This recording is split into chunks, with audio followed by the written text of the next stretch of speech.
Yeah, so we already got someone excited in the chat. How about that? Yes. Well, fucking, I always do this. I always leave the audio on for the source where I'm kind of like reviewing the. Anyway, welcome to 165 Entertainment. My name is Looby, playing some more Arcade Spirits. Diving into Chapter 4. How's everyone at home doing? Hope you're enjoying your day. Hope your week has been going okay. My day was alright. Got plenty of sleep. Got a decent amount of exercise in today, including going for a nice brisk walk outside. I started a little bit late today because I was actually messing around with another game. Super Mega Baseball 3 came out today, and I'll actually be streaming that on Saturday with Greg. And the first thing that I did in that game was I started making a team. Excuse me. I made a team consisting of particularly everyone else in 165 Entertainment and also some of our friends, you know, within our friend circle. And it was kind of tough, but it was really fun. I can't wait to unveil the team eventually. But for now, let's dive into chapter the 4th of this game. I think we might be finally getting to see what Fuck Plaza looks like. Let's hope this game doesn't destroy my voice too much today.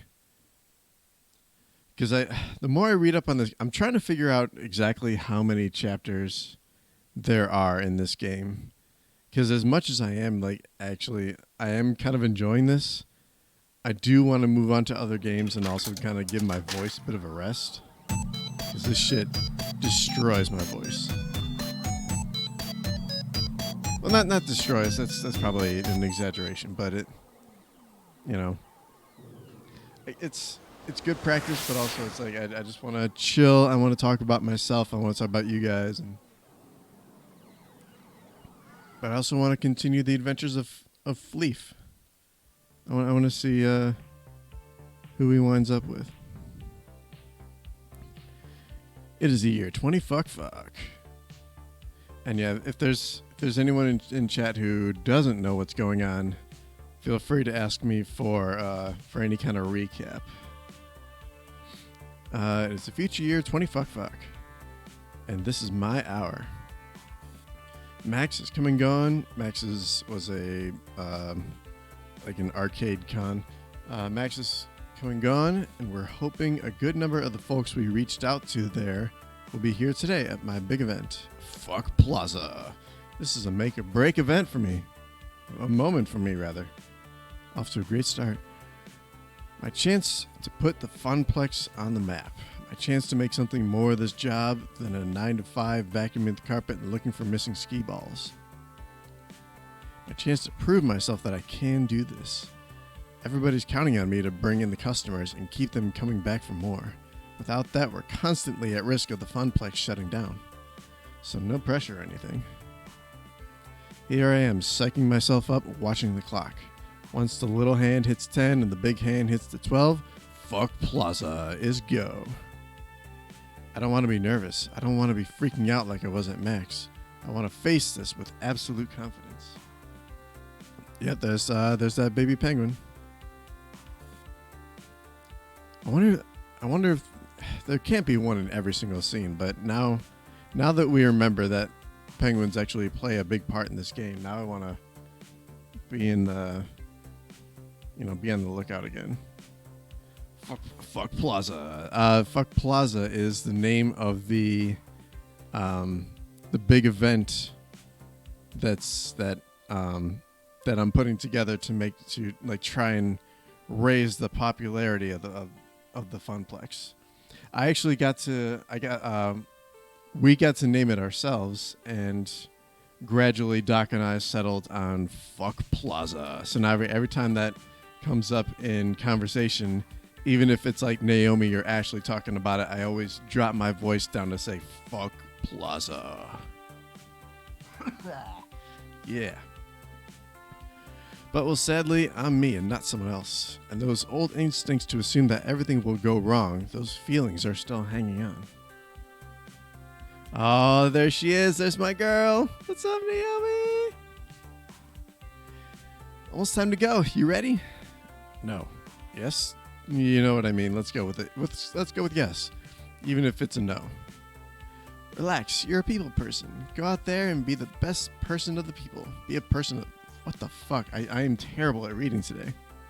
I'll be behind you every step of the way. Thanks, babe. Love you. I thought we were planning to hide in your workshop. Well, turn your back to the door and I'll technically be behind you. And drop by now and then to keep me company, baby. Oh my god, dude. This is outstanding. But definitely focus on the event. It's your big day. Good luck. 10 o'clock. Time to do this. You can do this, Fleef. And you know what? Even if the family curse makes you fail miserably and crash and burn, at least you can say you took an honest whack at it. You'll never succeed if you don't at least take a few whacks. With that settled, I push through the door and out into the arcade. Yeah, this game is pretty light on dialogue. I need a little more in my games.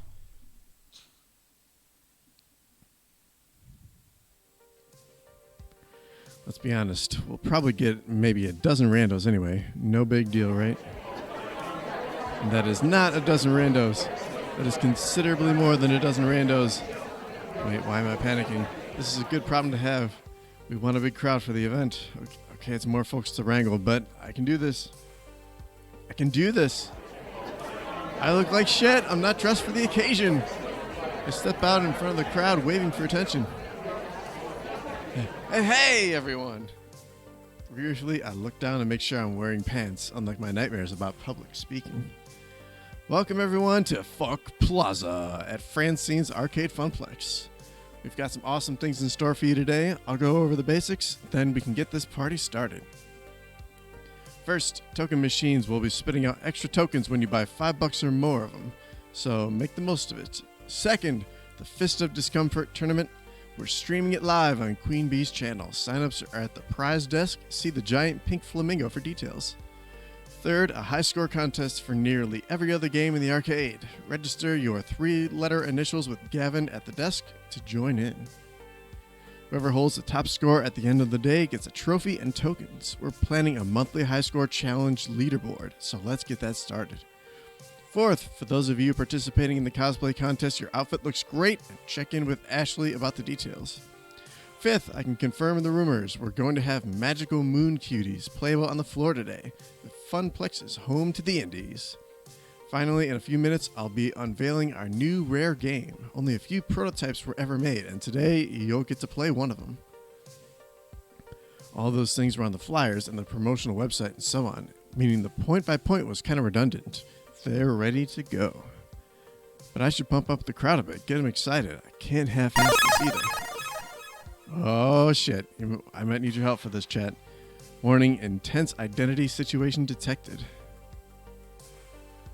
Alright, so I basically can't/shouldn't choose the two with the lines crossed out. We are gamers, this is our hour, this is your challenge. Or veteran or newbie alike, I hope you all have a lot of fun and make new friends today.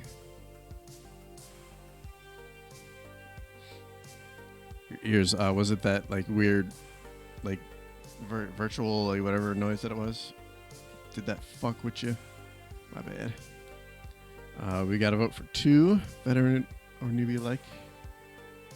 You know what it is? It's because, I can't. Oh yeah, I can change it now.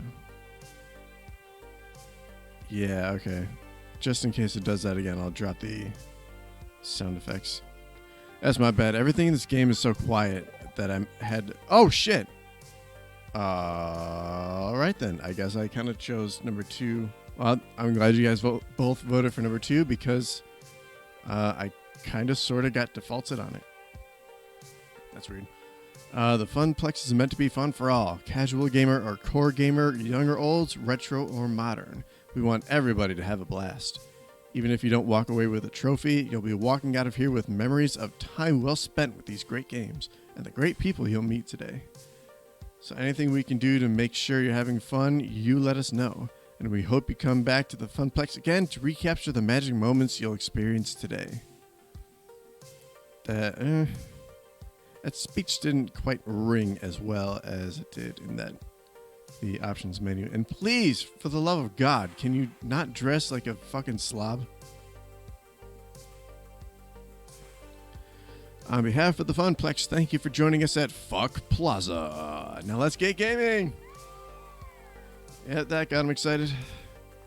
Right, okay, now it's time to reveal our new rare game and get this show underway. Gavin and Naomi wheel the tarp-covered game out from the back room. Excitement builds in the crowd as it's pushed into place. My friends, I give you Zombie Meltdown. The president has been kidnapped by radioactive commie zombies. Are you a bad enough dude to rescue the president? Smiling, I await the cheers of the gathered crowd, which are higher pitched than I was expecting. Look at all the blood. That must be an awesome game. Me first. I want the red gun. I'm going to blow away all the zombies. Quit shoving. I saw it first. Mine. Everybody will get a turn. So I'm guessing the audience response would have been different if I had chosen a different game. He only owns sweats? Ugh. Come on, dude. Just put on a suit. Do something. Fortunately, Ashley, in the guise of Pinky the Funplex Flamingo, is there to wrangle all the miniature humans. Most of the audience, taller than 4 feet in height, are largely ignoring the game, weirdly enough. That's no good. The gamers don't care, but the kids do. I was afraid of this. It's the most violent game in the arcade. Of course 13-year-old boys are flocking to it like flies on a dead cow. Dude, gross. Come on, man. Wouldn't you want to show up to Fuck Plaza, being the sharpest dressed?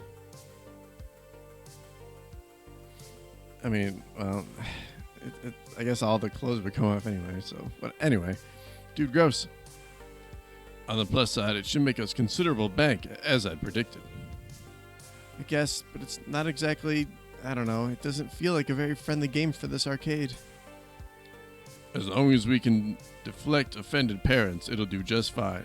Now let's get to work.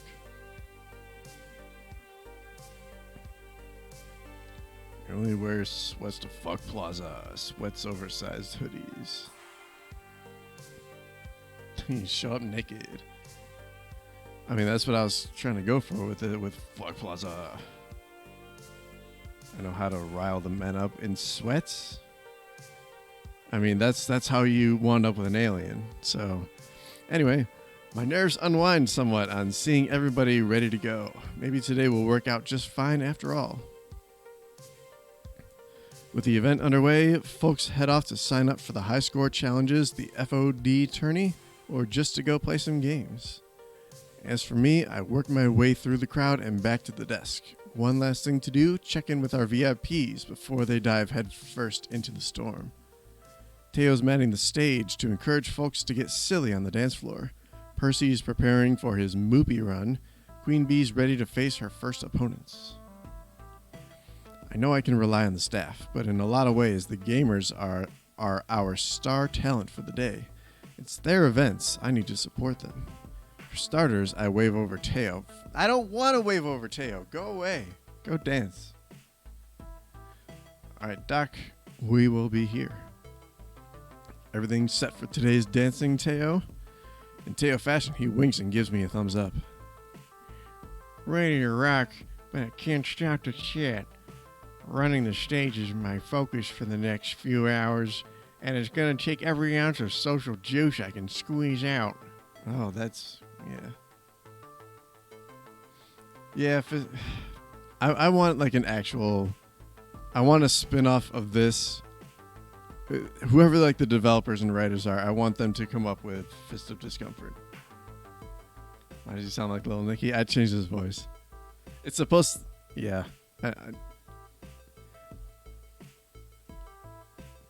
If you need me, check me out during the lunch break, K. Phrasing and K. Percy, world record time. You up for this? Absolutely. Oh, okay. He definitely looks focused today. Not his usual softly smiling self. Now I'm gonna set up a little camera to record the whole thing. When I set the record, I'll submit it as a new high score to defeat. The culmination of years of effort all coming to a head. The pressure's wearing too long, isn't it? I can always try another day, yes, but this ain't for me. I mean, it never was for me, but today is also for you. For the funplex, you mean? For you. Oh my god. Percy, please, my cheeks are turning the color of your hair. You forgot it. How could you forget about British Meat Wad? I realize we haven't been spending much time with Percy, but British Meat Wad is my masterpiece, my crown jewel. This event is more than a way to put the funplex on the map. It's like your own personal high score attempt. Chasing a dream, always grasping, just out of reach. I had to let it all down. Morale improvement systems online. Aim the encouragement cannons. Oh shit. If you bungle, there's always Donkey Kong. No. Sad that this is where you've peaked. Hey. Alright, come on. We just need to let the world know about British Meat Wad. British Meat Wad is going to take the world by storm. Win or lose, we'll all be proud of you today. Or is there anything I can do to make this easier? Kind of leaning towards number 2 again. Yeah, Doc's back. Whoop whoop. Yeah, I feel like Percy would appreciate a number dose. You don't know? Not feeling number 2 for British Meat Wad? Yeah, okay. I got back up for number 2. So number 2 it is. Percy, I know how much this game means to you, but don't feel like you have to win this on my behalf or even the Funplex's behalf. Volunteering for this high-pressure public profile run, that means a lot to me. You're already doing everything you can do for us all. And honestly, I'm proud of you. Yes, +1 for Purse. Quite right. Very well. For myself, for you, and for the Funplex, I shall give it my all. Percy offers a quick salute, then marches off to war with Mr. Moopy's Magic Maze, having a seat on his stool to begin the run. Next up, checking in with... dude, I haven't talked to Queen Bee since we first saw her. Let me pull up the... No, it was this. Yeah, Queen Bee's bottom of the barrel right now. Naomi is where she belongs in first. Ashley somehow pulled up to second. Gavin somehow is still in third. Tied for fourth. Teo and Percy. I don't like that Teo is that high up. That's place Queen Bee. Oh, dude, I'm a loving son of a bitch. Look at that. First place is love. Second place is boring neutral. Third place is, aggressive or go get 'em. Should be Naomi, Percy, Gavin. I agree with Naomi then Percy. In third place, I'm kind of torn between Gavin and Ashley. You know what? I'll say Ashley. I prefer Ashley in third place. Anyway. Oh, that's right. I gave her the Flav. What the flip? Hey, ready for the tournament? No, I'm not ready in the slightest. Not for this. Not for him. With a subtle head nod, she indicates a fairly nondescript fellow with t-shirt and jeans, standard gamer gear. But there's an unusual design on the back of his jacket, like some wide-eyed, fanged Oni. This is a local event, right? Funplex regulars, city scrubs, and a bunch of cosplay otaku from the Max? You hate Ashley? You know what? I hated Ashley at first too, but the more time I got to spend with her over the last episode and a half, it's turned me around on her a little bit. Yes, that's what this is. Then why the hey ho ho is the demon here? The who? Known on Western shores as the Demon and his home country of Japan as Kami, he's the top-rated Fist of Discomfort player in the world. As for your question, Miss B, I invited him.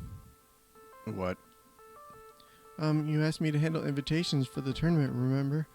As part of my helpful assistance in setting up Fuck Plaza. Honestly, I was surprised he accepted my invitation. All the other top-rated pros turned it down flat. He even flew here from Japan on his own dime. Yen. Isn't that nice of him? Flav, did your magical phone fairy just put me dead in the crosshairs of the greatest player who ever lived? Maybe.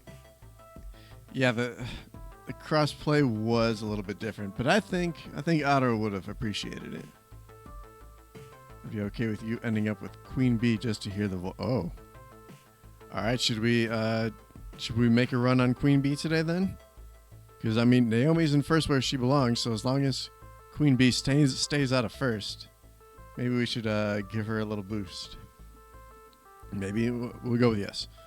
Sorry?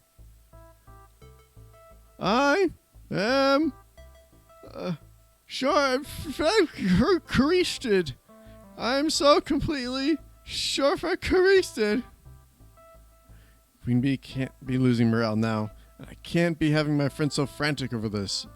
Plus, this is one of the main events, and she's in top fighting form. And when she's in top fighting form, she's an all-star entertainer. I've got to pump her up. Queen Bee, kick his ass. That means you've got this. You know his moves. Wouldn't it be a great upset if you won, though?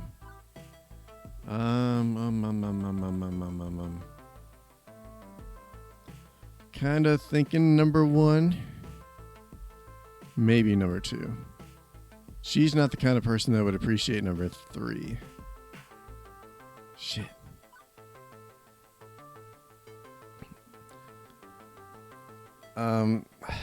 Number 1 is it's kind of just ignoring all the the build up to this point.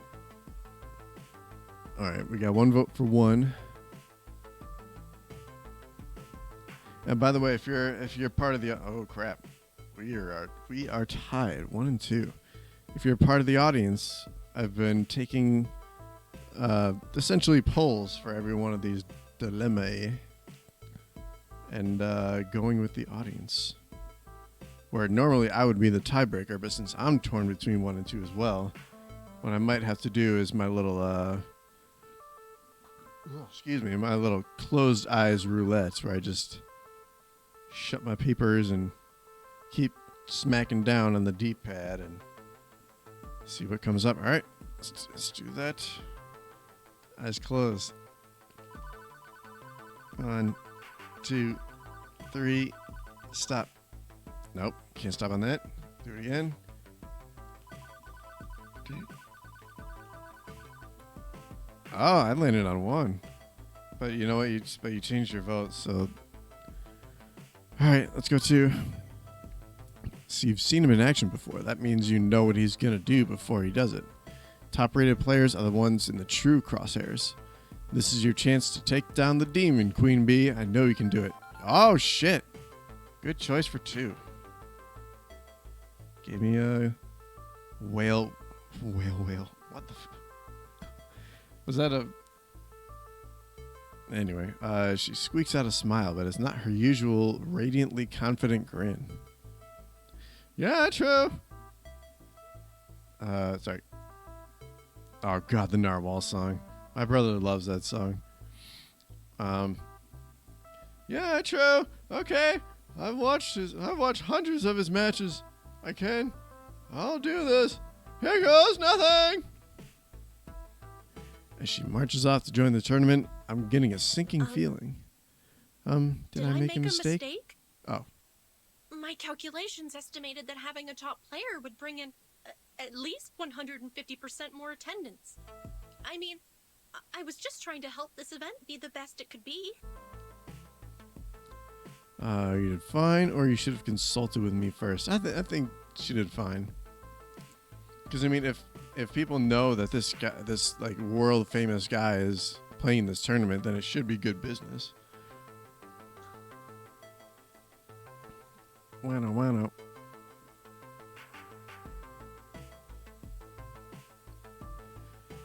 Gadoo.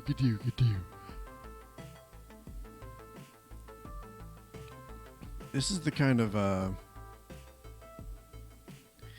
kind of game, like, or at least like this moment is one of the times where I wish this whole game was voice acted. Because actually, I ordered Red Lobster from DoorDash today, and they sent me.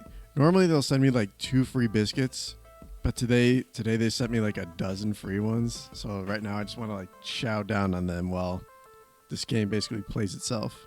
Anyway. Don't worry about it, Iris. I asked you to invite star players that had hyped the event to the moon, and that's what you did.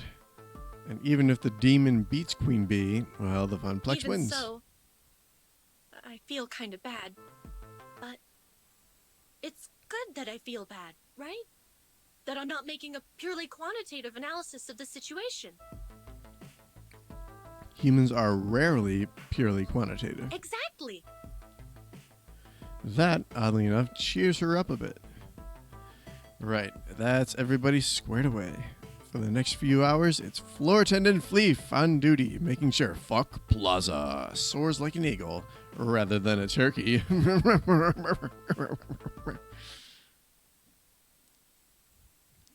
Gobble gobble. By and large, the event runs itself, or rather, Teo, Ashley, Gavin, and Naomi keep it rolling. My job is to troubleshoot, and boy howdy is there trouble to shoot.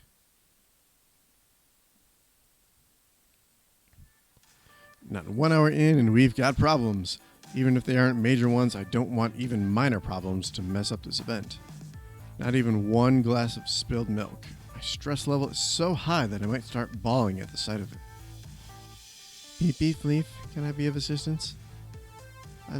I'd like to make things up to you after that invitation snafu. Currently, I'm detecting 3 problems for you to solve. Someone beating up a cabinet, a player loudly cursing at a game, and a crowd milling around the vending machines.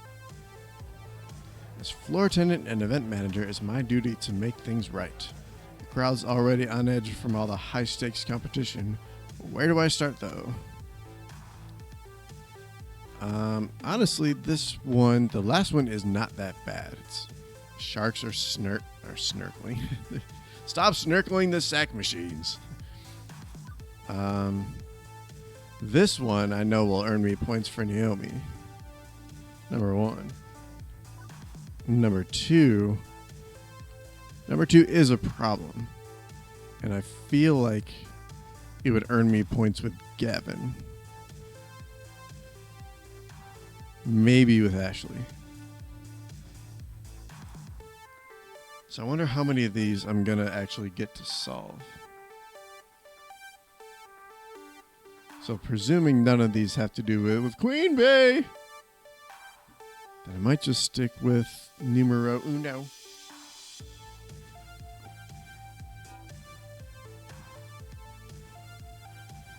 Water.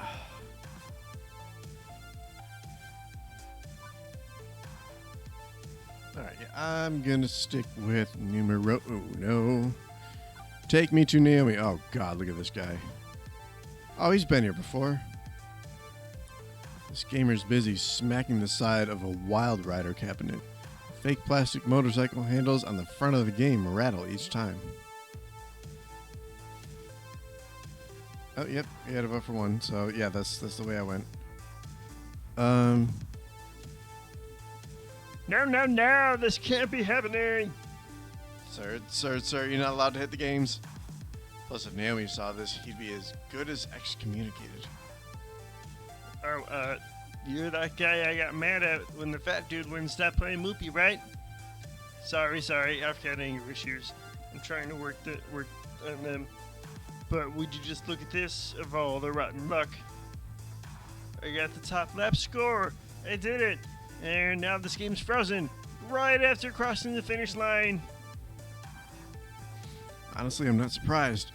Wild Rider is one of our most problematic games, constantly freezing or going splat. Naomi fixes it at least once a week.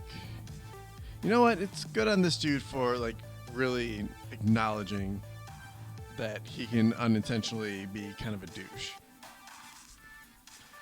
It was made in the early 2000 fucks with janky, low polys and low production values as a whole. I'm sorry for hitting the game. I guess that was pretty stupid of me. But is there anything you can do to help me keep my score? Excuse me. I've got a real shot at winning this one. This guy rubs me the wrong way, but he seems sincere in his apology. And he's a paying customer today despite claiming he'd leave forever. Should I keep that ball rolling? Let's see. Have you tried unplugging and plugging it back in? That won't help. Let me check with Naomi, see if she can do anything. Or Iris. Wait a second. Who's Iris again?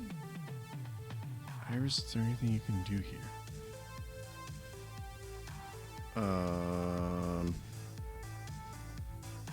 I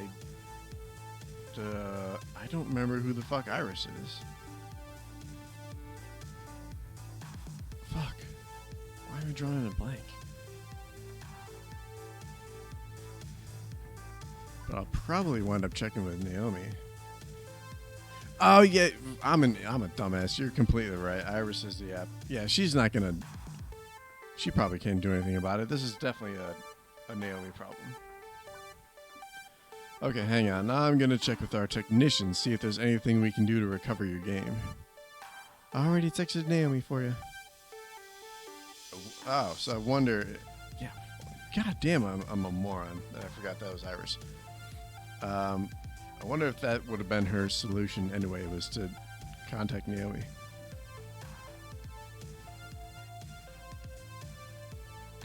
Naomi comes charging out of her workshop looking perturbed. Ugh, Wild Rider again. Quickly, she slips around behind the game, popping open the back panel. She uses her phone's flashlight to poke through the works. These early 3D games are such a pain. If it was a pure retro game or even a pure modern one, it'd be way more reliable. Okay, I think I see the problem. 1 second. And like that, the virtual motorcycle unfreezes, confetti and cheers sounding from the game as it properly registers the lap time. Never get tired of watching Naomi fix things. To see her brain quickly solve all these arcade complications leaves my mouth agape and my heart warm. All done. Call me if it breaks again. Bye. Oh man, she did it. My score saved. Hallelujah. I owe you. Seriously, I'm taking home that Wild Rider trophy. Another happy customer, but I should keep an eye on that game in case it falls apart again. Next problem. Definitely this one. Fuck the snack machines. Don't care. Oh, god damn it. What should I do? What should I do for her?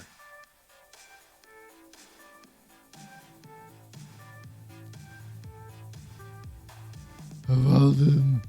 No, that's not good. Fuck it. She's just a rando. Of all the freaky leaking immature little sensible that mother thinking her. Oh, settle down. Fortunately for me, the gamer recognizes me immediately, thanks to my speech earlier. And also fortunately for me, she calms down considerably too. Freaking sorry. Glad you're here. I need your help. I mean, just look at this freaking leader. Curious, I look at the currently top score on Qbert, which is registered to the initials ASS.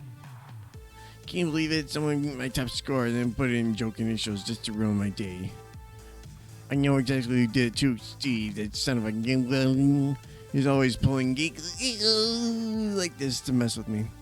Hey, there he is. Steve, get your ass over here. Oh my, what the fuck? Steve, come on, dude.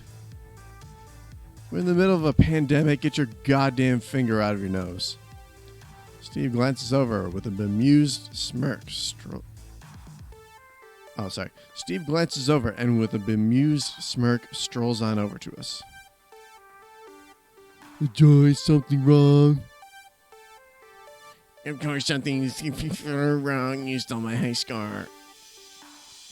Did I? Oh, hey, look at that. I guess I did. Sucks to be you, huh, Joy? And your initials are? Because I know for a fact Gavin wouldn't let you register for the high score competition as ass. So I played a little joke, so what? There's still my score up there. I'm taking home that trophy tonight. Urge to kill rising. Must control. Fist of death. Yeah, Steve sucks. Steve, you're disqualified to use your real initials. Gavin's the scorekeeper today. He makes the call. Iris, can you verify any of these claims? Ooh, shit. You know what? I might want to disqualify him. Although this would... maybe I'll get Gavin involved. I'm torn between 1 and 2. Chat.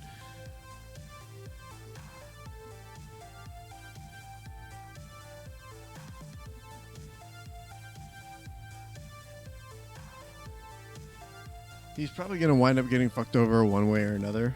Whether it's by me or Gavin, that's going to be the ultimate call. You know what?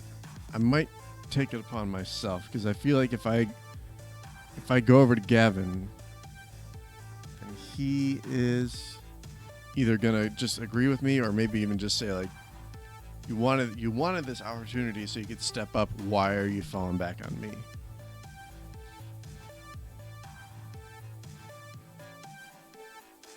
He is a fucking bitch. He very quickly became like my least favorite character of the game.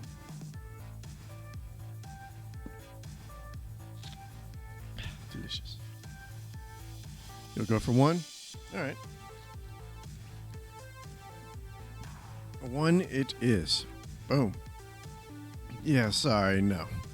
You want the trophy? You use your real initials. I'm disqualifying that score. Joy's score stands as the current winner. Smart decision making. I'll text Gavin to tell him to keep Joy's score on top. Boy, this is an outrage. You don't see Dicko's pals treating customers this way. Thank you. And ma'am, please keep the cursing down. I know it's mostly hardcore gamers here today, but we do have some kids around. Yeah, I know. I'm sorry. It's just that Steve gets me so mad. He gets red under my skin, you know. I'll keep it to myself from now on. I appreciate the help. Event Manager Fleef, putting his foot down on troublemakers everywhere. On to the next crisis. Wait a second. As I loop back around to the center of the room, I can't help but notice 2 things. Percy's looking oddly irate, and Queen Bee is missing. My instinct says I should tend to our VIPs first and foremost. I don't think I can cover both of them in time. Oh, excuse me. I don't think I can cover both of them in time, but I could help out at least one of them, even if it leaves the last one of those crowd problems twisting in the wind. I don't know. This is triage. Where should I focus? I still don't care about the snack machines. Percy not really, like, holding up his high score isn't that big of a deal.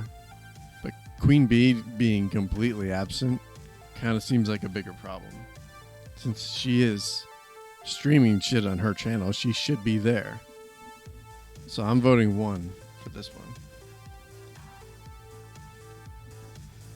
Any other chat votes? Vote now. Text 42424 with your vote. Or call the number on your screen. Yep, we gotta vote for 1. What does 3 mean? So 3 was one of the problems left over from earlier, where I had to choose between the guy hitting the machine, between the girl swearing, and the snack machines. So that is a leftover problem from before that got carried over into this new Queen Bee and Percy business. And Donnie's voting 1, and I'm agreeing with 1. So I'm going to go with 1. We're approaching lunchtime, so maybe she's off getting food, but I'm not so sure.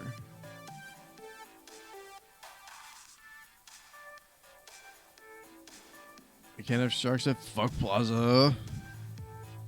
Well, look, Fuck Plaza is a very special event, so we, I never said there weren't sharks. So, the Queen Bee I know would be watching the tournament pools and studying her opponents. Heck, I've seen her pack protein bars for a quick lunch rather than walk away from FOD. I decided to check in with Gavin, who has an eagle's eye on the entire event from his perch at the prize disc. Hey, Gavin, I was wondering where... She's in the employee break room, where Queen Bee is. Okay, I'm honestly kind of surprised you let her in there. It's crowded in here, and one less anxiety-riddled gamer in the mix is probably healthy for the event as a whole. If you'll excuse me, I've got scores to tally. Best of luck. Okay, I guess that answers that. Weaving through the crowd, I make my way to the employees only door. Why is I scratched out the apostrophe. Oh, okay.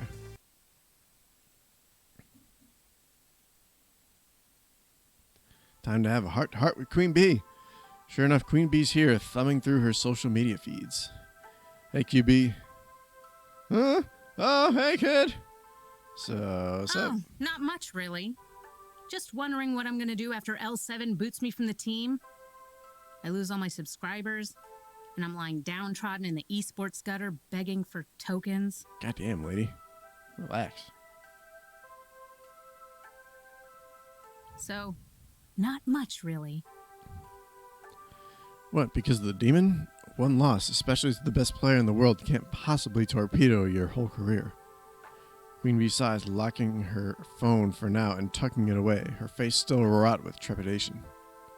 Look, kid, there's things about L7 that I don't talk about. Some really fleefed up things. I used your name as a swear. It's not just the pressure to perform, it's the pressure to perform perfectly in every second of my career.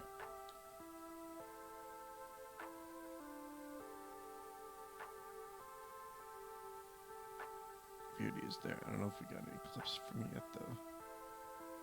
Streets of Rage remake. Are you talking about Streets of Rage 4, the one they played yesterday, or? Anyway, it's expectations beyond the norm, beyond what anyone else on my team has to deal with. Simply put, I'm a woman in esports. That's what changes everything. Sorry to hear that. Is someone giving you trouble? What are they making sexist jokes about fixing them sandwiches? Or aren't we all equal in gaming? It's just button tapping. No, she won't. I'm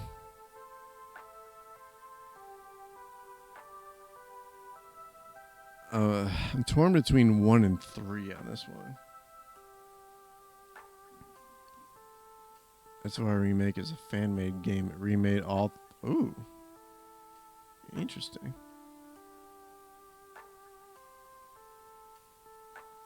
Something to look into. Alright.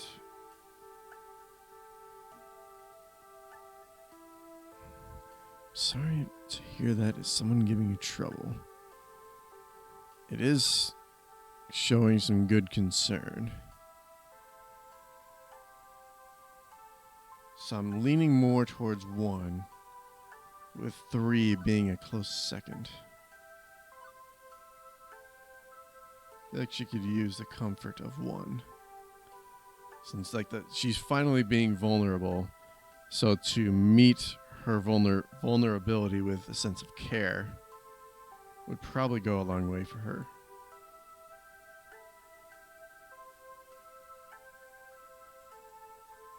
I'm going to go with 1.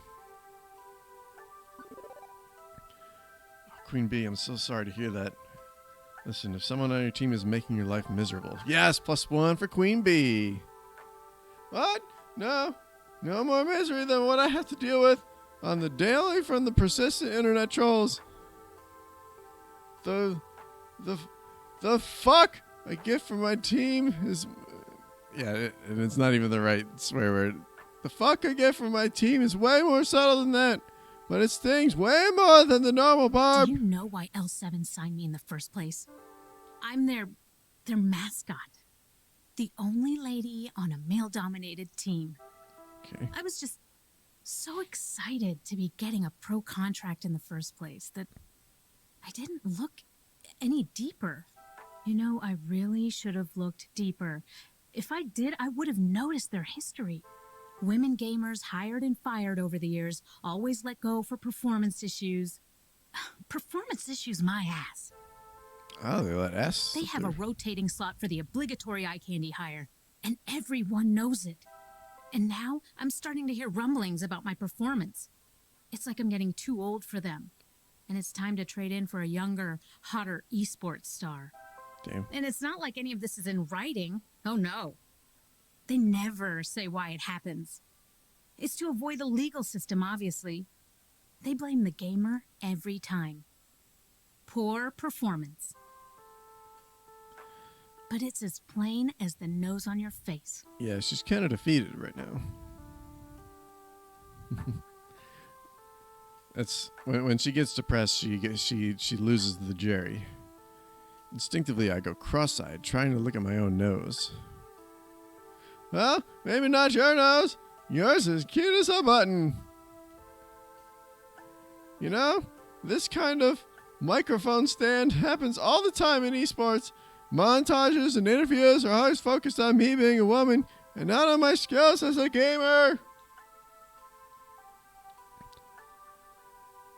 I mean, it's not just in esports. It's soaked in the entire wallpapering gaming culture. Women, LGBT plus POCs, minorities, people with disabilities. Basically, everyone who's not in the industry's marketing target has to work extra hard to get to where they want to be. And they get treated like bitches along the way. I don't know. I fought tooth and nail to get where I am now. God, this swears so much. I fought tooth and nail to get where I am now, and to have it be threatened because I don't uphold to their sexist. Whoa, there's a slip. I don't uphold to their sexist standard anymore. Frankly put, it's bull feces. So it's there and it's real, but tough to prove any allegations. Closest thing I've got to hard evidence is my win-loss rating. It's steady and solid, no performance problems at all. I don't lose. Kramer! They can't drop the X just yet, not until I make a mistake. And well, taking on the demon and getting destroyed in front of a live streamed audience at a small event, an event I should be winning hands down. That's all I need to justify abandoning ship. Honestly, I'd have abandoned ship on this team ages ago, if not for the fact that I rely on my team's salary to live. I've even had to put up with those L7 sponsored events at Deco's Palace. What a filthy pit of ego and aggression that place is. But without this contract, I need a real job, like an ordinary pleb. Stream died for you for a second? Okay. Very good. Piff, that. I'm a gamer, and this is my fipping dream. So I suck it up and endure all the little microaggressions. No way around it now. If I want to keep being a pro, I have to beat the demon. But how do you kill that which has no weaknesses? Come on, everybody has a weakness. What's his? Well, maybe if he has a heart attack or spontaneously combusts, being on fire is totally a weakness. Maybe if you walk me through it. I don't think you missed much, depending on how long your stream froze. Basically, she's saying that she's part of like an esports streaming team, and they have an easily recognizable history of, I guess like a gender bias kind of thing, where like they always have one woman on the team to act as eye candy, and then as soon as that woman basically like stops being attractive, they dump her and claim that she's just not performing up to their standards, and they hire another woman and then just kind of cycle through that. And she's kind of, you know, processing all that stuff openly with me. Whew. That Jerry stuff drives me out. Six Sad World, I'm sure there's plenty of esports groups that does this. Anyway, maybe you can walk me through it. In Fist of Discomfort, how do you counterplay your opponent? I'm utter crap at that genre. Maybe explaining it to a noob will help. Your closeness is totes adorbs. How do you manage to exist at this level is beyond me. Never change, kid. She pauses, trying to figure out how to word it on a level that even a neophyte can handle. Let's see. Okay, so there's 3 playstyles in FOD. Aggro, mid-range, and control. Simply put, aggro is quick beatdowns, mid-range is balance, and control is long-term planning. In this case, I play aggro, and from what I know about the demon, he's an absolutely perfect control player. He uses elaborate item combinations to stall the game, then seals your doom. And I'm going to hazard that control beats aggro. Most of the time, yeah. It sacrifices early... Oh, God, Jerry, please. It sacrifices early game power for early game stall, meaning I burn out while he's just getting warmed up. If I wanted to counterplay him, I'd have to play mid-range. But I haven't practiced those characters, that playstyle. He'd outskill me easily. No choice. Yeah, I guess I'll have... take 2. No choice, I guess. I'll have to get out of my own comfort zone and face the demon as mid-range. I'll figure something out along the way. I'm going to slay the demon. I'm going to do this. I will. Oh, Jesus. This is like a really specific prompt. Agreed, it's time to go exorcist on his ass. And if not, hey, you can join Team Funplex. Or is there anyone else 7 you trust to help you out? Shit. She could kind of use the kick in the pants that number 1 has to offer. Team Funplex, I don't know if... Because that's... Like, she needs this victory. So number 2 is kind of leaning more towards defeat. Is there anyone else 7 you trust to help you out? Yeah, so I'm saying I'm leaning towards 1, possibly 3, probably not 2.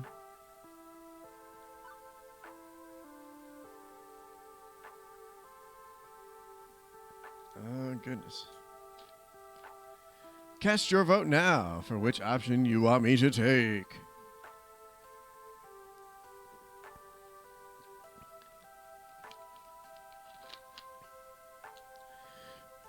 Penguin there, baby. Baby.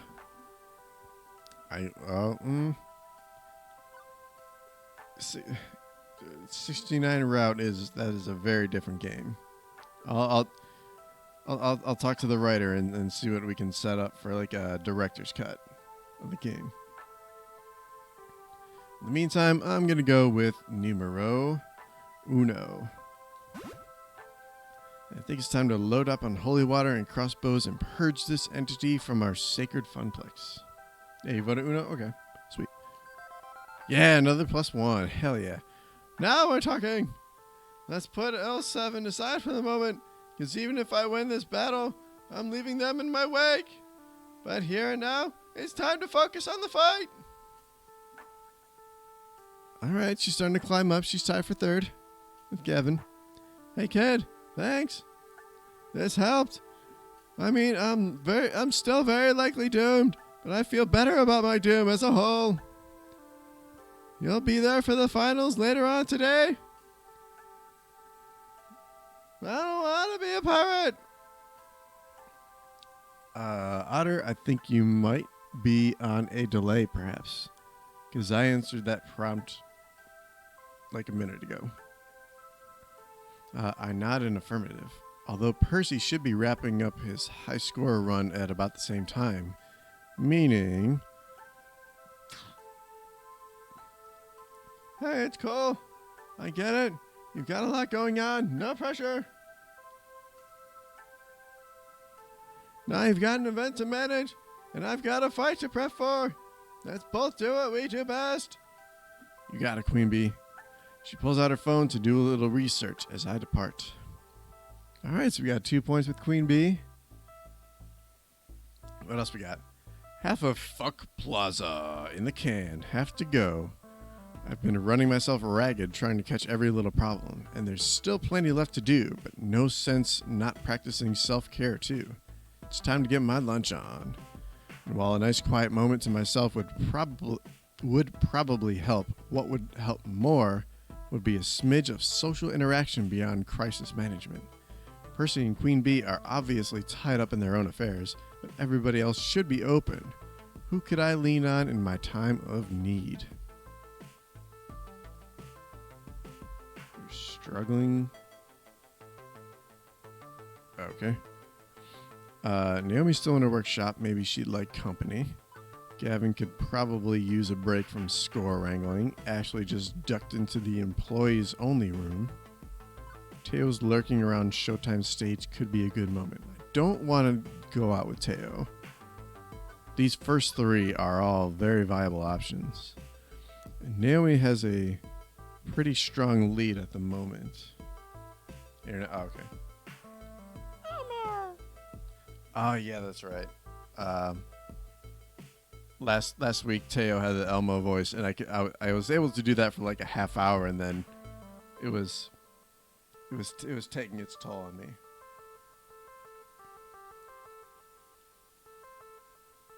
She was asking for company.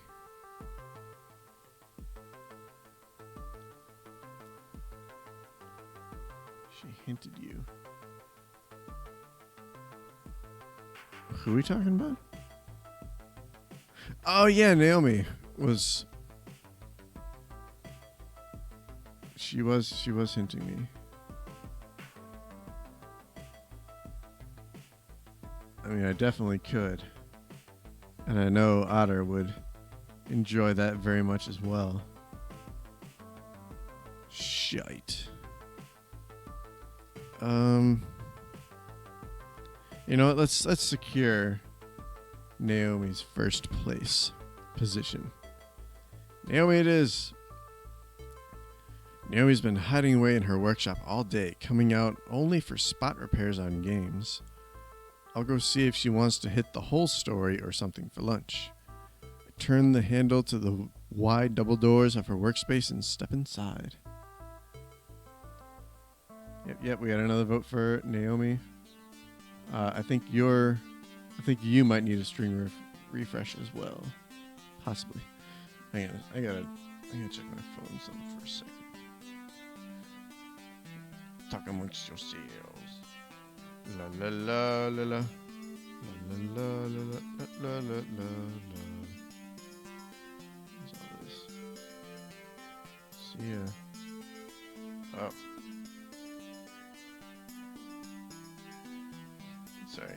I just got challenged to do a chug, but I'm mildly preoccupied.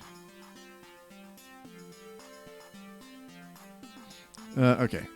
As expected, she's busy. Good lord, take two. As expected, she's busy tinkering with a circuit board when I arrive. Hey! Oh, Fleef. It's good to see you. How's the event going so far? It's a bit rocky, but we're making it happen. Right now, I need to make lunch happen or I'm gonna pass out. You want to head to the whole story, get some chow? No need. I came prepared, and prepared a little extra if you like. Oh god, she made me lunch. Oh, she's the best. Yeah, Bear. She right now is. She is the. She's the winner of my affections, and I'm just making sure it stays that way. She unpacks a pair of wooden boxes from her backpack, each one a classic Japanese bento, enough rice and Munchables for one person. I figured you might be too busy today to go out, so I planned ahead. For me, dang Naomi, that's nice of you. The workspace isn't exactly a 5-star restaurant, but it'll do. We crack open our boxes and get to work on them. Seems she's just as hungry as I am from the way she chows down, but there's enough room between bites to chat, so you're welcome to join us whenever, out there. I don't know, it's not really my thing.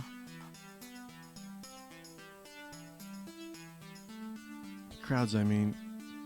But it's the Funplex. It's basically your crowd. They're here to play your games and enjoy your hard work. I know, I just tend to be a wallflower in huge groups. One-on-one or small groups, okay, but large groups, well, see, this is why I like those old retro arcades. Only a few people played those games. I got to be friends with most of them. That's good, right? I remember how uncomfortable she seemed at Max. She also avoided the mingling crowd at Donnawood. It's hard for me to imagine not wanting to talk to people. I've always been pretty outgoing. You have to be to work in retail, lifeguarding, or arcade event managing.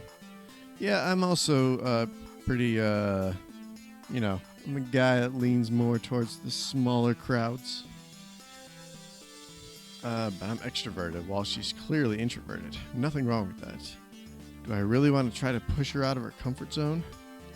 Wait, what am I even thinking? I shouldn't be pushing her anywhere. We can just talk this over like adults. Yobi, do you want to join the party out there? Huh? I'm not asking if you're comfortable with it. I'm asking if you would enjoy being with your fellow gamers. If you could be comfortable with it. I don't know. I mean, I know from basically every movie and TV show that my story should end in opening up to others and being super outgoing, but that's just not me. I love my friends, I love my work, and I love the time I spend with both. I'm pretty okay with not being a total party animal on top of that. The only reason I have doubts and wonder if I should be more outgoing is because society seems to value super social people more than quiet loners. Yeah, that's generally true. Loners usually end up on the 5 o'clock news after some massive incident. Oh, she was so quiet, I had no idea. But honestly, I don't mind not joining the party. That's not bad, right? Dude, if you're happy like this, it's totally okay. Not as quiet as you claim to be, you're passionate. How about I introduce you to everyone? That is a terrible idea, number 3. Yeah, I'm definitely leaning towards number 1 as well. Oh, you can't. No, don't torture this poor girl with number 3. I'm trying to put a ring on it. Force her to have a good time. Because that has so worked on me in the past.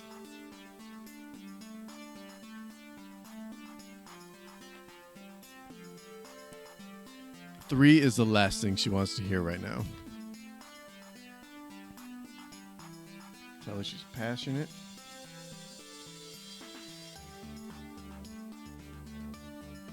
Oh, hang on.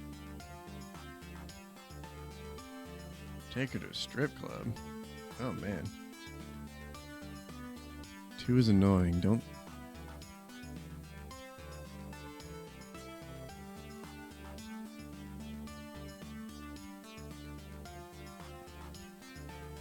Just need some boobs in her face. Well, Donnie, you're free to go, put your boobies in her face. Rub them big old boobers.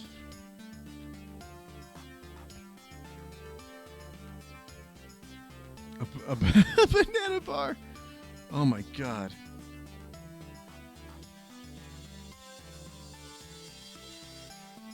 That's wonderful.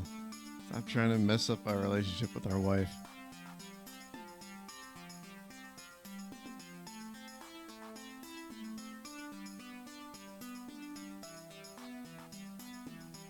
Man, this one really got chat going. I think this quarantine is getting to all of us.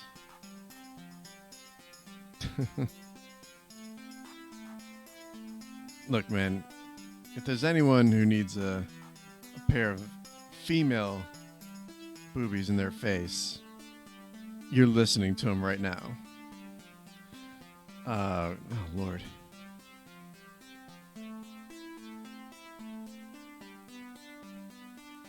Yes, female. Look, I get it. Donnie, your magical boobies are, well, they're magical. So I can't, beggars can't really be choosers, but at the same time, God damn it, let's pick a fucking option. All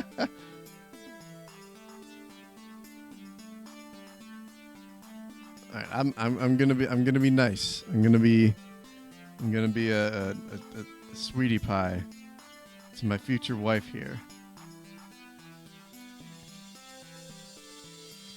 Here we go.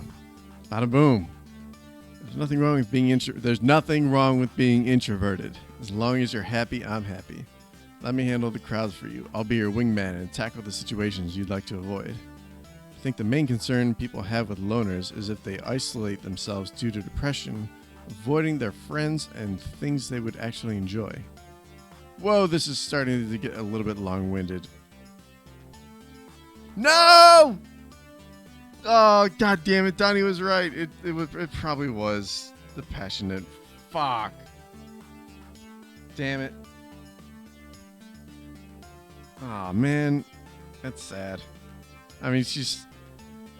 our place is still pretty secure, but... Fuck.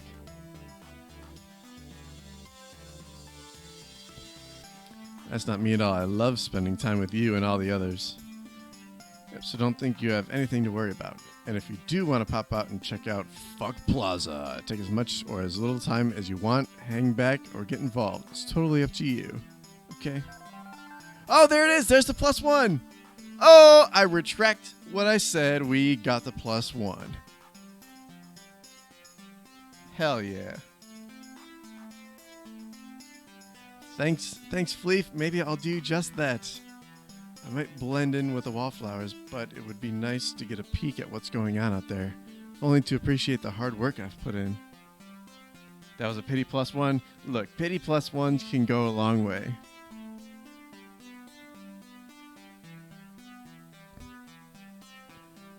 I'll make some time. I'll make some time to do just that.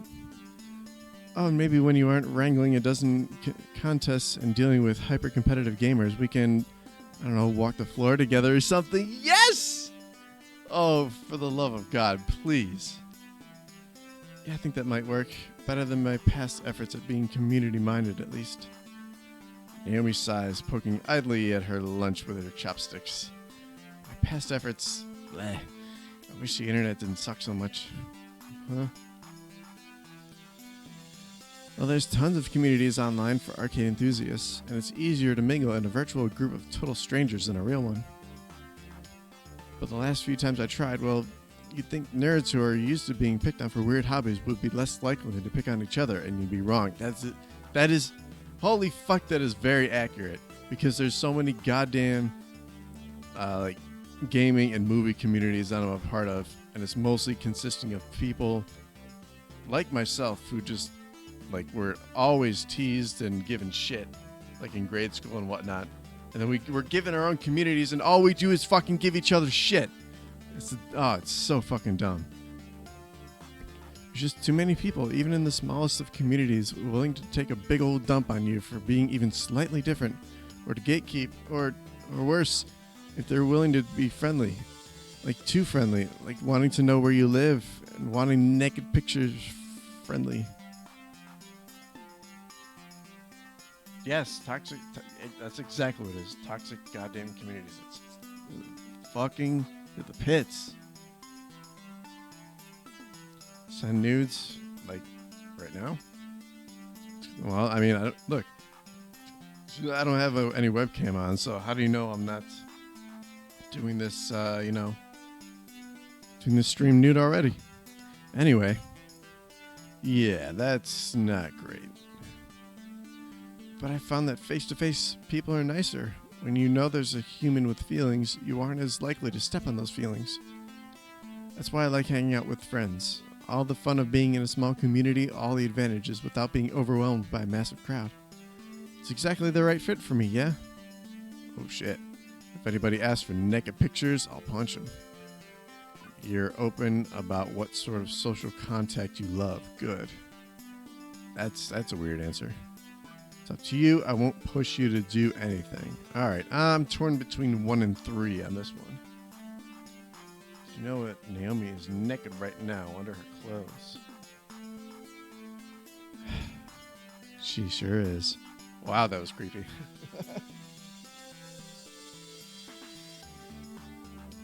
That's how you get in with the community. That's the only way they'll respect you. Showing your boobies. Forget about it.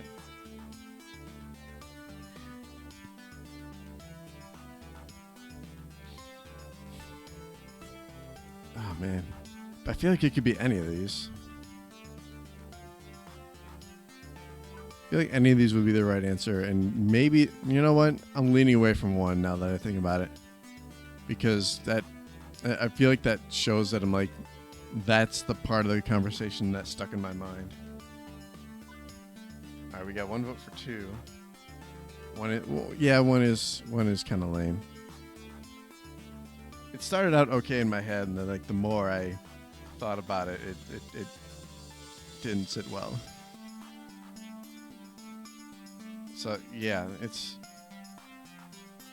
I'm saying 2 or 3. All right, so we got 2 votes for 2, 1 vote for 3. 2 neck bearded white. Yeah. Oh my god. Oh yeah, you're right. Kind of hate that. Yeah.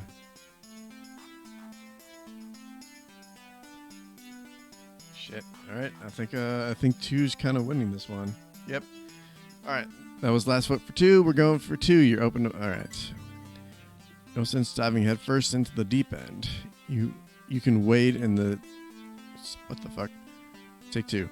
No sense in diving headfirst into the deep end. You can wade in from the shallows, get used to the water, learn to doggy paddle a little. Did I mention I used to be a lifeguard? Yes! Nice job, chat. Got the +1. Multiple times, yes. And you're right, I only have to go in as deep into the ocean as I like. Thanks, Fleef. You always know just what to say. Naomi quickly finishes up the rest of her lunch, lost in thought. I take the lull in conversation to finish my own. Damn, Naomi makes a mean lunch. I'd rate her 5 stars on Yelp.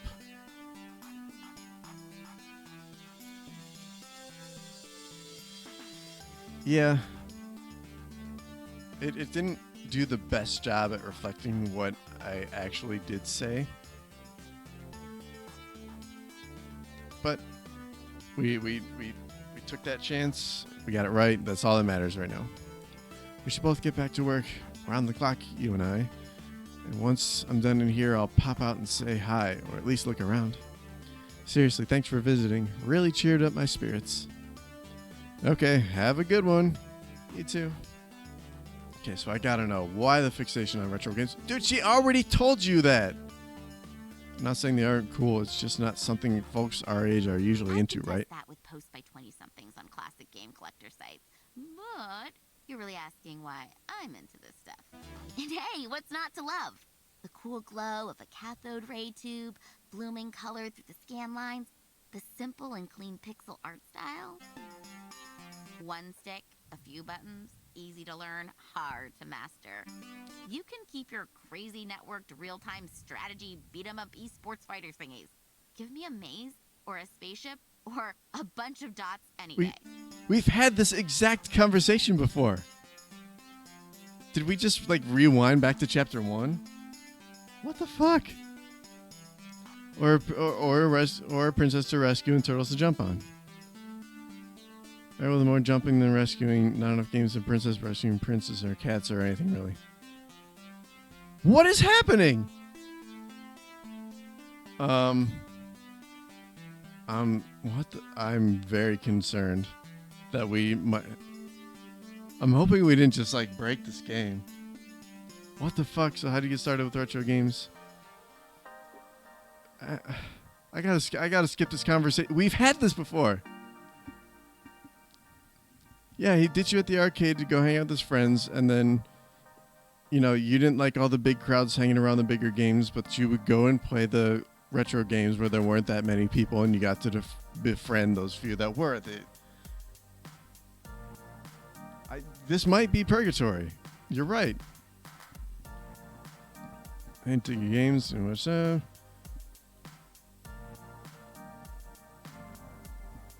really want to without hurt, depending.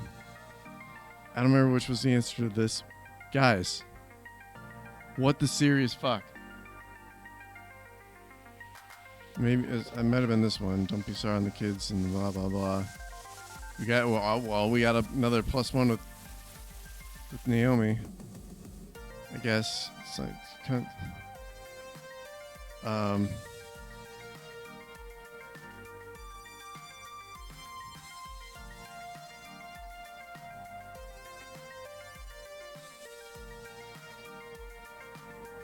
Good Lord.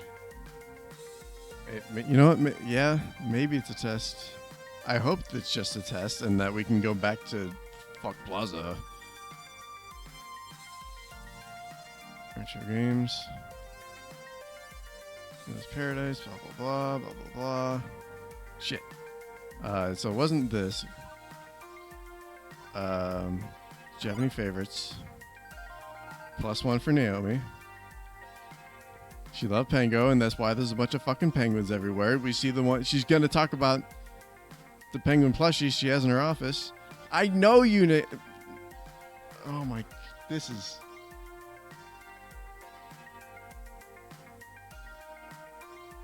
Just squat it.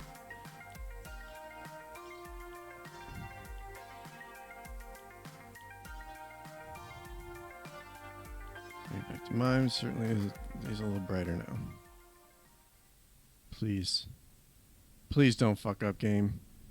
The next few hours pass quickly. With renewed confidence, Percy's okay. I think we're good. We might have just gotten a few like easy points off Naomi, which I feel bad doing, but the game gave it to me. I might have to reach out to those writers and say, you guys kind of inserted the same conversation twice. With renewed confidence, Percy's deep into his world record run and performing admirably. He's intensely focused on that score, inching ever closer, while Queen Bee effortlessly destroys locals on the path to her inevitable showdown with the demon. Myself, I float through it all, taking care of little problems while keeping an eye on both of them. But as the event winds to a close, all eyes are on our two main events, and the very real possibility of our local heroes falling apart at the finish line.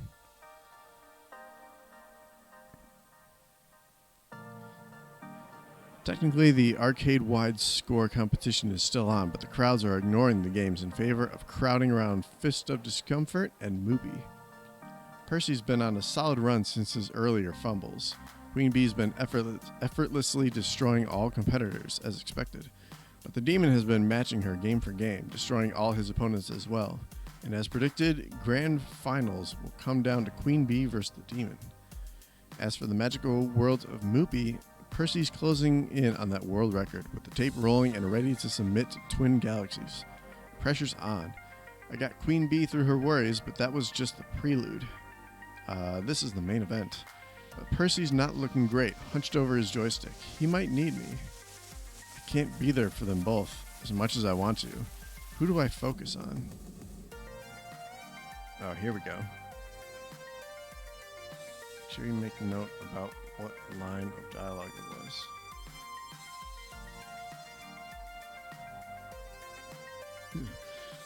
was. Bubbity, bubbity, bubbity, bubbity, bubbity, bubbity. Pick Queen Bee. I was kind of leaning towards picking Queen Bee. Percy's thing is not that big of a deal, but Queen Bee has a lot more I feel like she has a lot more writing on this whole business.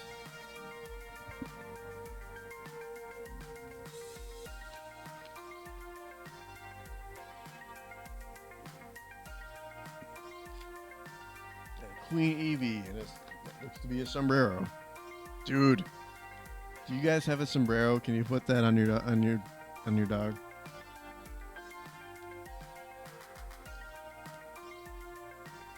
That would be adorable. Yep. All right, I'm gonna go visit the Queen of the Bees. This is it, the grand finals of Fist of Discomfort at Fuck Plaza. I can sense the excitement in the crowd, and it's not hard to get swept up in the hype. My nerves are through the roof right now, and I'm not even the one playing. Using my event manager authority, I reach the front of the crowd where the announcer and FOD expert Iris check two. Using my event manager authority, I reach the front of the crowd where the announcer and FOD expert Iris, invited to handle the play-by-play, introduces the competitors.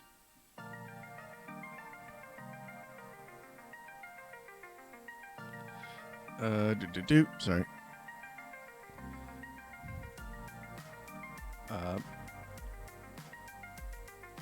I'm gonna play Wednesday, a rising star of L7 Gaming, local Funplex champion, internet sensation, Queen Bee. A few folks in the crowd, locals mostly, cheer Queen Bee on. I recognize most of them from her crew and a bunch of Funplex regulars. I'm the player who signed first-time Evo champion in Fist of Discomfort, known as Kami, in his home country of Japan. Here we all know him as the Demon. Uh-oh, the crowds picked their favorite, clearly. Not to say that it doesn't make sense. The Demon is known by casuals and hardcore alike, but I was hoping for a little less of a discrepancy between the two. I look over to Queen Bee. She's keeping it calm. She's keeping it cool. A true mask of the competitive gamer. I'm ever impressed with how she can always be so composed and badass. Even at a moment like this, it makes my heart flutter. After a quick handshake, it's off to their joysticks, quartering up and getting ready to battle. My fellow gamers, this is the grand finals here at Fuck Plaza. Let's hear it for our competitors. As they shuffle through the character selection screen, the crowd waits in anticipation, eager to see who will be chosen. The announcer takes that momentum and brings it back twofold. Queen Bee is sticking with her pride and joy, the fast and deadly Tomikaze.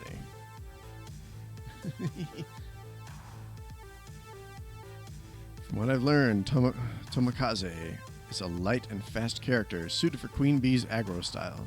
It's her favorite character. And as for the Demon, who's been playing his staple, a heavy-set controlling samurai all day, selects a similar speedy attack ninja. What an amazing turn of events. The Demon completely strays from his normal character roster and chooses Silent Blade. This is completely unlike anything we've seen the Demon do today. What an exciting matchup, one you won't want to take your eyes away from. Wait, this doesn't make sense. Queen Bee explained all this to me. The Demon plays slow, control-heavy characters that drag the game down to their level for an eventual defeat. Thank you for the biddies. Smelly sock stick. Now he's playing aggro. With characters locked in and maps set, let's not delay the match any further. The countdown is at 3, 2, 1, and begin. Dude, this game looks fucking fun. Oh, I want to play that so bad. Feast of Discomfort. Right out the gate, the Demon comes at Queen Bee with a ferocity I haven't seen since Queen Bee's usual matches where she charges head-on into her enemy. Right out the gate, the Demon attacks Queen Bee with a ferocity with the likes I've never seen. Okay. I'm sorry. Dude, I would love to have a corgi. Like a cheetah, the Demon spares no time running straight towards his prey. The Demon has completely ignored the ninja creep waves. He's taking full-on minion damage, and he's not even phased. In fact, he's not even stopping to buy items. Our champion from Japan has only one thing in his sights, and that's Queen Bee. Okay, yeah, this is bad. He's playing aggro. He's playing a faster aggro than Queen Bee, rushing her down before she can get her bearings. It's not much of an edge, with the demon risking everything like that, but it's just enough to keep. It's just enough of one to keep her from finding her footing. Normally, these matches go on a good 5 or 10 minutes, but he's already put Queen Bee down once, then mauled an ally sensei while she was respawning. I try to make myself heard over the crowd. Stay cool, focus on defense, kick his ass, or you can do this. Shit. Yeah, some corgi biddies. We got one vote for you can do this.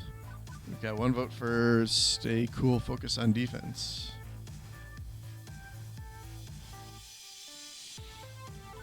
It's 1 for 1. It's ambidextrous.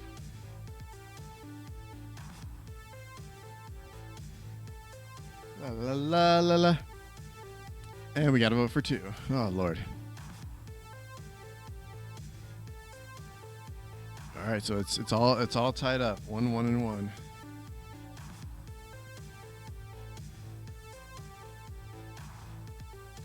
Lurdy, lurdy, lurd. Yeah, I don't know which one to do. I'm kind of... I'm not liking steak. I'm kind of torn between 2 and 3 right now. Can't focus on D when you don't play defensive. Yeah, that's true.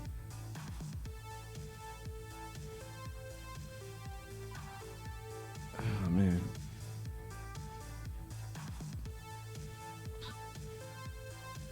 I feel like she needs like that extra edge, so I think I'm starting to lean towards 2. Can you see the actual? Unfortunately, now they only designed still frames for this. The games they've designed for this game all actually look really good. And we got 3 more biddies. Thank you. Is that to Yep, all right, that's a vote for kick his ass. So that's what I'm gonna go with. Oh my god. Hang on. Do we have a bit war going on? 15 biddies for you can do this.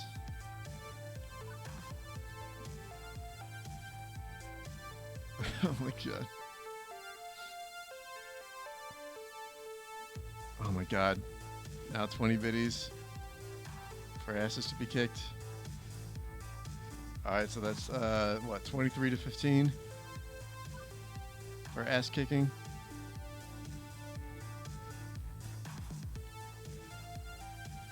Oh my god. Oh my god. 150 biddies.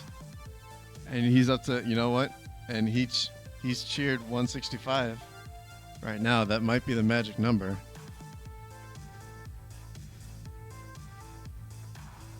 God damn it. 200 for... You guys are fucking nuts. Oh, Lord.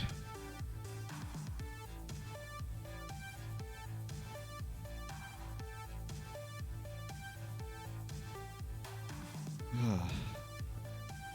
200. Oh my god, 201.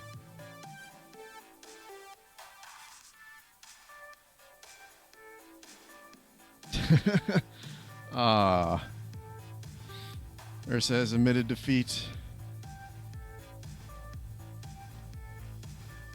What? Oh. 1 bit, 21. Oh god, I lost. Alright. I think Kick His Ass has won overall. So, alright. Kick His Ass it is. You guys are crazy. I appreciate all the cheers for this. You know what? It makes it feel that much more real since... Oh, God.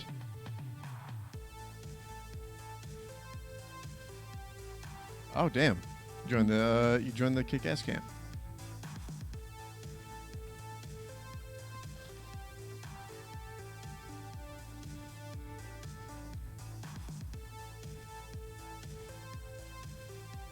Wow, 1 million bits. Yeah. Anyway, kick his ass. Kick. No, it's no good. She can't. Oh, what the fuck? After all that, it's no good. She can't hear me. Even if I was able to shout louder than the crowd, her attention is so focused she probably wouldn't register my voice. I can do nothing but helplessly watch as the demon pulls her apart again and again. Wow, that was really anticlimactic. Guys, I'm sorry. That was... Yeah, Onslaught, the demon living up to his namesake, is not showing an ounce of mercy for his competitor. But once this, Queen Bee is switching things up. She's stopped at the item store, completely ignoring the attacks on her sensei. What could she possibly be buying at a time like this? Fortunately, she seems to have developed a plan. From what she explained, the counter to aggro is control, so by changing her tactics, it might just allow her some time to catch up. And one of Queen Bee's sensei is down for the count. But that death has brought her enough time to grab as many control spells as she can. Queen Bee blasts the lane with Storm of Frost. Okay, I get it now. She's using a weird hybrid style of trying to stall out the enemy with ice spells while making her own progress down the lane. Initially, it works like a charm. The enemy minions freeze solid and give her just enough breathing room to push ahead. But the demon responds with a swift accuracy. He's pushing forward with his other lanes, ignoring her attempts to slow things down. As the demon flips between lanes, it's clear that while this would have won her the game if she'd started out that way, quickly enough, the final sensei on Queen Bee's side of the map falls. Oh, fuck! And your winner is the demon. The obligatory handshake happens as the crowd bursts into applause, thrilled to have seen such a strange spectacle out of the world champion. Immediately, Queen Bee is forgotten as the players close in to cheer on the demon over and over. Aw, Queen Bee.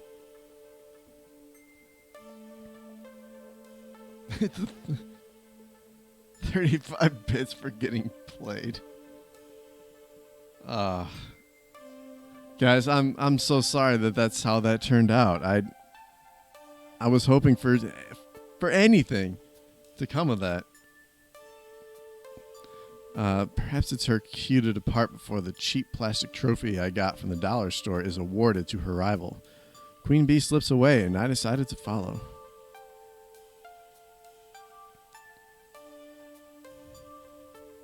I find her in the break room, collapsed in one of the folding chairs, face in her hands. Quietly, I take a seat next to her. I don't know. After L7 Gaming dumps me, maybe I can live off my stream subs alone. If they don't abandon ship too, I mean. Maybe cut my living expenses a little. You know, move back into my parents' house, things like that. If worse comes to worse, maybe Naomi will carve out the insides of an unpopular game and I can sleep in there. Shit. I recommend Pizza Bagels, Breakfast of Champions. I'm sorry things didn't work out, Queen Bee, or maybe L7 won't care. It's just a local tournament.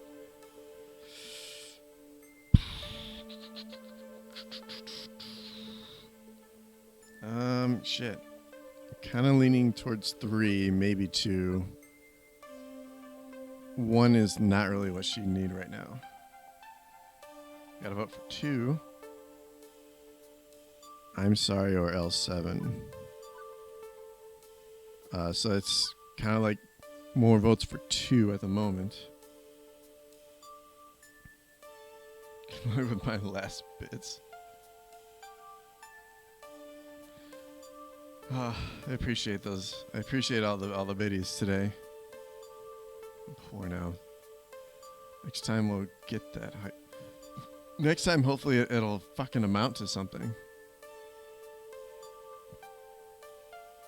I gotta wonder, like, what if every time it would have ended up that way? Because every time we get one of those dilemmas, usually there's kind of some result that comes out of it. Like which one of those would have been the +1? And like, I don't know. The whole thing was strange. All right, it seems like 2's getting the most votes on this one, so as Doc comes in with the Pizza Bagels vote. You know what? Oh, man. we kind of broke Doc today, so I kind of want to give him the pizza bagels vote.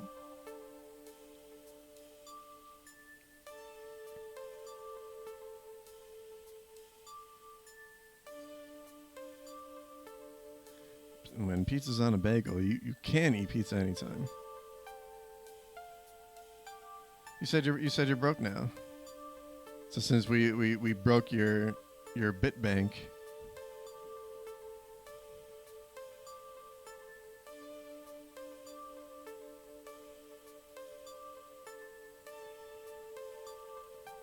Boom, boom, boom, boom, boom, boom.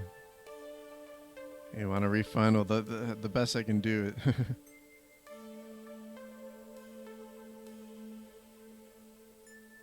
I can give you a tip of the cap, matey.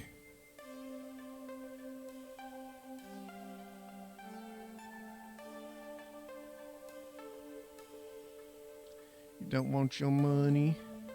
I don't want my money.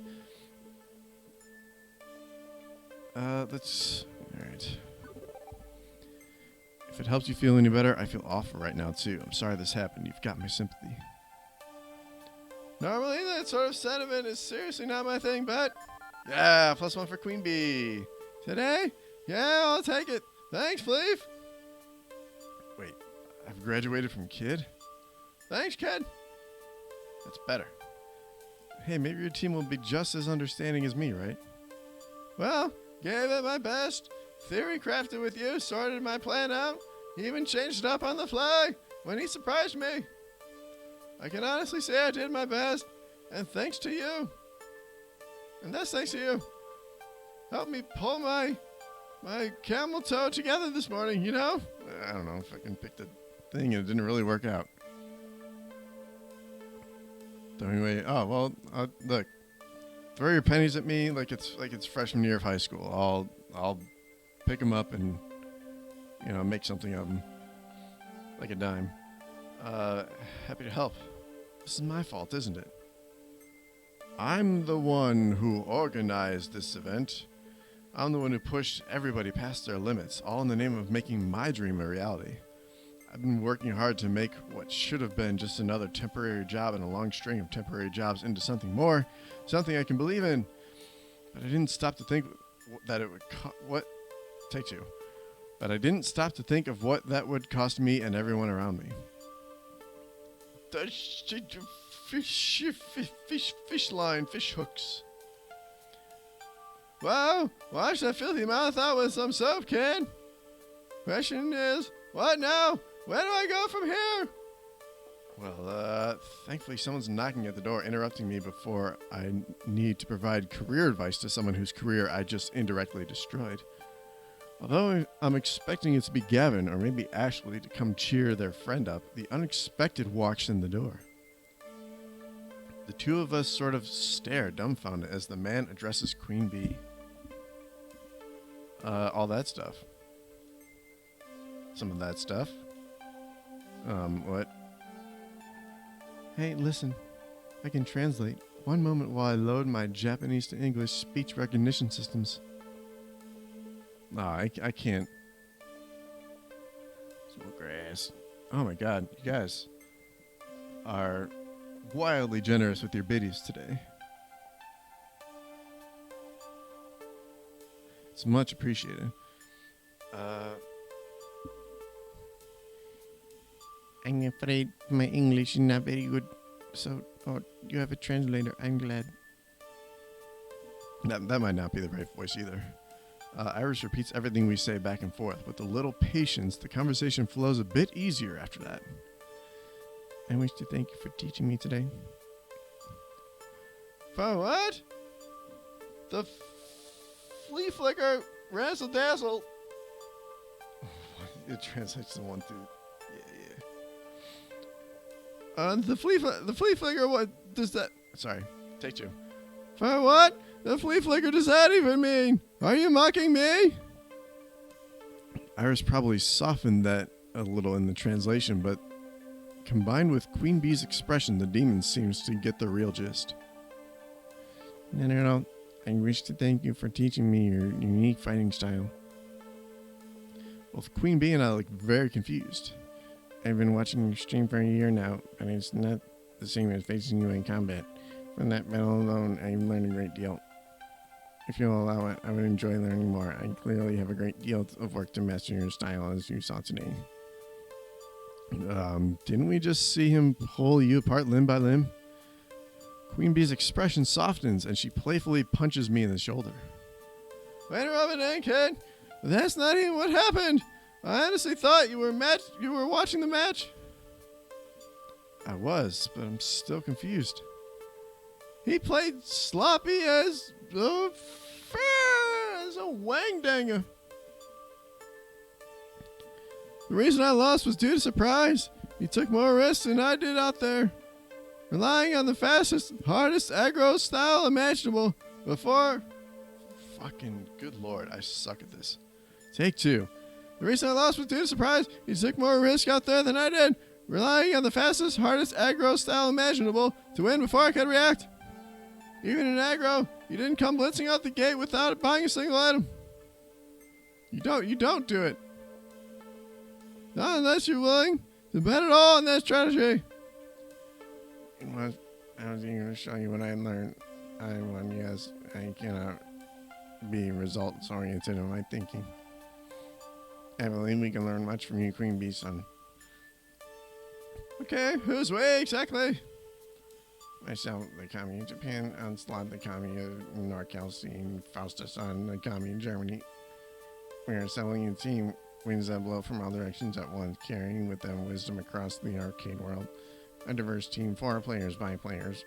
When we require an aggro-style champion, a Kami of the East Coast scene in America, we can be deeply honored if Queen Bee-san joined us. As he offers a deep bow, neither of us know quite how to react to that.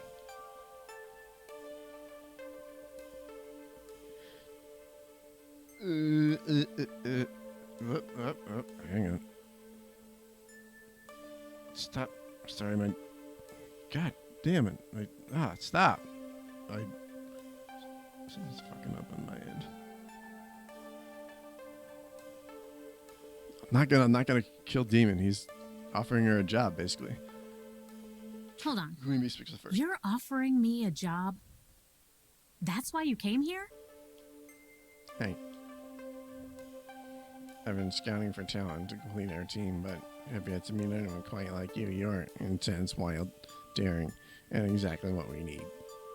But I could not know for certain until I attempted to surpass you in direct combat. I attempted and I failed. Winning the match is irrelevant. My play was insufficient. However, if you wish to remain loyal to L7 Gaming, I will understand. Them right in the ear. Oh my. I mean, let me look into my contract situation and square things away first. But, you know, I'm interested. Yeah, interested. She's into ear stuff. I almost barely saw the hint of the possibility of a glimpse of a smile on the demon just now. And it's gone. And it's gone. Thank you. Please take all the time you require. Fate willing, we will welcome you as one of the 4 heavenly kings. We will at last have found our queen. With that, he offers one more bow and promptly turns to exit. Holy fuck nugget! Kid, do you know what this means? You're about to be elevated to arcade godhood. Your skills will expand dramatically, or you don't have to live with your parents.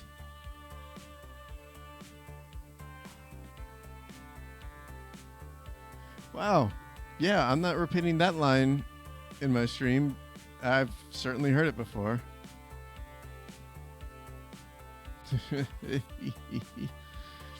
All right, so I'm leaning towards 1, possibly 3. Don't really need 2. 2 I can toss. That is very much a Family Guy quote.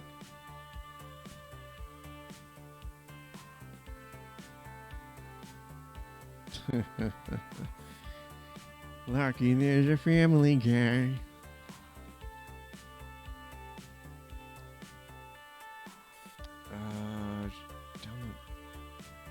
Download Eve.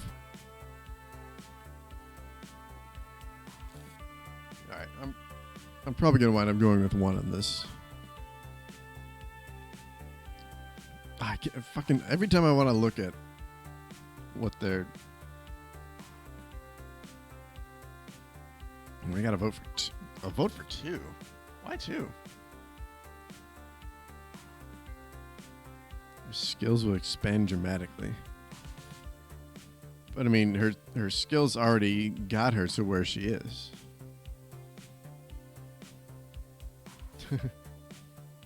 What's wrong with 3? I'm fine. I'm okay with 3, since she was starting to like doubt where her future was gonna take her. I was between 1 and 3. 3 would be compelling for you.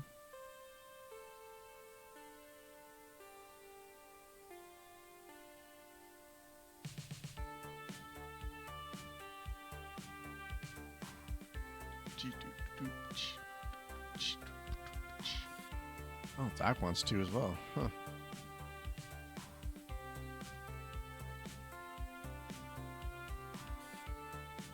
Y'all be crazy. I mean, I gotta take y'all into account. The penguin on the poster.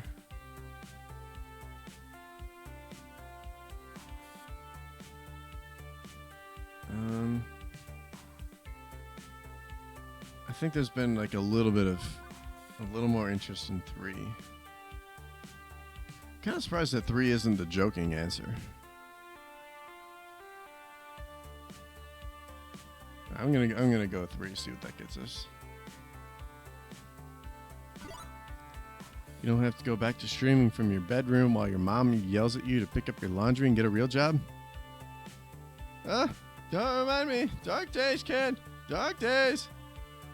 But they're behind me. This is an opportunity, a big opportunity for me to advance my craft. To earn the fame I know I deserve. Damn, so it actually might have been 2. Holy shit. Huh. It'll be a rough ride, I know.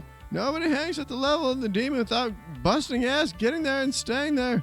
But I can do it. I'm ready. I've got a future, and it's bright. Amidst some relief, I'm hearing that I didn't just sink Queen Bee's battleship. The fact remains that we got lucky. If the demon hadn't been in a generous mood, hadn't been scouting for talent, her career would have been in shambles, thanks to me. The demon himself said, the demon said it himself, don't fall for results-oriented thinking. Maybe her future is bright, but it almost wasn't, thanks to me. So where's Queen Bee right now? Whoa, she's actually tied for 2nd. All right. How about that? Bye, Doc. Thanks for hanging around.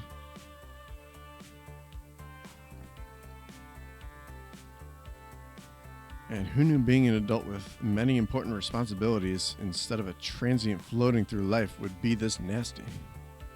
Oh, kid, you okay in there? I'm fine. Everything's fine. Shaking the moment off, I do my best to celebrate her achievement. I'm glad I could help you out this morning, and I'm glad things worked out, even if I guess both you and the demon feel you lost the fight in your own way. Esports, huh? Wild stuff! But hey, I've been meaning to tell you, thanks! You've been with me through all of this, even when you probably had better things to do. Don't think I haven't noticed. Well, I feel my cheeks flush. Crap, am I blushing? Maybe this is my moment to express my feelings. Oh.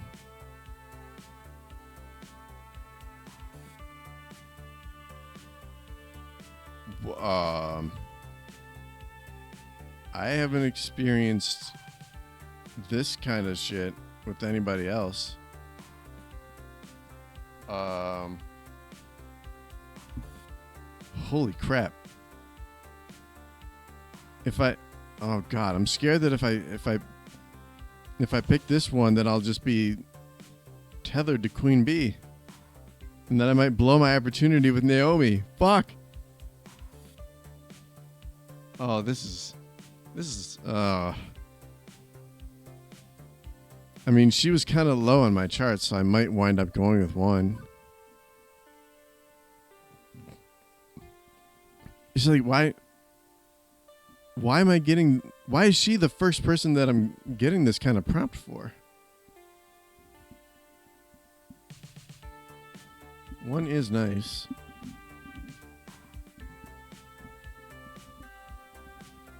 Yeah, neither one of them are bad. It's just really strange how this kind of just happened. They kind of threw this at me. Yeah, I'm gonna go with one, because I'd rather. She's not in she's not in my top tier. It's a test to see. Yeah, it is. Okay. You're a friend of the Funplex, Queen Bee, and while it's my job to keep you coming back, I want you to know that it's not just for the tokens or your esports stardom. We're just happy to have you around, Queen Bee. It wouldn't really be the Funplex without you, so thanks a bunch. Oh, Sharks Kid, it's no big deal. I like it here. I'm happy to have friends like you and Purr at my side. Speaking of here, you should join here already. Wait, sorry. Take two. Speaking of here, we should rejoin here already in progress. Folks would be expecting the runner-up to make an appearance. And I'm never one to not make an appearance.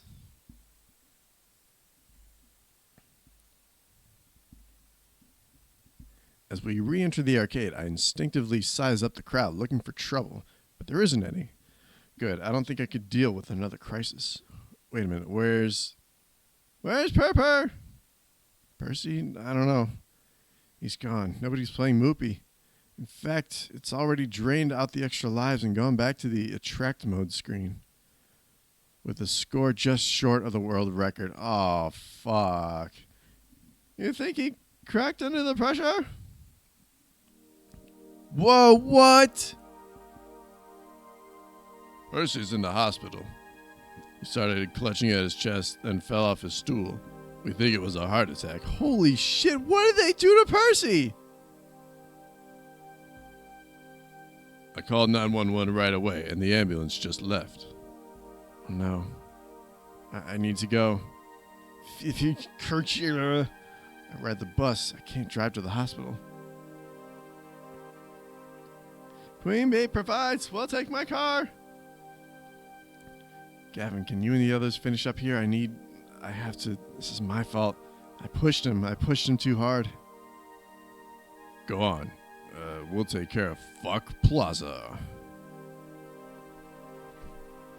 Quickly, we pile into Queen Bee's rusty yellow hatchback and speed off to the local hospital.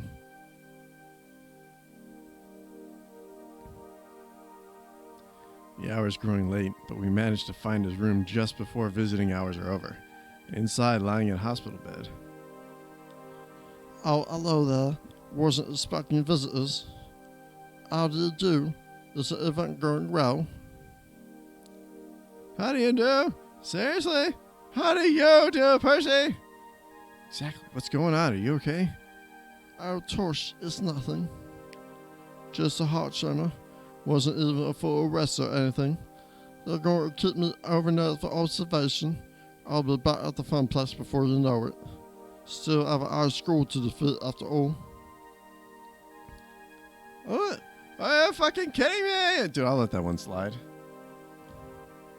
Pepper, come on. You're hooked up to an ECG. I can see your heartbeats. It's not nothing.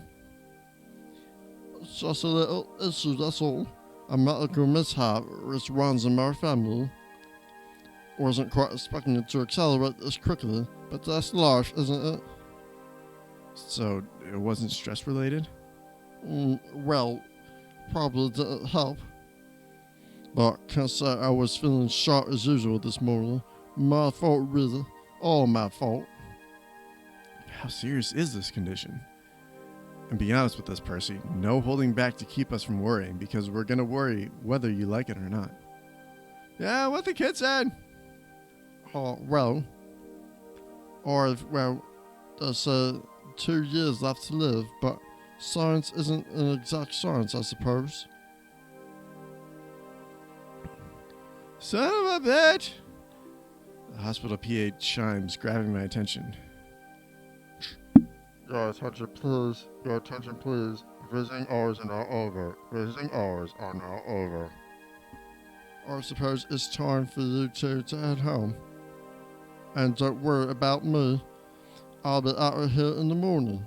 Probably take a break from Moopy for a time, but I'll pop by the Funplex all the same. Only if you're sure, Percy. You know me, love. I'm an optimization expert, and my way of keeping calm through the silliness is to optimize the happiness I can find in the time remaining to me. And that means The Funplex. the Funplex. Damn, dude. I was not expecting that. Queen Bee offers me a ride back to the Funplex in her car. I've still got an event to wrap up and then a bus to catch back to my apartment. Neither of us really feel like talking on the way there.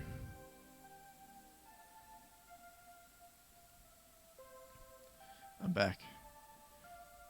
Not that there's much to come back to. All the plastic trophies I'd picked out for the high score contests are gone, along with their winners. Looks like everybody's closing up shop. Ashley tidying up a bit. Naomi literally having fallen asleep at the prize desk. And Francine up way past her bedtime, squinting at a computer printout. There you are, Leaf. Gavin ran the numbers while you were out. Despite the discounted tokens, we made a tidy profit today, far above and beyond what the Funplex normally draws.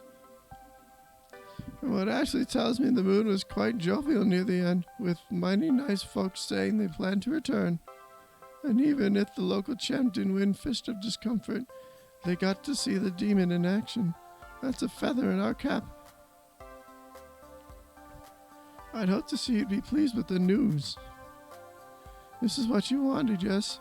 To put the Funplex on the map? Business is going to be just peachy now, especially with more lovely parties like this one. Yeah, okay, sorry. I'm happy about it. Just Exhausted? emotionally, mentally, and physically. Well, for what it's worth, we're all rather exhausted, dearie. But we've got no regrets. I'd like to think I know a thing or two about dreams. Dreams and how difficult they can be to make a reality. Your dream of a thriving Funplex is going to take hard work from each and every one of us. But we're ready, willing, and able. Well, true, Queen Bee didn't win, and true, Percy was, hospitalized, but poor dear. But Jeez. we did it. Your friends saw it through, and they do it all over again, without a doubt. Yeah, it's really interesting that he did step up in a big way and made his dream come true, but it was at the expense of everybody else. I'm not a bit numb to it all. I'm sure I'll feel like $1 million tomorrow when Percy strolls back in and smiles, and Queen Bee sporting her fancy new team jacket. Oh, excuse me. When the daytime crowds are thick with newcomers, happy to be playing the games they love. When I really get to see the effects of what we accomplished. But for now, I really just want to go to bed. Need anything else from me tonight? We're all wrapped up like a bow. I'm on my way home for a good night's sleep myself. Go home, Fleef. We'll see you tomorrow. What time would it be? 1:17. Turn the keys in the lock, slumping into the apartment. Oh no. Ah, fuck. Fleef! Hi! So, how'd it go with Fuck Plaza? Every bit as awesome as the awesome poster I designed for it? Players went home happy and business is booming. Hooray! Why don't you look happy? It's been a long day. Well, okay. Honestly, Fleef, you're an inspiration to me. You had the guts to chase down your dreams. It's tough work, but I knew Iris could find you something you love. And I've been wondering if I should follow in your footsteps. You want to become an arcade czar? No, silly. I mean, just try to find something to do with my life other than make coffee for executives and file their paperwork.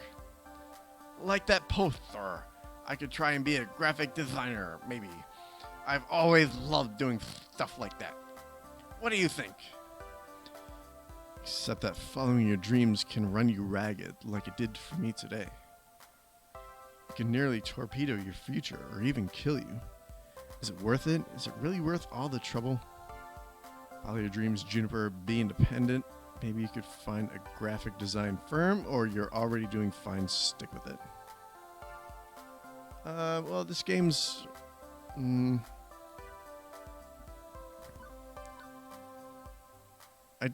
kind of going towards numero uno.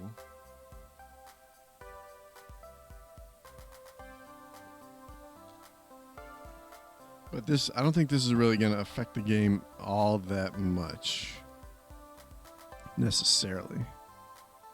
You could find a graphic design firm, but it's more the big business stuff that I'm going to say be independent. Francine's right.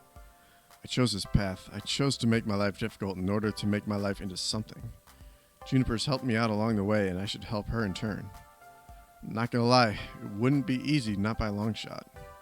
But yeah, I think you should chase your dreams. Become an artist on your own terms. I knew I had the right idea. Thanks, Fleef. You need to go to bed and sleep. Tomorrow I'll make you pancakes as a reward for my hard-working arcade czar. You used to have pancakes every morning during those summer trips, right? Your mom made them. It was ages ago, Juniper, when my folks could afford trips to the shore. And Juniper gets a wry smile. I think I know exactly how we can celebrate your newfound success. How about a beach vacation?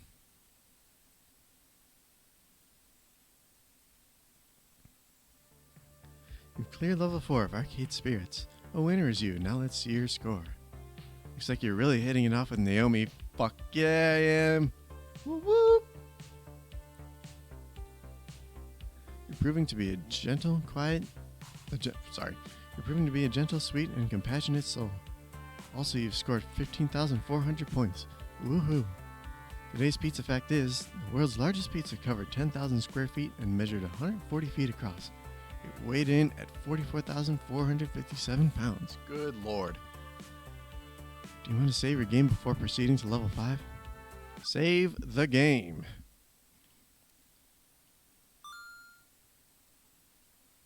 Save it. Also, you know what? We got 10 viewers. Maybe I'll push for another chapter here. But you know, I'm gonna take a minor break here for a second. Let me rest my vocal cords. Maybe use the little boy's room. So hang out, chat amongst yourselves, and I'll be right back for another chapter of Arcade Spirits.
Alright, let's see if we can continue to make a dent in this game.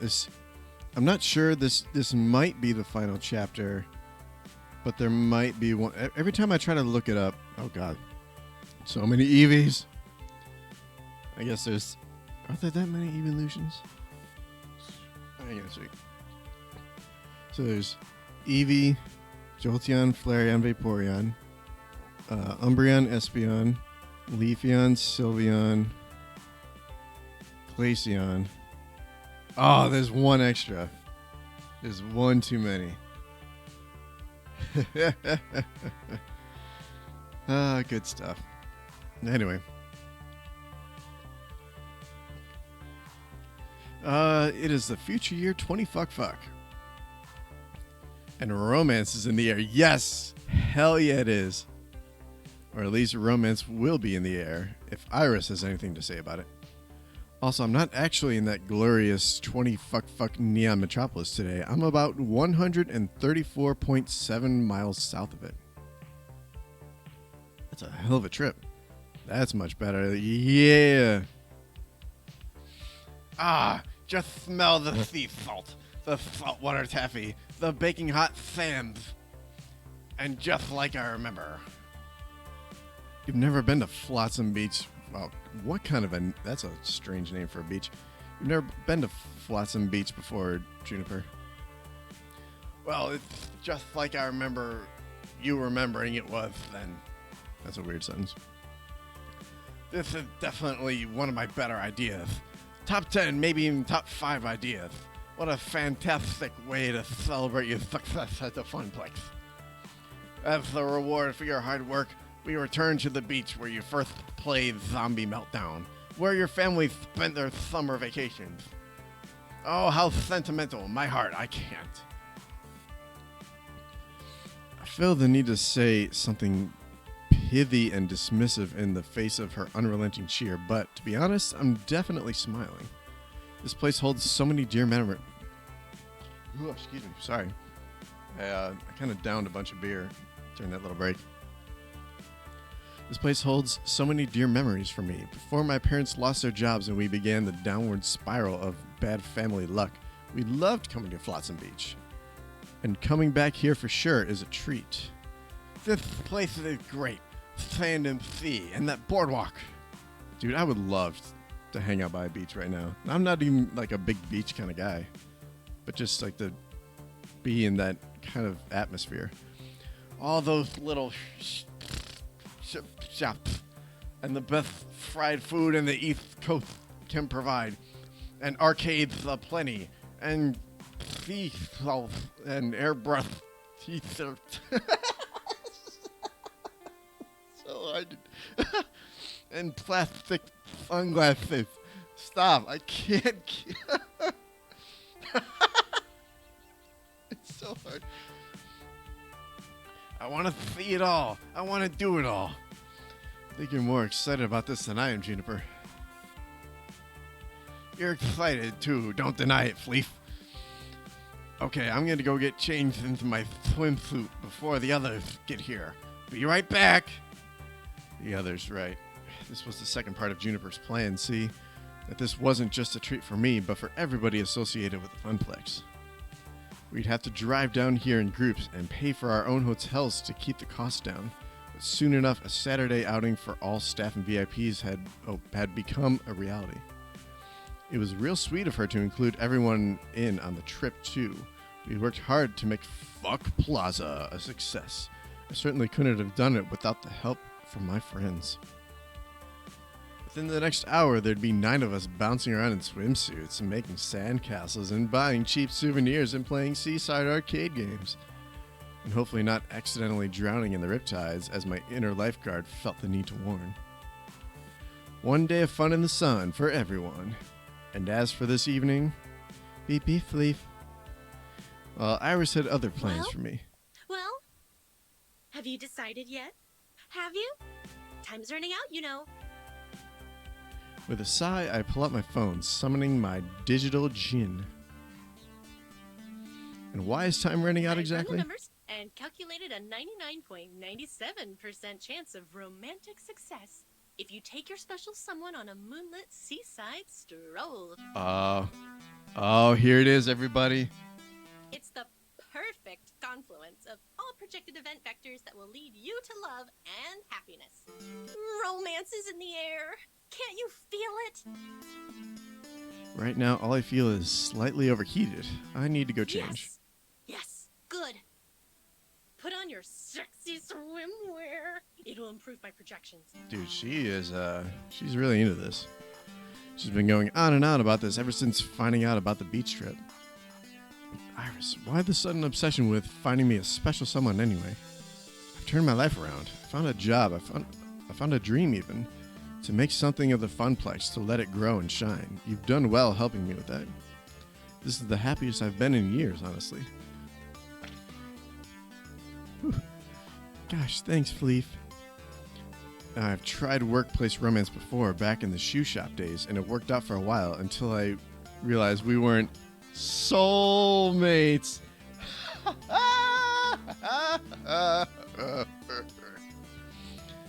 high-quality dad joke. Point is, I know I said I'd be open-minded about this sort of thing. I haven't forgotten what we talked about the day I joined the Funplex, but now that I'm faced with it, I'm not sure. Leaf, you spent weeks getting to know these people. You've even taken a few of them out to lunch. What if I just make things awkward for everyone? What if I can't decide who to approach? That's not a problem. What if I'm just not ready to start dating again? Interesting dilemma. It's certainly not that one. Curious about number 3.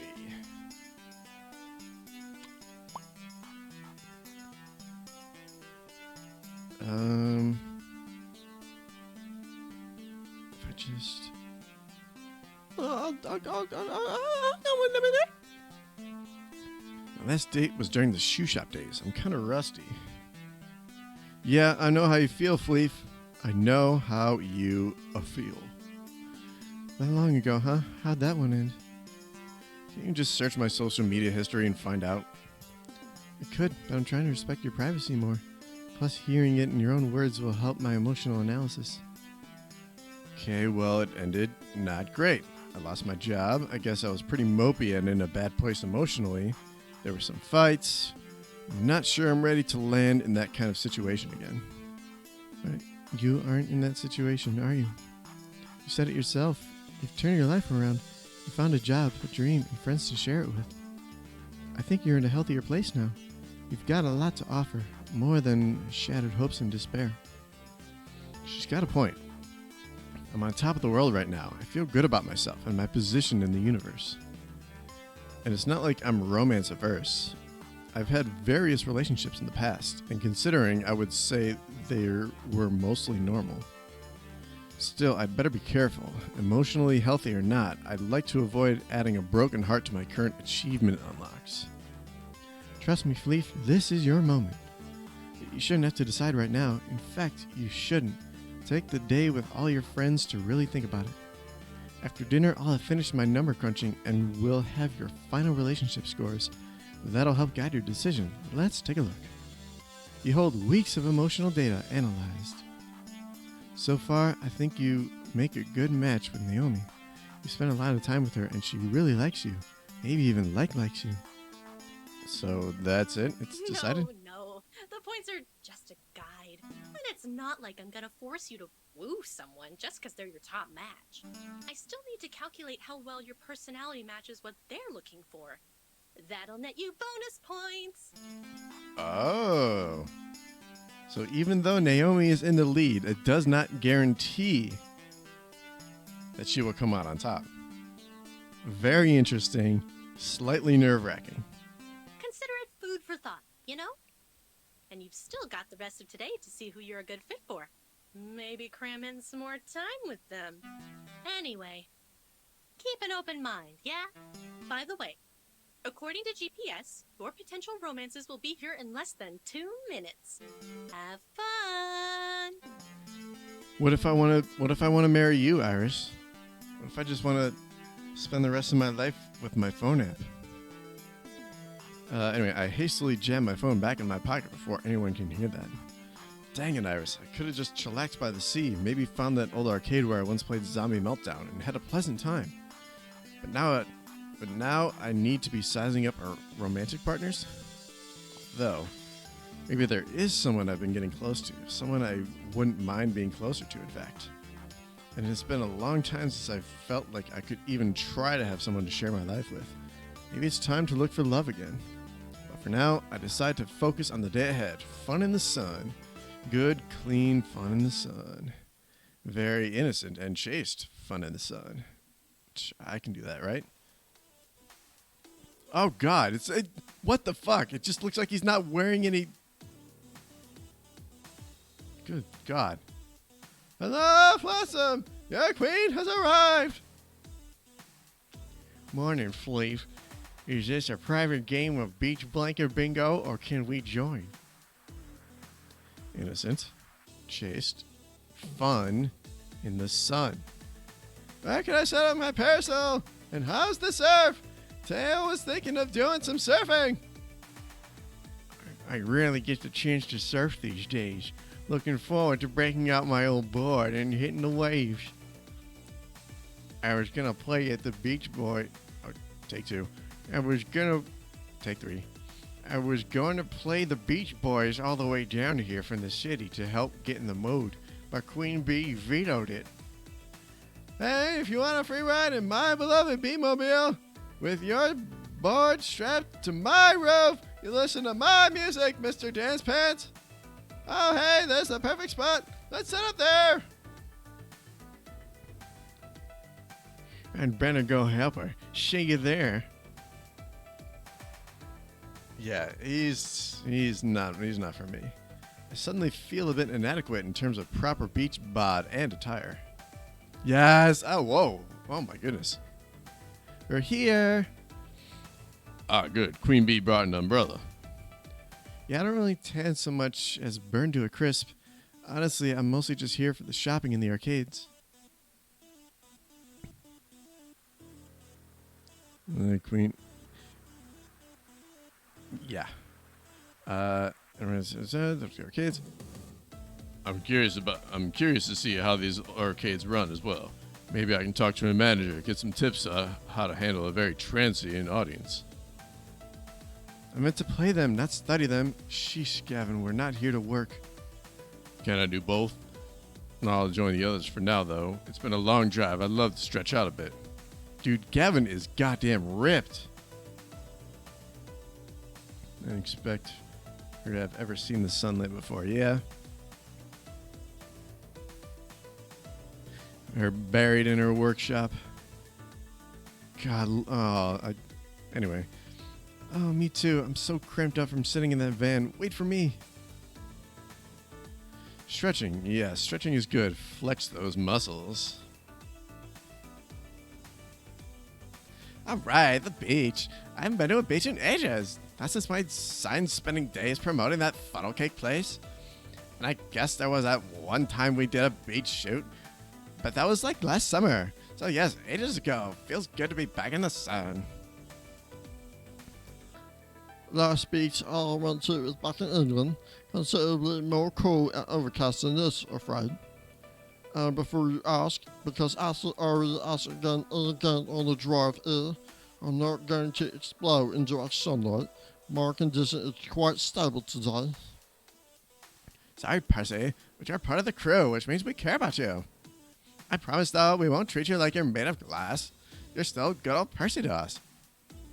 Thanks, love. All the same, I think I'll grab a spot under the umbrella before all a good shot is taken. As for me, last one in the water is a landlubber. Dude, Percy's rocking that dad bod, yo. The water, yes, getting wet and cooling down. Party! Oh, dears, afraid my bikini days are behind me, but I'm happy to be here all the same. I do so love to be out in the sun. Lovely beaches, lovely weather, lovely people. Good to see all three present and accounted for. Yeah, I rented an extra parasol and some chairs for Miss Francine and I. And for you too, Fleef. Plenty of room if we squeeze in. Oh god, that hurts. Hi, how cozy. Well, okay then. This is a new context for me to be observing these people in. Fun in the Sun writes, above all else, this is to be a day of celebration and cheer over the success of the Funplex. With that firmly in mind, I join everyone and we get this beach party started. Although it doesn't take long for the group to start splitting up. There's just too much to see, too much to do. I know from my vacations here as a kid that you can't really try everything in one day. But unlike me, they're noobs. And as an adult, I know how to budget my time to do the things I really want to do and hang out with the people I really want to hang out with. Despite my attempts at good, clean fun, Iris's words are still running through my head. By evening, I need to make a decision. That means if I'm seriously going to make a move, like she's suggesting I do, I should spend my time wisely leading up to that move. So what next? Naomi and Ashley are making sandcastles, very nice. Gavin and Queen Bee just found a volleyball. Teo and Percy are playing carny games, and Juniper is talking with Iris. That's not interesting because neither one of them are relationship worthy. So let's go where I want to go, Naomi and Ashley. In the distance, I see what appears to be a myriad of sandcastles, which makes sense. I mean, I'd be worried if it was a whole bunch of not sand... What the fuck? I'd be worried if it was a whole bunch of not sandcastles on the beach, okay? During my many beach outings as a kid, there were always multiple sandcastle competitions going on. And in front of me, our own Funplex fabricators have entered the fray. With Naomi being our arcade builder and Ashley with all of her cosplay craftiness, it's no wonder why these two are up for the sandcastle challenge. As I jog over to them, I see Ashley laughing over her castle and Naomi meticulously measuring something on her citadel. How goes the castling? Great. Do you see all the amazing sandcastles? They're all so cute. Properly made sandcastles aren't cute, Ashley. Oh, then what are they, Naomi? Assuming they're not just made by kids for funsies, a proper sandcastle can be a structural masterpiece. Every grain of sand must be in its proper spot or the whole thing comes crashing down. If a job's worth doing, it's worth doing right. That's a bit much for sandcastles. Naomi says this without lifting her eyes away from her castle. She's so completely focused that I don't think she's even blinking. And what exactly are you doing, Naomi? I'm making sure each embrasure is equidistant around the tower. Otherwise, it'll be an asymmetrical mess. Makes sense. I take a moment to actually appreciate their castles. Naomi's is a structural masterpiece. Straight, perfect edges meet bold, flat walls, which produced an almost perfect medieval castle. She even added an ocean water moat, complete with drawbridge. Ashley's is equally impressive, too. It's a soft, fluffy fantasy castle. The foundation is made of sculpted sand clouds, like an elegant castle in the sky, complete with spiral staircases encircling slightly slanted towers. Dude, it's a good thing fucking Juniper wasn't saying that sentence. Yeah, Naomi was, you know what? That was the first time I was a little bit like, Naomi, calm down a little bit. So I take it you both entered the competition. Oh, I'm gonna have to choose between their castles. It's probably gonna come down to a vote or something. Of course. You know it, Flav. You should make one too. It's not too late. I think there's still like a half hour left of the competition. And since it's at amateur level, latecomers are allowed. Both of you have made some extraordinary castles. My architectural skills are somewhat lacking in the sandcastle area. That sounds like some sad excuses. They're perfectly good excuses, Ashley. It's not like we're professional sandcastlers either, Fleef. It's not about winning. You know what? That's kind of slightly counterintuitive, intuitive to that big speech you just gave a few minutes ago.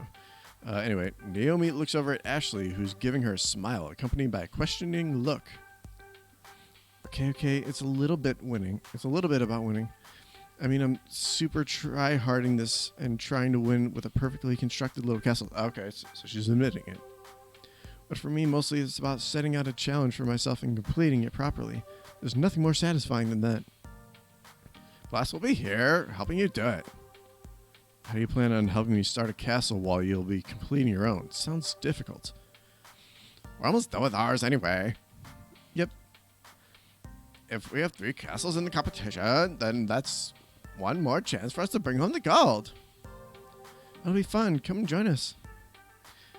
Join us, Fleef. Join us.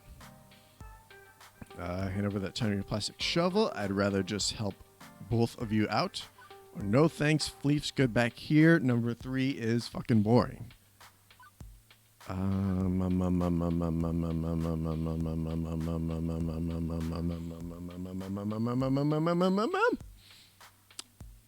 Kind of thinking about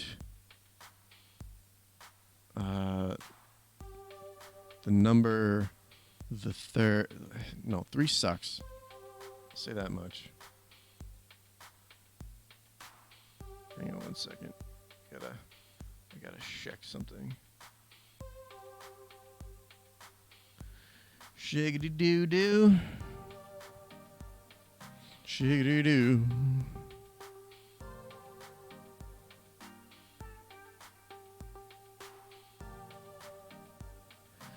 Shiggity doo doo doodly doo. Shiggity doo doo. Shiggity doo. Wonderful feeling, wonderful day. Yeah. Whoa, hey, hang on. Something is a tweaking.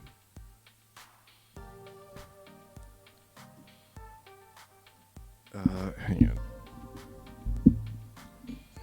What?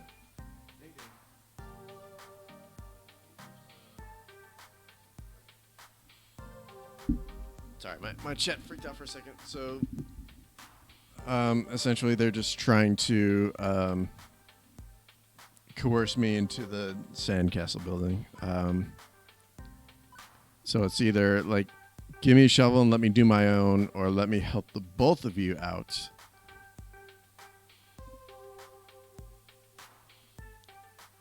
Either way, like, it's not, neither one of these is geared directly towards one of these 2 women. All right, number 1. All right, I'll go 1.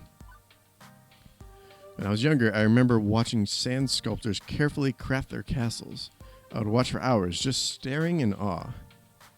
I made my fair share of them too, trying to imitate the professionals, but they were never more than lumps of sand that vaguely indicated shapes. I'm not that competitive, but like Naomi said, it's just for fun, so why not? I'm gonna need a bucket, a melon baller, and a funnel. Stat. That's the spirit, Fleef. I just put the finishing touches on mine. Let me help you get that base started. Oh, Naomi, I will happily let you get my base started. Good stuff. Naomi, Ashley, and I dug our hands deep into the sand and started shoveling, pouring, and constructing. So what are you going to name your castle? Huh? Hey, this is my stream. I will keep it wherever I want. You can't just make a sandcastle and not give it an epic name. Actually, it's a solid point. To give it a name is to give it life. I have names for all my important tools back in the shop, too. Well, here, I got a tool you can name. My soldering iron is named Melty. My multimeter is named Zappy. My rom burner is named Sir Romulus Romanov III. Good night. Oh, take it easy. Thanks for joining. Thank you for all the biddies. You're good. You're a good dude. Maybe not something quite that grand for mine. How about the Funplex? Both Ashley and Naomi bust up laughing. That's very appropriate. The Funplex is practically a castle, right? What if we make it look like the Funplex? It already looks like that, kind of. That's because the Funplex is just a box and we've only made the foundation for our castle. But if we can carve in the sign and the double front doors, Naomi happily starts putting the details on the sand funplex while Ashley and I cheer her on. That looks so good, Naomi. You're so good at having steady hands. Yeah. You should really join me in making some cosplay. You'd be great. Making costumes does sound fun, but I'm not sure if I can handle all the pressure of people looking at me. I usually work alone, you know. We don't have to do it at a con or anything. We could just get dressed up and prance around in the forest. That's a bit more my style. Well, except for maybe the bugs and poison ivy and stuff. We continue chatting as we construct the sandcastle grain by grain. It takes semblance of the actual funplex. We manage to finish it just in time before the judging commences. Here comes the judge! The officiant of the Sandcastle Challenge comes towards us and looks over the castles. With an arbiter's eye, they glance over ours and nod in respect of a job well done. I didn't even realize I was holding my breath in anticipation, and once the Sandcastle judge leaves us, I let out a huge sigh. I think that's a good sign, right? The nod, that means we did it. We are gonna win. There's still many others out there to judge, but I'd say a nod counts nicely as a compliment. But which one? Whose sand skills will reign supreme? Flav, what do you think? Who's got the winner chicken dinner? Who, me? I'm not a judge of fine sandcastles. Just do it for funsies. Let's hear what you think. Oh, shit. I mean, this should be obvious, right? I should either 2 or 3. I feel like 3 is not going to win points for anybody. Picking 2 would probably win me a point for Naomi.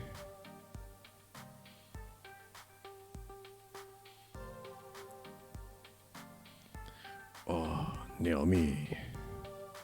Oh,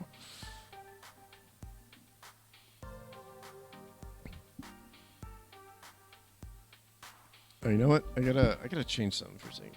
Who gives a single solitary? Whoa. Heavy stuff there, my friend.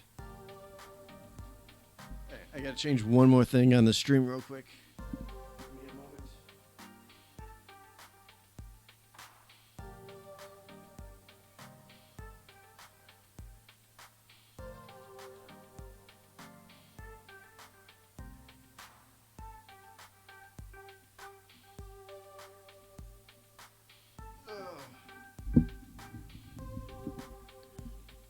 And update my stream to reflect that we are actually playing Chapter 5. So let's pick number 2.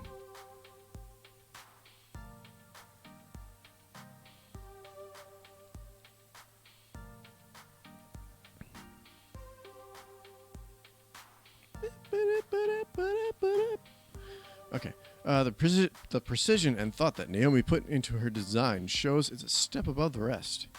From the gatehouse to the towers, Naomi, your castle is one of perfection. Just like you. Oh, please. That's a bit much. Oh, thanks. It's kind of you to say, Fleef. I agree, too. Naomi did an excellent job with hers. I'm jelly of her skills, and I hope you do win. Ashley, thank you. Oh, dude, look how much Naomi's blushing. Yo, it's working. I think they just finished tallying up the scores. We wait not so patiently as the judge makes their round across the beach. I see them stop next to a particularly dramatic-looking sandcastle. Pulling out a bright blue ribbon, they prop it up next to the castle, which means... Well, poop. Double poop. Don't feel too down. If it wasn't meant to be, it wasn't meant to be. Oh, very pragmatic of you, Flav. We did have a blast, though. But I hate losing. We just gotta win next year, Naomi. Maybe if all 3 of us join forces again, we can build the best sandcastle this beach has ever seen. We should spend some time practicing more, which means more beach trips. I'd like that. I'm in. Great. Next year, our team Ashley is going to eradicate the competition. I think you mean Team Naomi. You two can fight over that next year. I think I'm covered in enough sand for a while. I'm going to see about being slightly less sandy. I hear you, but Naomi and I aren't done here. We got one last thing we gotta do. What's that? Destroy our creations. I'll leave you to it then. I'm a mighty dragon. Fear me, tiny sand people. Wow, that's mildly racist. Both of them smile widely at each other and laugh. Walking away, I can hear the sounds of devastation behind me. I peek back one last time to see the castles come crashing down before I set my eyes forward. So, what next? Ah, boy. Gavin and Queen Bee just found a volleyball. Or... Again, I don't really care about Juniper. What would Juniper enter?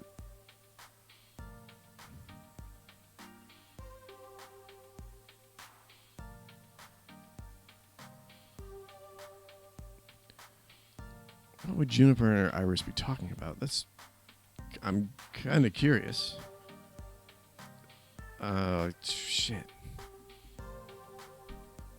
I wonder if I'm going to wind up having to go to all four of these. You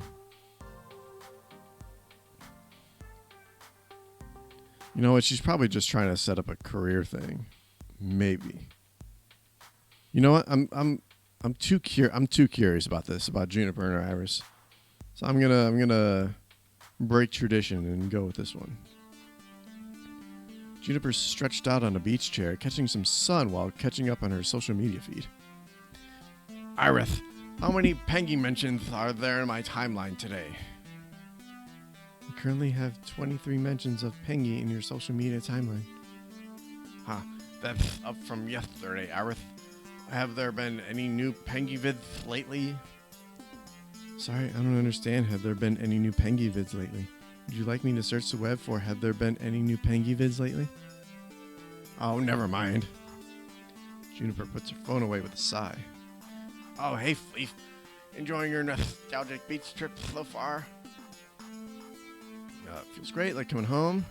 I know I've only hung out on the beach so far, or I've grown a lot since then. Everything's different. Maybe one. Possibly three.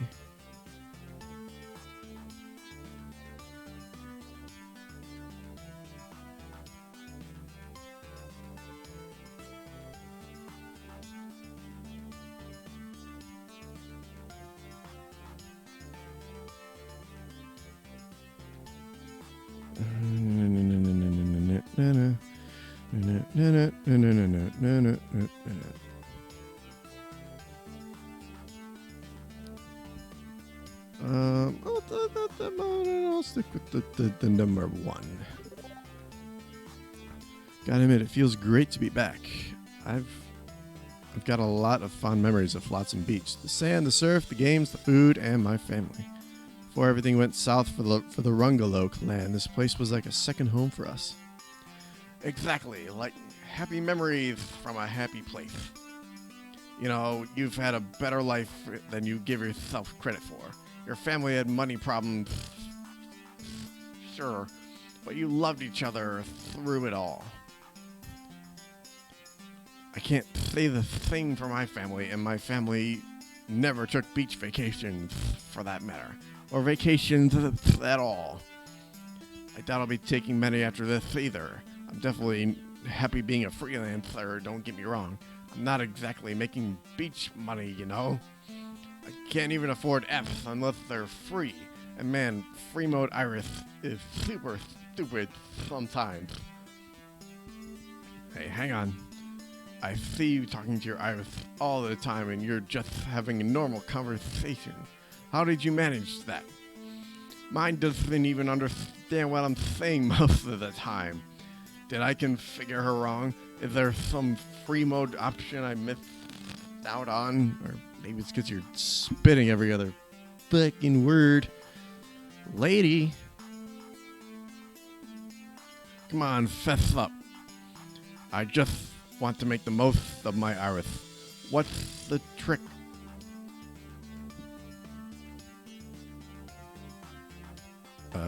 What did you do to make her so cute and chatty?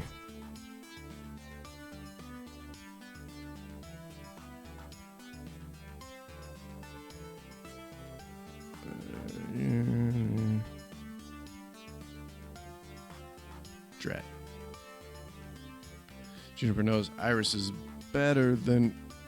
Wait, sorry. Juniper knows Iris better than anyone here aside from maybe Gavin. She's been suspicious for some time of my super duper version of Iris. My Iris is technically a pirated software device. I'm not supposed to have premium access. Do I trust Juniper with the secret, or would telling her betray Iris's trust in me to keep it? Oh God.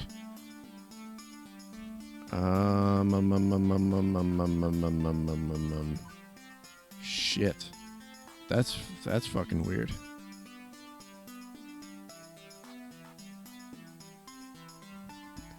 That's fucking weird.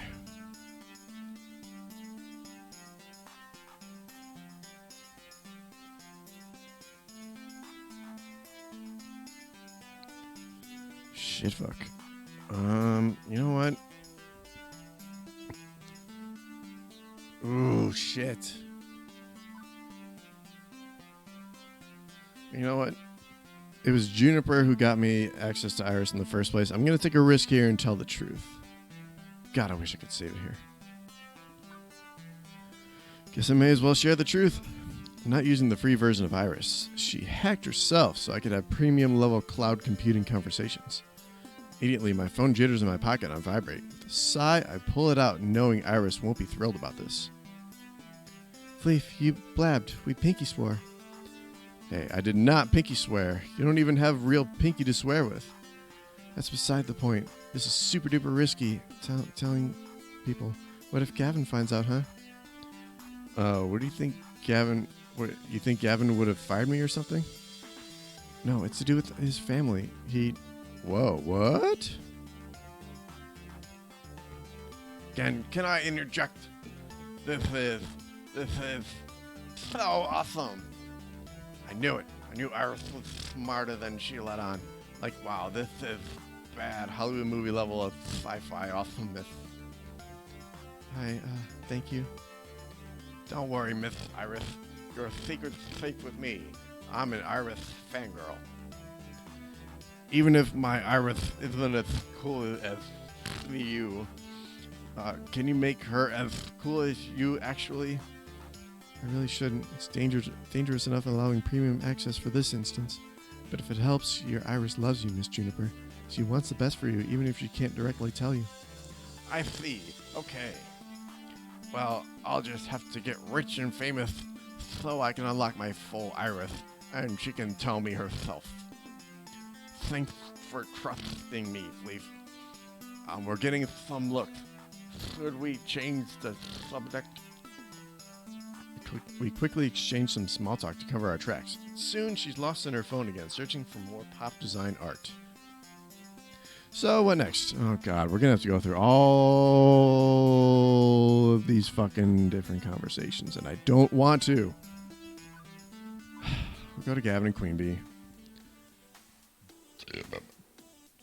Queen Bee and Gavin have taken up a friendly little sports competition here in the sand. Beach volleyball has always been a favorite pastime of beachcombers. It's fun, competitive, and what's not to love about watching athletic people show off their skills.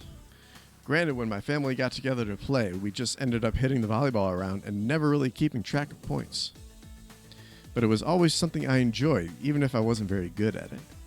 Maybe Gavin and Queen Bee will let me join in the fun. Dude, I want to play beach volleyball with my friends so much. If I'm lucky, I'll even get to bump, set, and spike it. Yeah, you know what? I didn't notice it the first time, but Queen Bee is endowed. As I jog closer to them, Gavin is occupying the far half of the court. Closer to me is Queen Bee's side of the sand court. It's easy to see that both of them have expressions of sheer determination on their faces.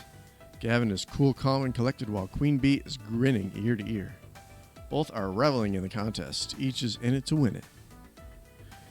It'd take some sort of catastrophic event for one of them to back down, like a tsunami.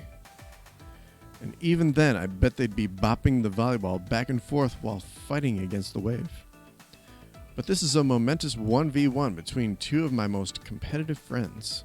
It's unnecessary to explain Queen Bee's cutthroat nature to Gavin. Oh, sorry. Take two. It's unnecessary to explain Queen Bee's cutthroat nature, but Gavin, his ambition is just as fierce, even if it's less vocal. He'd do everything for the Funplex to succeed, and he's taking that same attitude to beach sports. Are you sure you're ready for this next serve? Oh, sorry. Are you sure you're ready for this next serve? You better believe it, pretty boy. I'm ready to spike this ball so hard, it'll cause a quake beneath your tiny feet. Ha, if it's anything like your last attempt to score, I'll win this match in record time. That's enough talking. Green, shut it and serve it. Hi, Queen Bee. Eat this! Or nah, I guess not. Maybe I'll just try Gavin. Hi, Gavin. Not today, Queen Bee. I'm not sure I'm going to get a word in until this whole ordeal is over. Oh, God. A lot of talking today. Their concentration is intense. Game faces are on, and they see nothing else but the competition before them. I might as well take this time to watch them play. Hopefully they'll notice me. Gavin gracefully executes an underhand serve with the volleyball, and it glides over the net mere millimeters above it. In all fairness, it was a perfect serve, but Queen Bee returns with a dig up high. With enough time, she easily squares up her pose and spikes it down towards Gavin's side of the court. Gavin doesn't have enough time to respond, and it falls hard into the sand. Queen Bee clamps. Queen Bee claps and stomps her foot into the ground in unison. Ace! Technically, that's not an ace. An ace would be a point scored off a flawless serve. Queen Bee laughs and sticks out her tongue. Technically, it's putting me in the lead. It went on like this for quite some time, both of them volleying balls and serving quips. Meanwhile, I stood by and could do nothing but look on longingly. I just wanted to play. Not that I'm complaining much. Both Queen Bee and Gavin are the most athletic of the crew, save for Teo. And well, let's just say the sand isn't the only hot stuff around here, to be honest. I'm talking about the sex. Giggity goo. So watching them glisten as sweat drips down their bodies.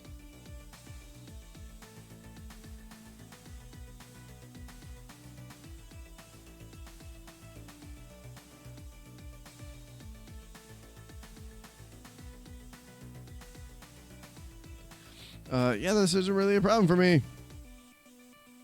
It's like her body was sculpted by the gods themselves. Oh, God. Powerful thighs, toned arms. Queen Bee's a goddess in my eyes. It's enticing, and the gameplay isn't that bad either. So, that's not quite how it's supposed to be read, but that's all good. Even though I've been standing here for well over 10 minutes, neither one has acknowledged my presence. This is until Gavin hits the ball straight in my direction. It soars all the way to the sorry, take two. This is until Gavin hits the ball straight in my direction. It soars all the way to the back corner of the court and lands right at my feet. Queen Bee turns around to see where the ball fell. Hey, Flav, that was out, right? Oh, now I get acknowledged. That was clearly on the line, Queen Bee. The point is mine. No, it wasn't. It was completely out of bounds. You might want to get that prescription on those glasses checked out if you can't even see that. It fell right next to Fleef, who will undoubtedly confirm this fact. You clearly had the best vantage on it. Tell us what you saw. Sure. I'm calling you now. This is for the win. If the ball is in, Gavin gets sodomized. Oh, that doesn't really work. Gavin gets bragging rights for the rest of the day. But if it's out, then I win. So all I have to do it and make the call. It's all right. So that's got to be a typo. So all I have to do is make the call. Uh-huh. Yes. So I get to call who? I wasn't paying attention. You both win. Yay. Hang on a second. All right, keep taking.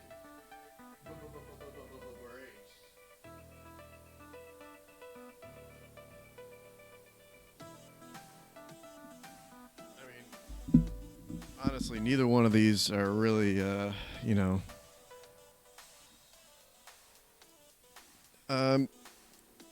Neither one of these are Naomi. I guess that's the gist of it. So it doesn't really matter in the long run, I don't think. You had your sound off. Okay. Oh, God. But you missed my angelic voice. How dare you?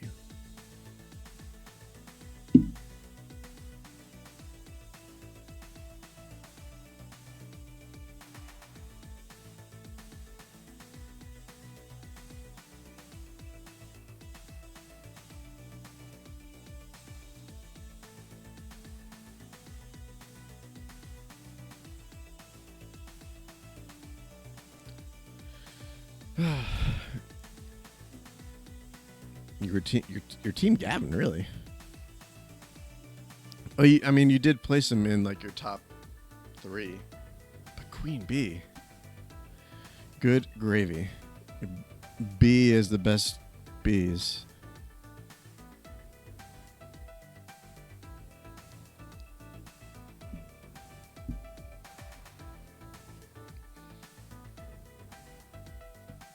Oh yeah, the calculator trick.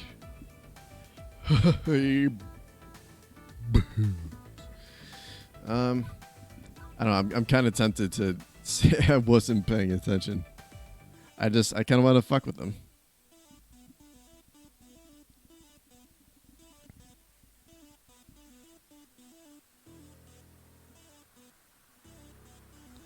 I think that may lose points. If that were a mechanic in this game, it definitely would. But I don't think it's possible to lose points. It just won't gain anybody points. I've never... if it is a function, then I've not seen it in this entire playthrough. So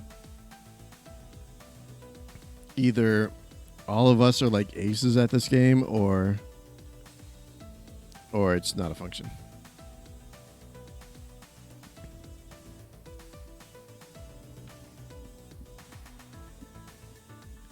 Right? If it were a function, you'd have found it in the first... Yeah, exactly.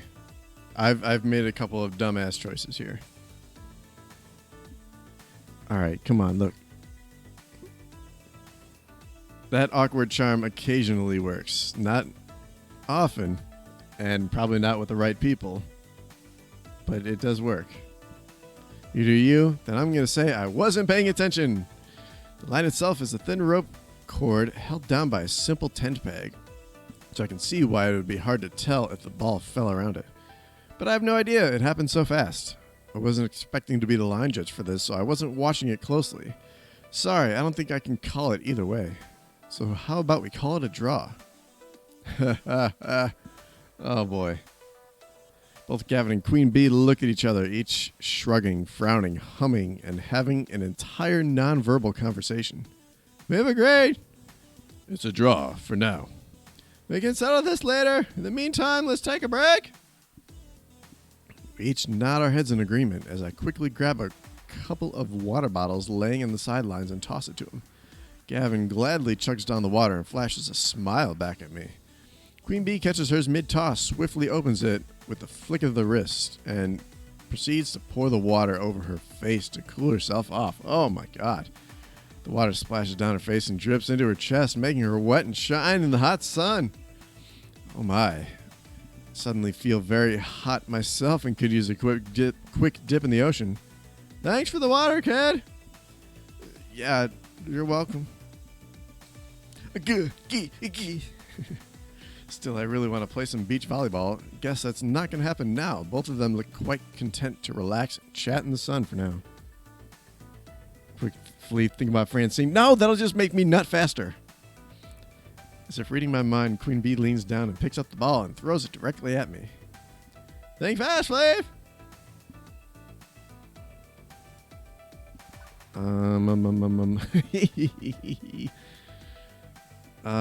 Bump it, set it, spike it. Spike it. Queen Bee threw it high enough that I can totally pull off a badass spike.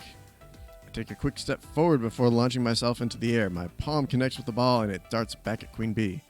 She simply bumps the ball over to Gavin, and forming a triangle, we continue hitting the ball back and forth. Bob it, twist it. This is exactly how my family would play. We'd all stand around and hit the ball to each other, trying to keep it from touching the ground at all costs.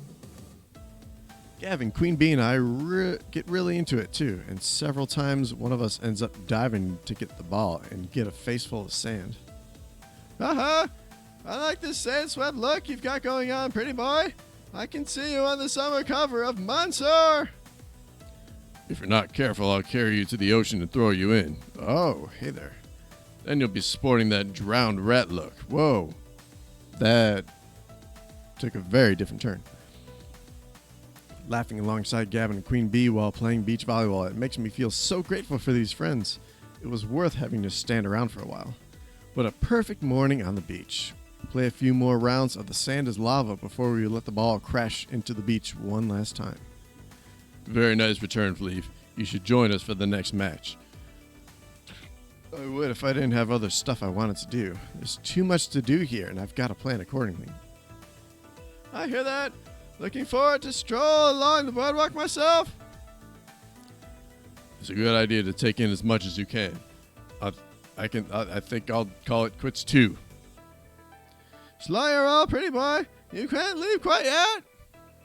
All right, we do have a score to settle. Let's finish this. I leave the gladiators to their final battle as I walk along the beach, awaiting my next adventure.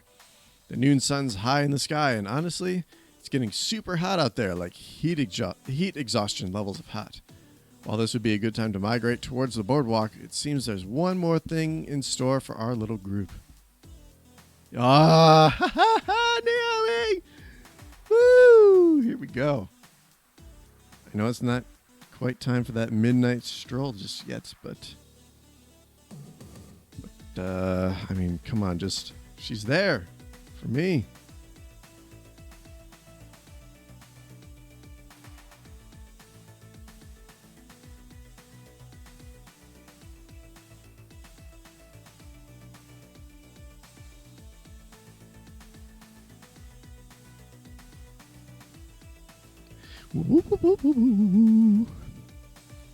Hey, Fleef, it's lunchtime, and I'm getting everybody together for a big surprise. Come join us. You seem super stoked for this. Of course, come on, it's this way. I wonder what this is all about. They're going to surprise me with some kind of fancy surprise thing because I made the Funplex so fun, and they all love me so much. I didn't have to go see Teo, which is a big win. Soon enough, the entire group has gathered. The number of shade-throwing parasols has multiplied to 4, too. Plenty of cool respect for everyone. Also new, a large cloth-wrapped bundle in the center of the group. Gather round. It's lunchtime. And judging from the rumbling in my stomach, it's right on time. The bundle is unwrapped, revealing a series of wooden lunchboxes in a traditional Japanese style. Each one's been painted a different color. As a way of saying thanks for all your hard work and your support, please enjoy these boxed lunches courtesy of the Funplex. And me, I made them. An authentic Naomi brand bento, sign me up. I reach for a box, and she smacks my hand away lightly. Not yet, Fleef. I made these special like... Everybody has a personalized lunch filled with their favorite things. Gavin, if you'd be kind enough to distribute them, names are written on the lids. Sure enough, on second glance, I can see the names and even little cartoon doodles representing each person. Wow, does my face really look that apathetic? Okay, I'll start handing them out. Gavin, you first. Let's see. Plain yogurt, celery sticks, and some rice. You know me quite well. Boring and nutritional. I colored a bit outside the lines on this one, rather than sticking to traditional bento style. Enjoy. Oh my gosh, sushi with a tempura veggies. Oh, and the side of miso soup. I love nothing more than a traditional bento box. And I love nothing more than making them. fish and chips, of course, with a little Union Jack or a toothpick. And you make a moopy maze out of the chips, too. It's not too stereotypical, is it? Or haven't found a proper chip shop stateside, so I'll take it on yours little taste of home. Aw. Oh, Canada, yeah! A big juicy cheeseburger and french fries. My mouth is watering just looking at it. Yum! It's got lots of...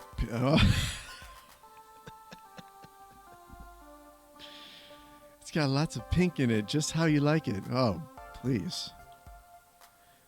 So pink, I can hear it moo! Well, that's a... Alright. God, what the... This is perfect. Pita bread and hummus. It's a great meal that fills the belly and gives you tons of energy. And we have to keep your tank at full. A tired tail is not a true tail. Oh my, this is lovely. Little finger sandwiches, some tea, and even a cupcake. Thank you, Naomi dear. It's very thoughtful. Ah, thanks, Miss Francine. I got a peanut butter and jelly sandwich. I bet you consulted with Fleef on this one. I love these. Always have, always will. I was kind of thinking she had... Homeboy just had a heart attack. Naomi gave him fries and battered fish. Yeah, she's trying to eliminate the competition. I bet you. Hang on. Uno más. Wait, up.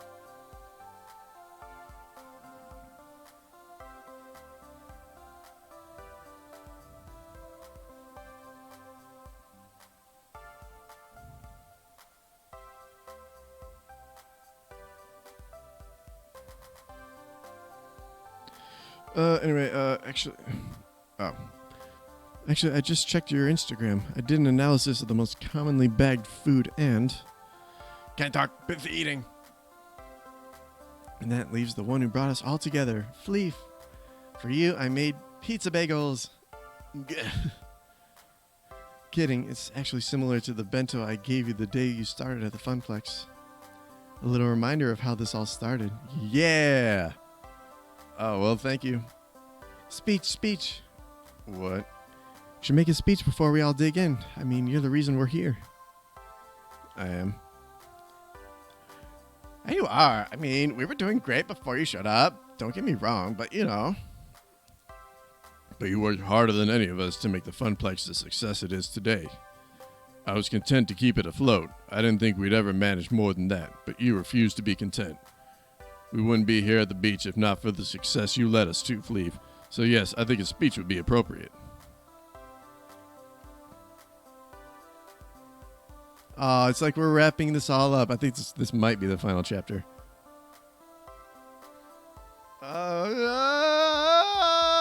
Yeah! Fuck Plaza. Rocked! It really opened the doors for me. I'd still be wearing that damn black L7 jacket if not for you. The atmosphere is so much livelier thanks to your efforts. Win or lose, I'll enjoy my time with Loopy thanks to having so many great people around me. By this point, I can't even imagine the Funplex without you, Fleef. So don't even think of leaving. If you do, we'll probably gather up a hunting party and drag you back. No hard feelings.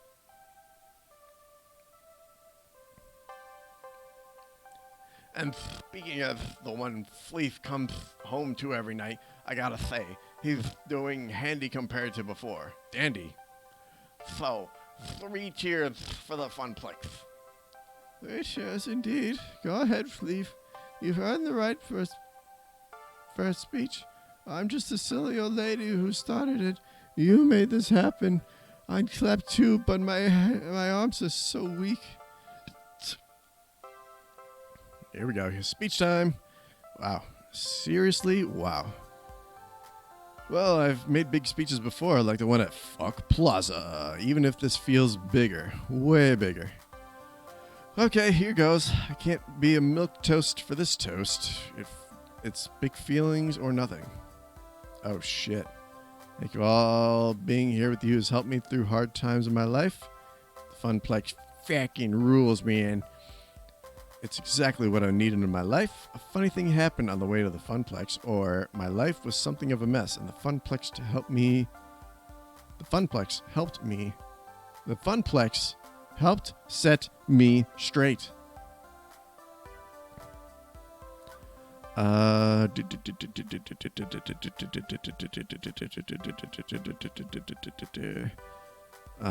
probably not 3. It's down to 1, 2, and 4.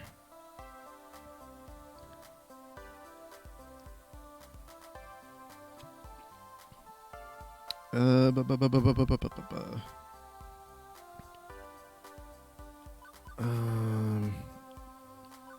think I'll probably just go with number 1.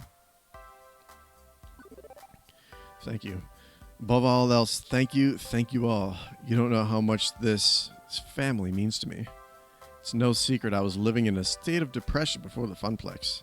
I just assumed life would always deal me a losing hand, but now through my friendships with you all, I've found something bright and warm I can rely on. Something I can be optimistic about instead of pessimistic.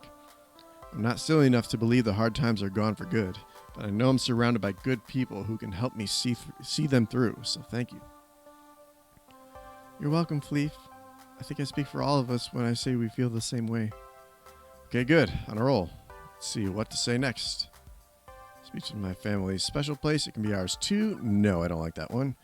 Flotsam Beats is just the ticket for rewarding ourselves, maybe. All this sunburn and greasy food is our just desserts. You've all earned this vacation. Live it to the fullest. Ooh, shit. Probably 2 or 4. Flotsam Beats is just the ticket for rewarding ourselves, or you've all earned this vacation. Live it to the fullest. Oh, I'm going to go the scientific route. Boom. In summary, you've all earned this vacation through hard and thoughtful work. You've earned the right to loosen up a bit and have some fun. We've only got one day here, so if you care for some advice, live it to the fullest. Do everything you want to do. We never know where we'll end up tomorrow. Live for this moment alone, and we'll worry about the future once we're safely back at the Funplex. If anybody has any questions about Flotsam Beach, just ask. I know this place like the back of my hand. I may take you up on that. I'm figuring there's a nice nightlife scene here, right? Anywhere I can go out dancing, I'm game. Now to bring it on home. I love you all. This means so much to me. Okay, let's kick some ass. Enough talking. Let the fooding commence. Or thank you all for this. I'm going to go with the scientific one again. Boom. Thank you. With all sincerity from the bottom of my heart, thank you, all of you. I want to honestly express my gratitude, even if I can't find strong enough words to do so. So I'll simply say thank you, and let's eat. You have my gratitude as well. You have no idea how much it raises my spirits working alongside you or watching you enjoy our games. Fleef, Sorry, I keep thinking I'm hearing the people talking, but it's not. Fleef, thank you for this lovely day. And I agree, let's tuck in. That tea is calling to me. This is the moment. One perfect moment with all of us together, laughing and talking and eating and having the best time in the world. Maybe things will change after tonight when Iris's plan to find me romance comes together. Maybe this is the high watermark. Maybe. But no matter what happens, I'll always have this one perfect moment. Here we go. Ah, shit, I thought they were going to skip to nighttime. Afternoon slides... Oh, come on, guys. Afternoon slides in as the gang migrates from sandy shores to bustling boardwalk. Once you've had your fill of seaweed in your trousers, it's time to take a walk down the boardwalk and indulge in any number of side activities. No need to change out of your swim gear either, unless you're going deeper into the beach town. You can just skip back and forth between the sands and the boardwalk. This is where the real action happens. Shops, restaurants, and of course, arcades. Soon enough, the group's splitting up to go try to do as much as possible. I got some time to tag along with some of them. Who to hang out with. Oh, God. I kind of don't... I wish I knew for sure whether or not this was the last chapter, because this kind of just keeps going.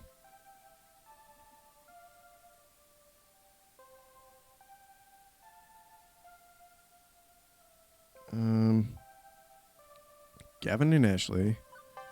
Oh, come on. Naomi and Teo. Why would you put my favorite and my least favorite together?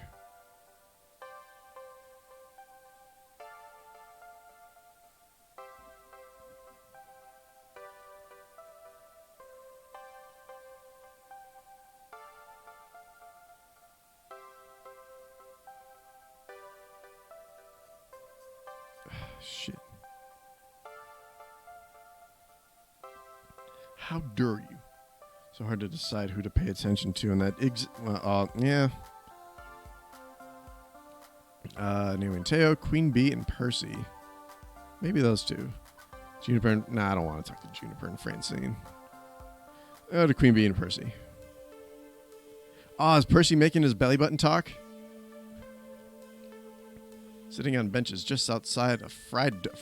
No! What are you doing? Why? Why is he eating funnel cake? Sitting on some benches just outside a fried dough stand, Percy and Queen Bee are sharing a funnel cake dusted with white sugar. Seriously? You've never had this stuff before? It kind of makes me wonder if maybe he wouldn't have had the heart attack if I had visited him instead. Oh my god.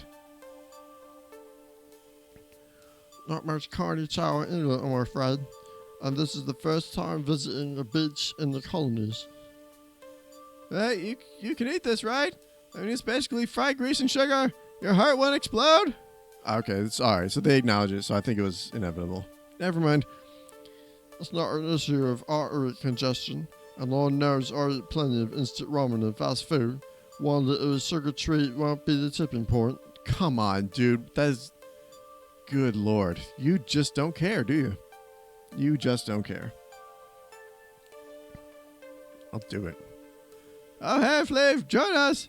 No way you can eat this huge thing, but... come on. That was a little too easy. I settle in to pick at the delicious fried dough, just like I used to have back when we came here regularly. So Percy and I were talking shop. Even if you aren't a pro gamer, maybe you've got some valuable input, you know? Sierra Moopy-aholic buddy here doesn't believe in being a full-time professional gamer. Oh, God. It's not that I don't believe in it. I just don't see it as a stable occupation for a young person to undertake. If you're entirely reliant on the wavering loyalty of corporate sponsors and streaming subscribers alongside enterprise money, you may or may not be winning well. I suppose I'm just too risk averse to walk that path. I prefer a sound investment. Where's our love to risk? No risk, no reward. Yeah, at any moment it could all come crashing down, and I end up living in my parents' basement again. But I love to fight for my future. Just like Flav, he was an unemployed bum before finding the Funplex, so nowhere to go but up. Hey now. It's not like I was living under a bridge. Opportunity knocked. An opportunity comes once in a lifetime. You better.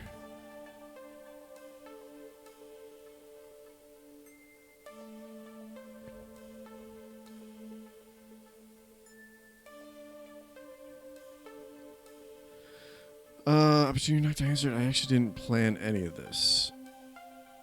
But yeah, that's kind of the point, right?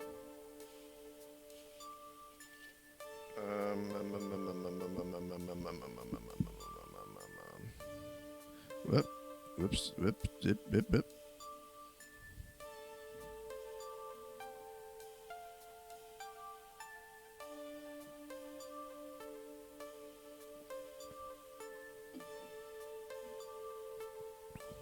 Beep. To opportunity not to answered. Because opportunity. God damn it.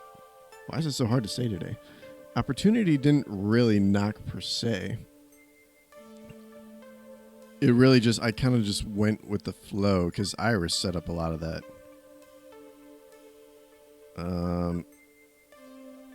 You know what? I might actually go with number 1 because I feel like she exaggerated just a little bit about my situation. I'm gonna go 1 on this. I wasn't exactly calling a cardboard box home and selling matches to passing strangers to survive the cold, cold winter. I was between jobs, sure, but I could have taken other opportunities, including one at Juniper's office for that matter. And you didn't. You chose the Funplex. Or maybe the Funplex chose you, but look, that's not my point. I'm not saying my path's for everyone. Abandoning the safer road in favor of the wild ride. It takes a certain mindset to make that work. But once I promise... what the fuck was I reading? But I promise you that those of us willing to make that leap are more... good lord, I suck at reading. Take 3. But I promise you that those of us willing to make that leap are having a more rewarding life as a result. Satisfying, not rewarding. Being a school teacher is satisfying, but sadly society does not reward its due. Many satisfying paths in life are also fraught with disaster due to this. It's survivorship bias. People see rock stars and football heroes and they think they can make it big too. But those success stories are a percent of a percent of a percent. And what happens later in life to the sports hero who abandoned all other paths? What skills do you fall back on when the window closes? You succeeded so far, Queen Bee, but remember not too long ago you were terrified of being drummed out of your team and tossed out on the street. I wouldn't say I was terrified. It was more like a mild reluctance at best. Currently you pursue dominance in your game of choice without making it your entire existence. I don't really play Meeple all day. I trade stock in my off hours. Why not consider a day job with your gameplay occupying the remaining hours? No way, no how. Fist of Discomfort takes absolute dedication. I can't be at the top of my game, at the top of the game, if I'm flipping burgers or filing paperwork. Percy, competitive level play requires intensive training. You can't get around the time investment, but you can make it pay double. That's where streaming comes in. Whenever I'm training, I'm streaming. Subs and donations make me money while my skills go up, up, up. It's win-win. I suppose I can see the need for a time investment, yes, but it's not like streaming revenues are stable either. Perhaps Fleeve can help settle this question. What do you think? Is it better to wholly devote your life to a risky proposition in search of happiness, or to hedge your bets and find balance? Oh, shit. I'm kind of leaning towards I don't know because it really varies person to person. There's no one formula to that.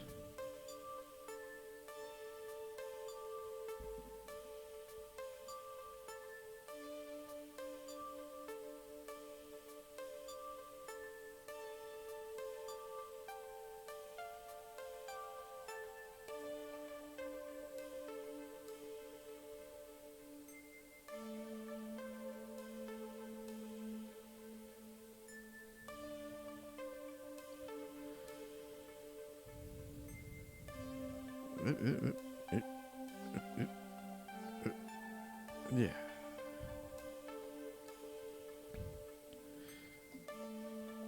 I like to take chances, but carefully. Take chances, but carefully. Yeah, that's... Fleef might end up actually saying something... Yeah. That's true. We've seen it many times before that this kind of vague summary sentence isn't always reflective of the final product. So, you know what? I'll go Percy. Percy needs a bump. Honestly, I can see Percy's side of it. You can't completely avoid risk, but you can calculate those risks. Approach your life with a mindful strategy to get what you want and stay safe. Safety, What's the glory in that? Yeah, +1 purse. Now, love, nothing wrong with being cautious. It's like playing a control-oriented character in Fist of Discomfort, yes? Plotting your moves, conserving momentum, staying firmly in charge of your own destiny. I'm not saying not to aim for the top, but don't be in such a hurry. Okay, I mean, I get it. Sure. I'll get where I want to be, and you'll get your high score. It's inevitable, no matter how fast or slow. I almost point out that Percy doesn't actually have time for the slow path, but okay. But no, not bringing down the mood. Yeah, good lord. With the neglected funnel cake cooling off, the three of us focus on putting away our sugary rewards after that. We're each walking different paths, but I can't say any of us are willing to settle for anything less than our dreams in the long run. Who to hang out with? Talk about Percy dying.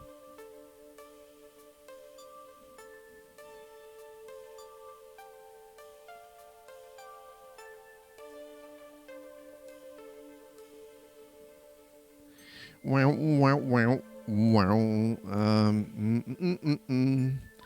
You know what? I was gonna pick this. I'm assuming you're being sarcastic.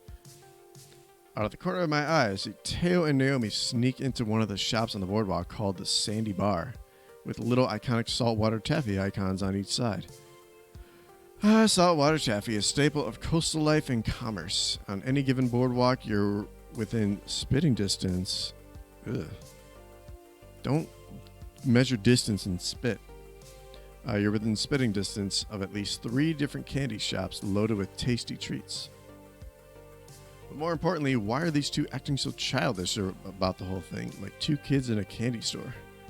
I need to find out exactly what's going on, and more importantly, I need to see if they have any of those gummy sharks in there too. As I peer into the building, my senses are overwhelmed by sweets. My teeth practically hurt from all the surrounding sugar. Covering the walls are assorted containers holding various types of candies, a rainbow of colors and confectionaries, filled to the brim with saltwater taffy and covered in chocolates. Ooh, dude, I need some chocolate right now. Not only do I take note of the delectable candy, but I also notice all the kiddies running around. I can't help but be reminded of the Funplex. Same atmosphere, just fewer games. I should have saved this for one more stream. I look over to the person behind the counter and give them a nod of understanding. I feel you, noble cashier, in your quest to maintain peace and order. Naomi and Teo recognize me and wave me over. Hey, baby. Not you, Teo. Over here, Fleef. You come to help us decide on what to get? I complied and go over toward them. Naomi is huddled over a table and is filling her arms with various desserts. I want one of these, and 2 of these, and a handful of this one. Oh, what's that over there? Candied apples? I have to get one of those too.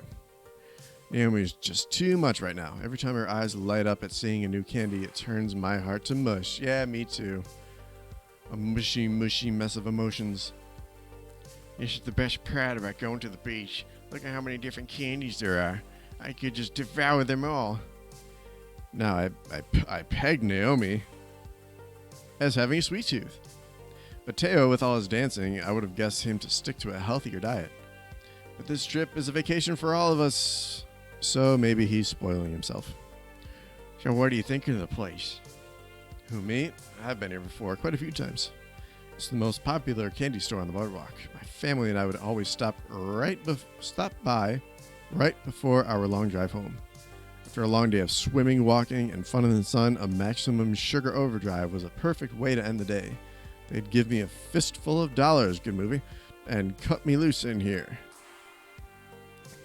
Wow, they just let you get whatever you wanted?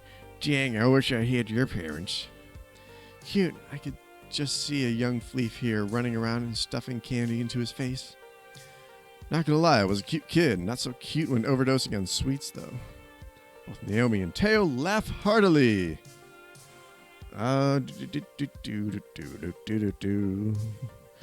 I mean, they didn't exactly give me Fort Knox to blow on snacks, but it was still a nice little reward at the end of the day.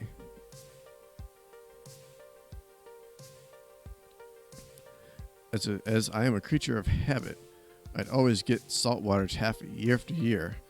It's just the best feeling munching on taffy while watching the waves crash into the sand.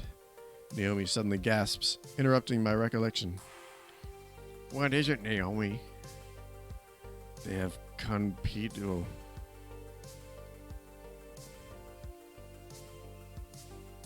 Whatever that is. I'm still confused. Is that a good thing? It's the best thing. They're these little traditional Japanese sugar candies that look like stars and are my absolute favorite. Every time my mother would go to visit my family in Japan, she'd bring me back some. But it's been years since I last had some. She squeals excitedly and runs over to a little stand that has a cute assortment of pastel sugar stars. We follow suit and make our way next to Naomi. Teo picks up a bag and brings it closer to his face, examining them. Okay, these are quite possibly the cutest candies I've ever seen.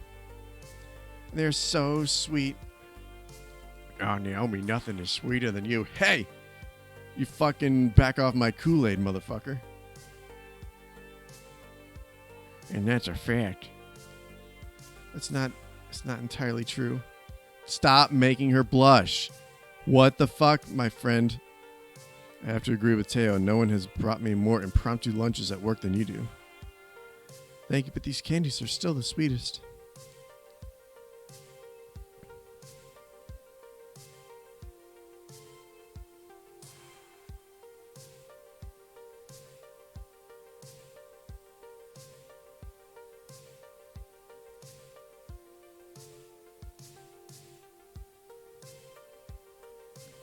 God, fucking Teo. Suck it. Teo's gonna feed it. No, stop. Why am I visualizing that?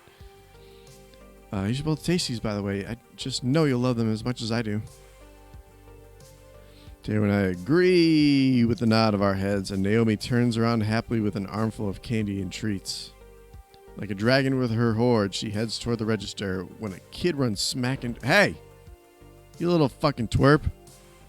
In a colorful explosion, candy spills everywhere, and Naomi falls... No, Naomi! I instinctively go in to help Naomi up, but out of the corner of my eye, I see the kid who bumped into her, swiping the candies off the floor and pocketing them. Hey, it's a classic move. We see it all the time with tickets and tokens at the Funplex, and like the arcade, this is no different. So overused, Teo even sees it. He elbows me and points it out to my attention. This is not my store, not my job. Do I step in or let it slide? Uh-oh.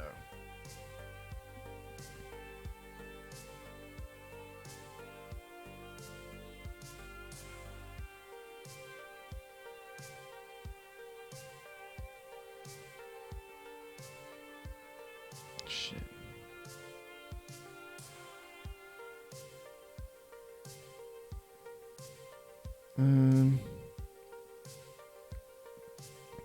Shit. I mean, I kind of gotta point out the thief, right? It's just the fucking thief. Plus, I got enough points with Naomi to spare. No, stop. What are you trying to do?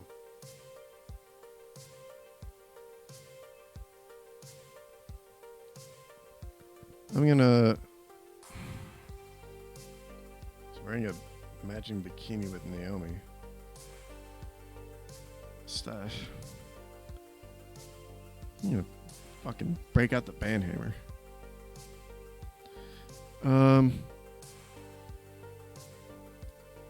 Shit. I mean, can I do both? Can I pick up the mess while I'm pointing at the thief?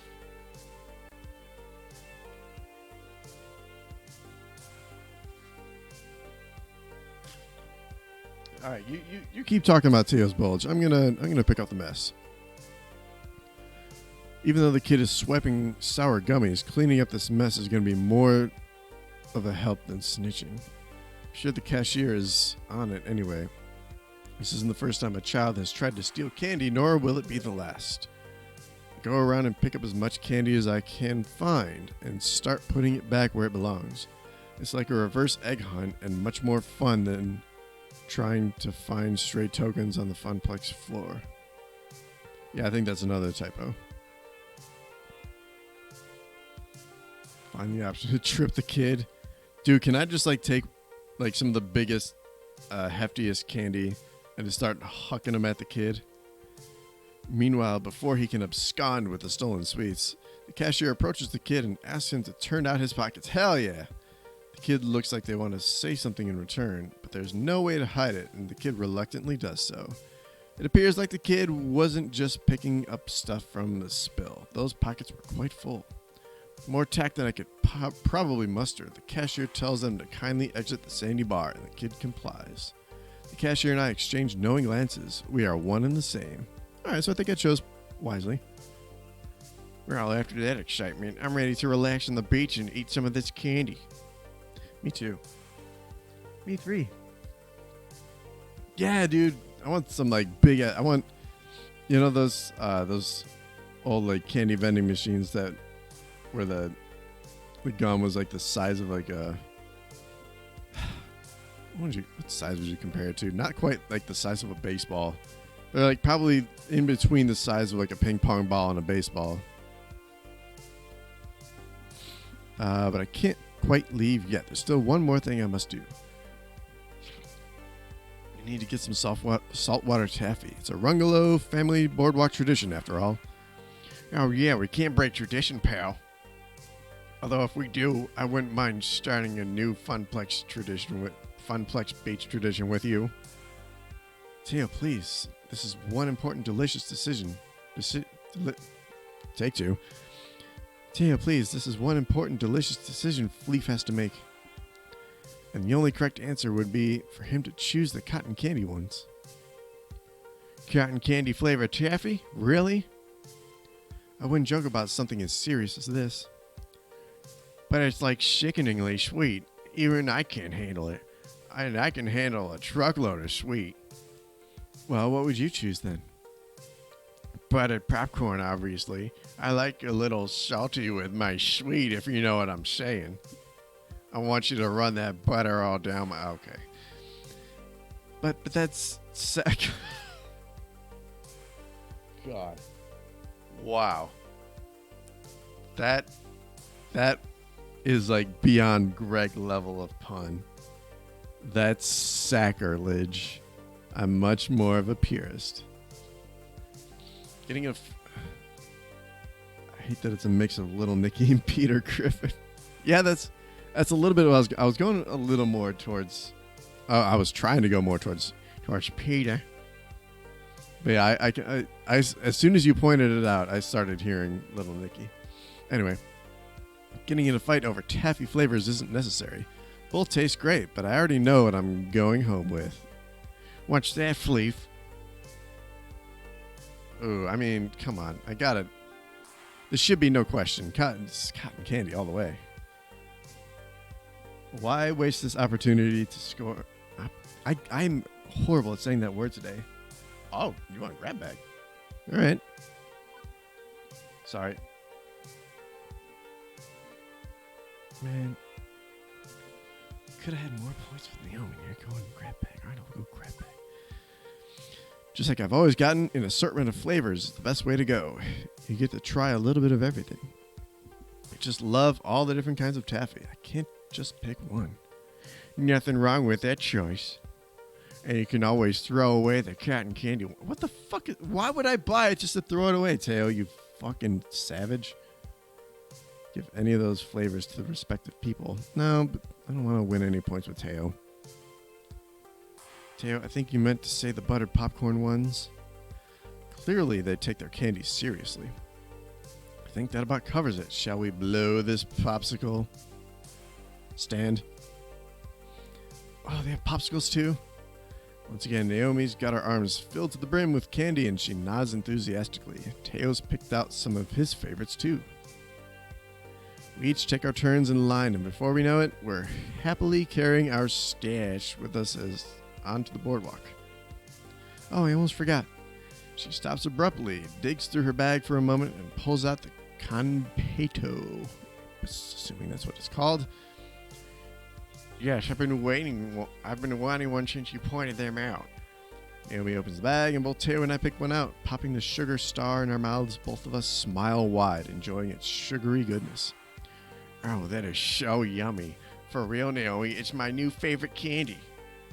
It's very good. Maybe next time I'm at the Sandy Bar, I'll get some of these instead of taffy. Next time I'm here, because with the Funplex riding high in the world, I bet we could afford a next time, and another, and another. Thank you for introducing me to a whole new world of flavor, Naomi. And I'm not just talking about the candy. Anytime, Teo. Maybe if I can change your mind on candy, I can convince you to dance a little lighter on Showtime stage. It's a delicate cabinet. But then I wouldn't get to see you as much on the Funplex floor. Hey, fucking back off, dickwad. Go stuff your little mankini. Very true. I've got my candy haul, so my work here is done. I got some places to be. And I want to spread? Ugh. And I want to spend some time taking in the sea breeze. Yeah. I need to clear my senses of sugar, too. We'll catch up with you later, Fleef. Tim wants to show. No. Sugar. What the Oh, no. Oh, does Tay want to get pegged in his sugary star? In my chocolate star. Once alone, I open my bag of saltwater taffy, pick one out, and eat it. I let the taste fully consume me. Now this is a perfect vacation. Who to hang out with? Oh, God. None of these people. Gavin and Ashley. It's probably those two.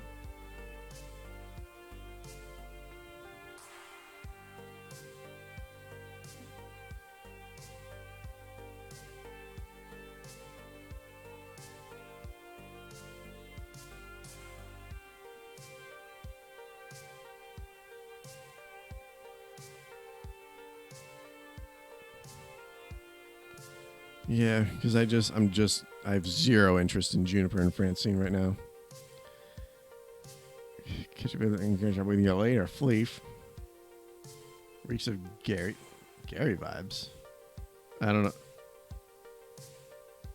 Like the town, or you lost me. Oh, I got you. All right, Gavin and Ashley, it is. Hopefully this. Oh God, please let this be the last set of. The primary appeal of this place for me was always the arcades. I rarely swam in the ocean. I preferred indoor swimming pools to unpredictable waves. That meant boardwalk crawls, arcade games, tokens, and joysticks. Dude, I'm kind of right there with you. Although as I approach one of these open-air arcades, well, I don't see a single joystick. Interesting. I'd hazard these arcades are 100% redemption games. I suppose it's for the best. What? Take two. I suppose it's for the best Naomi's distracted by looking for saltwater taffy. She'd hate this place. Is there just like a period hidden next to that T? I guess so. I've noticed this industry trend away from anything vaguely resembling a traditional arcade game and towards touchscreens and prize tickets. I suppose it was inevitable. If not for a strong showing of joysticks through the 80s and 90s, it would have happened sooner. A game's a game, you know. I can enjoy just about anything. Oh, and hey, there's pinball. You like pinball, right, Kevin? Oh, and skee ball, I love. Alley rollers. Huh?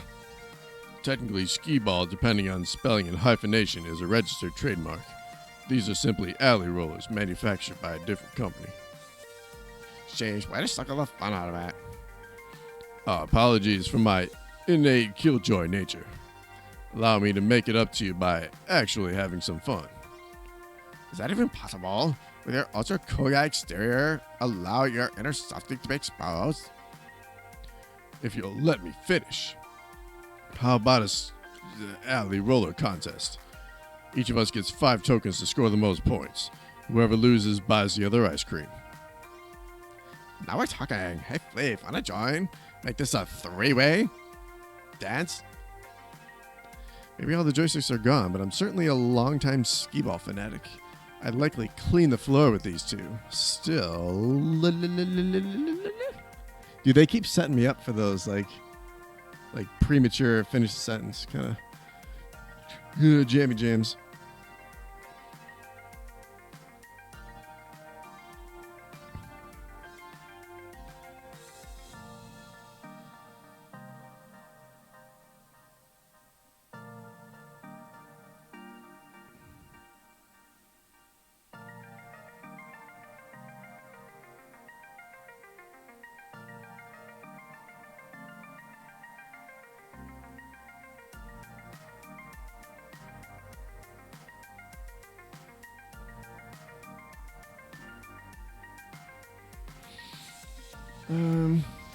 Oh, okay. Nighty night. See you later. Thanks for joining. Maybe I'll have this done and you can watch a replay tomorrow. Or I'll just let you know how it went down. I'm Skee Ball Wizard. I got this. May the odds be ever in your favor. Or ice cream, I'm in. May the odds be ever in your favor, I guess. I don't care. In all fairness, I'm something of a skee ball master. Still, may the odds be ever in your favor, and may the best player win. Which will be me, of course. Oh, I Gavin boss. That's rare. It's not a boast if it's a fact. Our coins rattle in the slot, tinking along the metal chute. 5 tokens, highest cumulative score wins. I suppose if it's 3 players, the 2 losers will split the cost of the ice cream. I remember playing tons of alley rollers back when I was a kid, roaming up and down the boardwalks of Flotsam Beach. Like riding a bike, those are physical skills you never really forget. My grip on the gnarly old wooden ball feels completely... Oh, please, it does feel completely natural, even now. Yeah.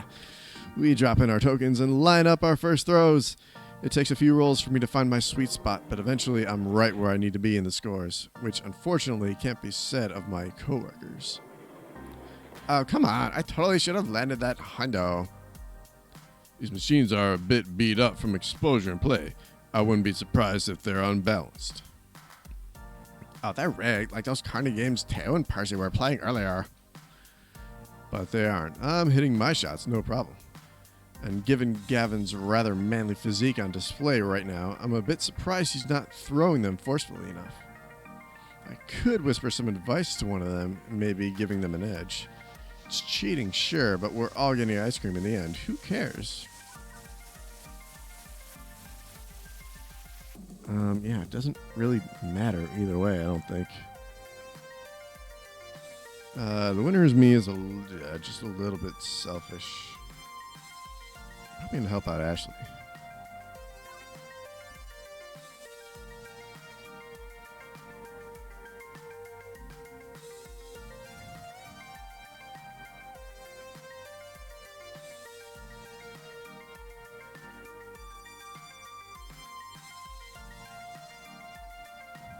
Yeah, let's help out Ashley.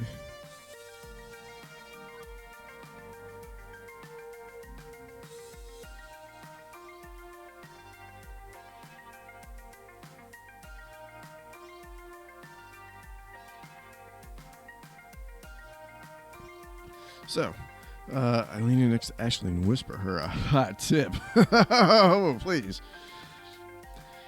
Aim for the 40-pointer with every throw. That way... Sorry. It's, take 2. Aim for the 40-pointer with every throw. That way you'll always net a consistent amount of mid-tier points. That's pretty basic. Oh. Yeah, +1 for Ashley. Where's she at now? Oh, Ashley's in second now. Instead of wildly aiming for the honeypot of 100 points, Ashley lines up for a shot right down the middle and scores a sweet throw. Soon enough, the game is over, with Ashley just barely pushing past my score, and Gavin far behind. Well, I gave it my best. If it makes you feel better, I couldn't have won without Fleef's solid advice. No, you still were the one making the throws. That's skill, even if he offered suggestions. Still, if you'd like to keep things fair, we'll split the ice cream cost 3 ways. Everyone's a winner. What the fuck? Come on, why should I? Fuck you, cheap ass. Most importantly, we had fun. Arcades are meant to be places where friends can gather and have fun playing with each other. Yeah, Gavin. Beachside or in a shopping plaza, with or without joysticks. That's our goal. You just so much I could do with this. Let's take back a lesson today that we should always endeavor to provide fun first and foremost. Whatever shape it takes, that is our mission. Still find a way to turn this into a working vacation, huh? But an enjoyable one. Whew. So much talking. We grab ice cream cones from a vendor on the boardwalk, swapping work stories, laughing, and having a blast. This is probably the happiest I've seen Gavin. At work, he's all business, but here he can crack a smile even as he's analyzing arcades. And Ashley just exudes sunshine and cheer everywhere she goes. She's a good influence on him, clearly. But time's ticking, and I've got other stops to make. I don't think I do. Feels good being out and about with everybody. Away from the funplex, away from work, just friends having a great time in a place designed for great times. With our newfound success, I hope we can do this more often. Aw, shit. It's almost time for that midnight stroll with Naomi. Oh, yeah, here I am.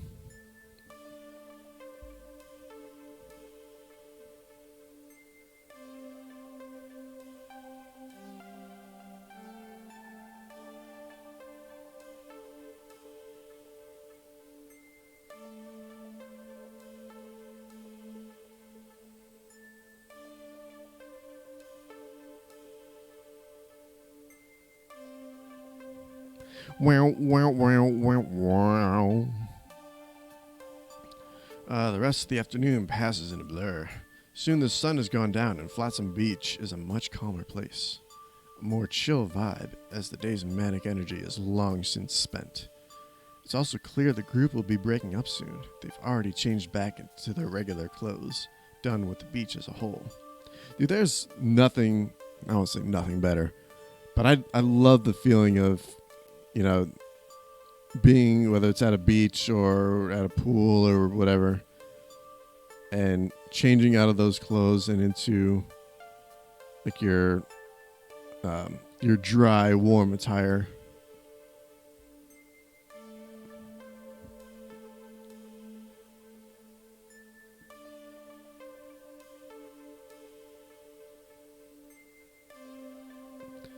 Anyway, some are talking about checking out the nightlife scene around here. Some just want to relax in their hotel rooms. Some are simply heading back to the city. In the city. What the? Oh! Sorry, my phone is kind of acting up a little bit. What the fleef? Anyway, city, leaving me alone for a moment with my thoughts. What the fuck was that? My phone just like did a soft reset for some reason. That was weird.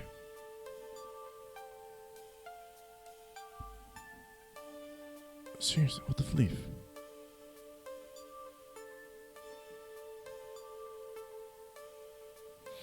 It's been a wonderful day, definitely. There's only one thing that could improve it. A risk, a daydream, but maybe one worth taking. I happen to know a few things about dreams lately. Beep beep fleef. Yeah, I know. You want me to ask someone on a date? Only if you want to. I know I was kind of pushy earlier. I'm sorry. But if you want this, now this moment, everything in my calculations says that it's the perfect time.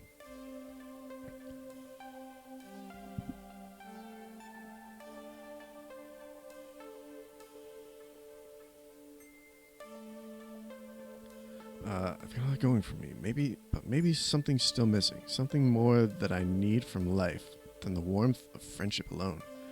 More importantly, maybe one of them feels the same way. Maybe they feel the same yearning.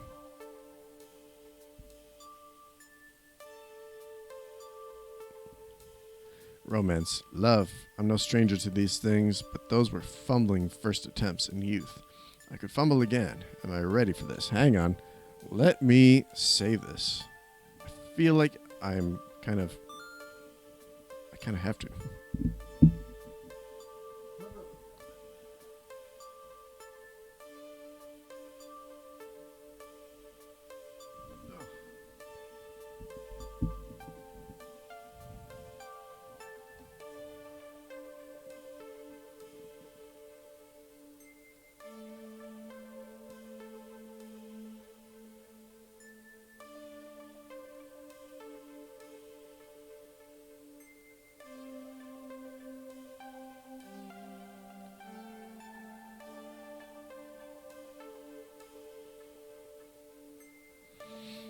Romance, love, no strangers to these things, but those were fumbling for... I already read that. I'm still considering. No, I'm not still considering. I want Naomi. How about I run down the data while you're thinking? Let's see. Okay, after my analysis, here's where you stand with everybody and how your personality is shaping up. But now that I've had weeks to understand you better, I think I can adjust these values based on what I know each of them likes in a partner. Naomi loves people who are kind-hearted, but has a bit of a fiery temper. You match both of these. Hell yeah. Gavin may be blunt, but he aspires to be kind, and you're already kindly. Ashley goes with her gut, and so do you.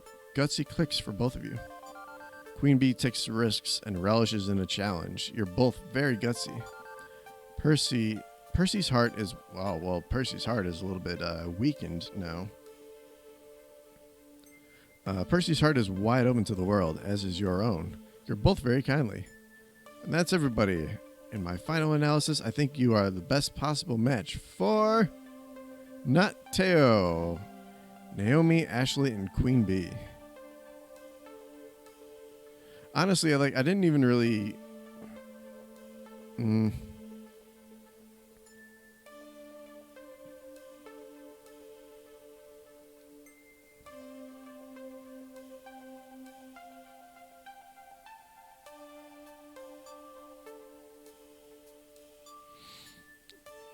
all three make a fine companion for you, Leaf. Naomi, Ashley, and Queen Bee all get along well with you and match your personality.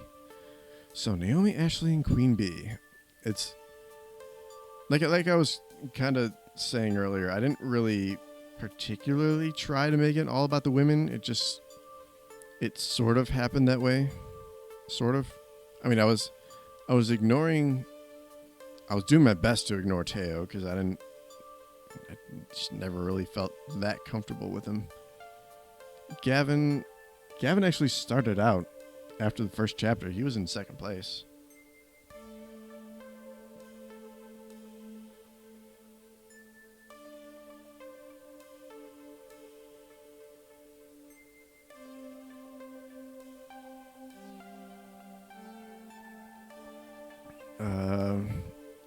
Queen Bee, yes.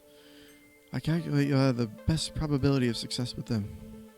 Numbers. All based on numbers. High score.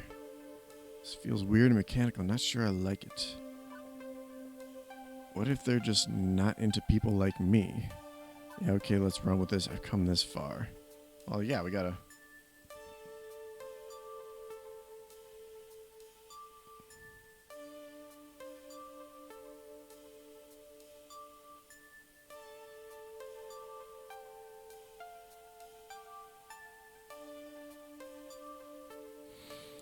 Let's do it. It's weird, but you know what? My life is weird. It's surfing a deep wave of weird, all the way to the shores of weirdness. So okay, hook me up with someone whose numbers match my numbers. I'm ready to go. Great, but I want to make sure you understand what's really going on here. I'm software, right? I have to see the world through numbers. I see your relationships as numbers. I see your vocal tones as numbers. And I score it all. But the math is less important than the meaning. I see a number. But that number represents your free will and your heart. You chose to spend time with them. You shared good times with smiles and laughter, and sometimes even tears. This isn't like a dating website. You aren't asking a total stranger out just because the numbers match. You need to switch the causal relationship around. I need to ask for a casual relationship? Causal, as in the cause of. You aren't spending time with them because of the numbers. The numbers exist because you wanted to spend time with them. You've been building these relationships for months. Now, you can take one to the next level. The numbers can be your guide if you let them. But follow your heart. Above all else, follow your heart. Okay? Okay, got it. Right. So let's not limit ourselves here. Of all those who are special to you, which one do you want to share your heart with? All right, once again, I feel like this is the opportune time to save. Fumbling and fumbling and mumbling. Save. Why does it feel like...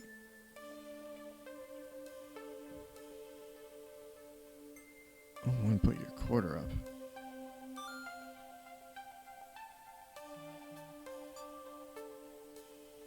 Yeah, see, something about that I didn't really trust.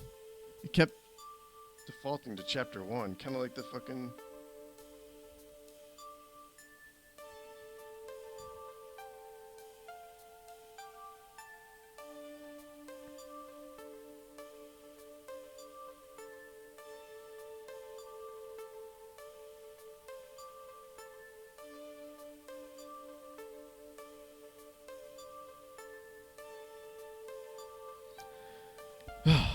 Yeah, I'm gonna... I wonder if I should reach out to... Anyway. It's a big decision. But she's right. She's been watching me, listening to me, understanding me. But in the end, it's my choice, and their choice to accept my love or not. Which one do I love? Which one should I approach? Easy. Naomi! There's really only one choice in my mind. One person I've spent the most time with. Naomi. It's Naomi. I don't need the numbers to know that. Iris smiles at me from my phone screen. I knew you'd say that. But be careful, okay?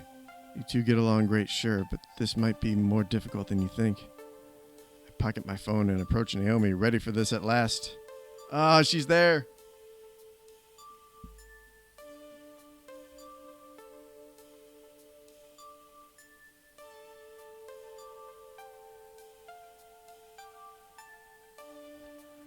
She's on the fringes of the group, just sort of idly twiddling her thumbs, unsure of what to say or do.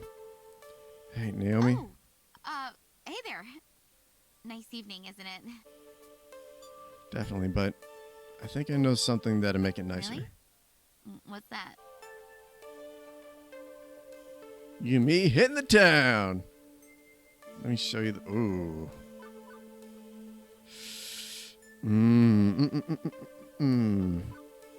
Oh, dude, she'll go with this, I think. We've already seen a lot of this little beach town I love to call home away from home. But there's more to see. Quiet little shops, nice cafes, places where two people can share some moments alone. Naomi, would you do me the honor of going out with me tonight? I can promise an evening you won't forget. Oh, look at her blushing! I guess it's a bit shocking, since it's the first time I've really expressed this feeling. At first I'm worried she'll run away or something. She's a bit freaked out, to be honest, but she stands her ground. What? Really? You're not joking around, right? I'm serious, no fooling. Well then, yeah? You know what? Yes, yeah, sure. All right. Yes, I would love to go out with you. Yes! Great! Another +1 for Naomi, even though I don't think it really matters necessarily, unless... I wonder if they programmed in, like, a rejection. Huh.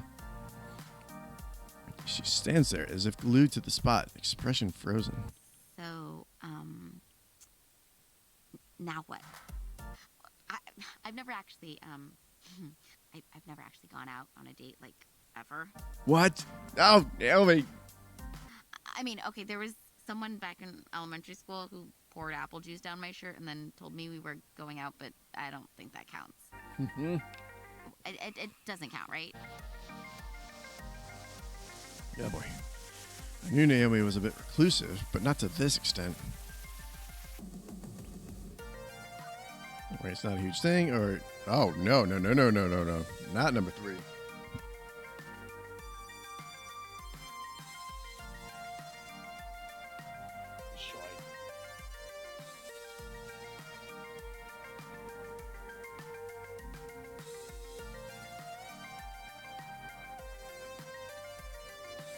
Don't worry, it's not a huge thing. Hey, Naomi, it's okay. Look, dating's not a spectacularly complicated thing, no matter what Hollywood may claim. I've gone out on plenty of dates. You don't need to drop it quite like that. and I like to keep it calm and friendly. We've already spent a lot of time together. Think of it as another lunchtime break at Funplex, chatting and having a good time, okay? Yes! +1, okay. It's working. Yeah, I mean, we already get along great. So it's not really a big deal, right? It's just another lunch at night. Night lunch. I already had dinner, though. Okay, so where do we go for this date? Somewhere normal and date-like? Somewhere totally expected for this sort of thing? I insist. Tempted to suggest a movie, something simple and easy, but the nearest theater's too far away. There's dance clubs, restaurants, bars. A bar, yes, that's normal. And there's a barcade here on the boardwalk with games and everything. That'll be perfect. Okay, let's do a bar. You sure? Of course. Yes, I can do this. It'll be fine. Let's get moving.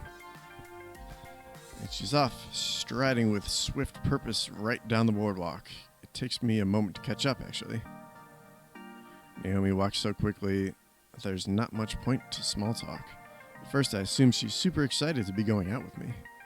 But from the way she's avoiding my looks, I'm wondering if this is more nerves than anything else. I hope I haven't made a mistake. She's going along with it, making a big show of being excited and enthusiastic, but the whole thing feels a bit awkward, like she's trying just for my sake.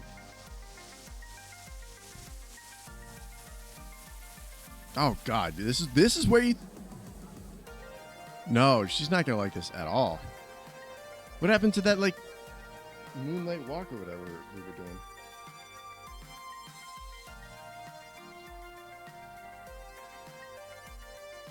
Gotta get that shit going. Just because it's quote unquote normal doesn't mean it's gonna work.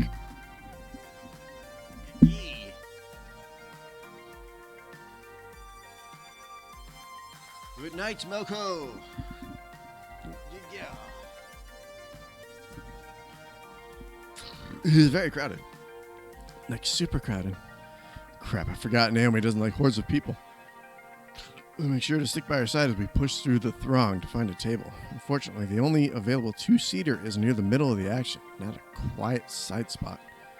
Arcades are big business in Flotsam, not just the kiddie ones on the boardwalk, but also adult-focused ones as well. In fact, most of the games here are adult-focused, with bloody fighting games and... Is that one seriously just a topless volleyball game? Hey, if you want to go somewhere else instead... No, this is normal, right? A normal place for normal couples to go. I'm fine with this. This is dating. No. Fleef, you get the fuck out of there and take her... Just leave. Kind of normal, sure, but... Drinks. We require drinks. Do they have diet soda? I don't really drink alcohol. God, why did I even suggest this? In a show of solidarity, I get a soft drink for myself too, returning to the table with 2 glasses and 2 straws. Dude, just get her the fuck out of there. Naomi sips hers delicately while studying the various smutty and or sporty and or bloody games on offer. I can honestly say I've never been in an arcade like this. Yeah, me either, really. Most barcades are just like normal arcades, sans children, and in addition of fancy game-themed drinks. You normally take girls to bars like this? I mean, not all the time. I'm not saying you do that, but when you're dating? There's no non-awkward way to talk about this. Can I maybe joke around a bit, help her relax? Don't just, come on. I had 2, 3, 8 times a week. Usually it's straight to their place for hot coffee. No. Oh, hey, what's that distracting thing over there? Dude, just... Oh, I don't like any of these. The fuck?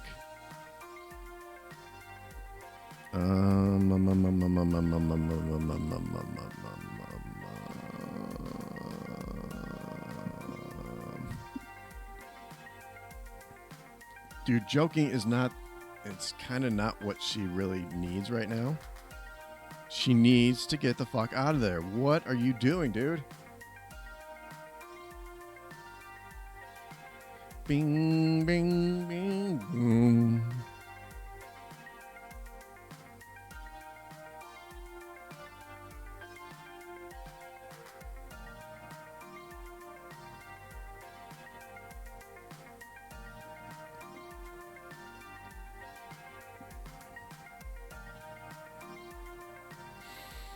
Ah, shit. I don't fucking know.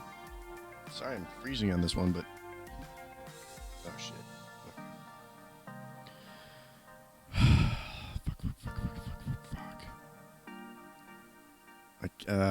Fine, I'll go with this one. Definitely. I'm out with hotties like all the time. Sometimes 2 or 3 a night. It's just all beers and naked volleyball games 24/7. God, I hate this. I shouldn't have done this. What was I thinking? That's a thing that normal humans do indeed. It takes you a brief moment to realize I'm kidding, but... Oh, thank God. Right, sure. She pauses a moment, closing her eyes, trying to filter out the noise in the place, and ends up sighing in disappointment. Oh God, this is super weird, isn't it? I'm making this super weird. It's the context, right? It's all about context. When you and I are hanging out, just laughing and talking and eating lunch, it feels comfortable, like a cozy sweater. Why does doing the same thing as a date feel so different? Why does it have to be different at all? It doesn't have to be, I swear. Look, take it from a dating veteran, a veteran by comparison anyway, it's not a huge deal. You just enjoy some time together, that's it. What you do is almost secondary to that. Like, I think coming here was a mistake. Yeah, fucking yeah, it was a mistake. Jackass. I'll own up to that. I should have insisted on something quieter. Quiet or loud, that's not the problem. I want us to be us, how we are. The person I care about, who cares about me, and that's all. Nothing really different about it. Okay, we don't have to go out tonight at all. We could have just waited to have a really nice lunch tomorrow. Would you like that? We could call this off. No. I also wanted something special, To mark the night we decided we cared about each other so much that we had to make it more than an unspoken thing. But this is it's not us. Naomi gets up from her chair. I need to go to the bathroom. I'll be back shortly. Oh my God, dude. Did I just ruin this? I only suggested a bar because that's what I'm used to. In a barcade, I figured it'd have some games. She likes games, and it should have worked. But I wasn't anticipating disaster. Everybody around me, couples in the crowd, all having a great time, while I sit here sipping my diet soda, feeling like I just stepped on something fragile and precious. Sitting here waiting for a good 10 minutes. Did she crawl out a window in the bathroom and escape into the night? Should I go check and make sure she's okay? Eventually, I'm snapped out of my blue funk when I hear something metallic clink against the table. A set of car keys? Here. I want a guest up before the morning, though. Understood? What? Yeah, seriously, what the fuck is happening? I'm thoroughly confused. Confused.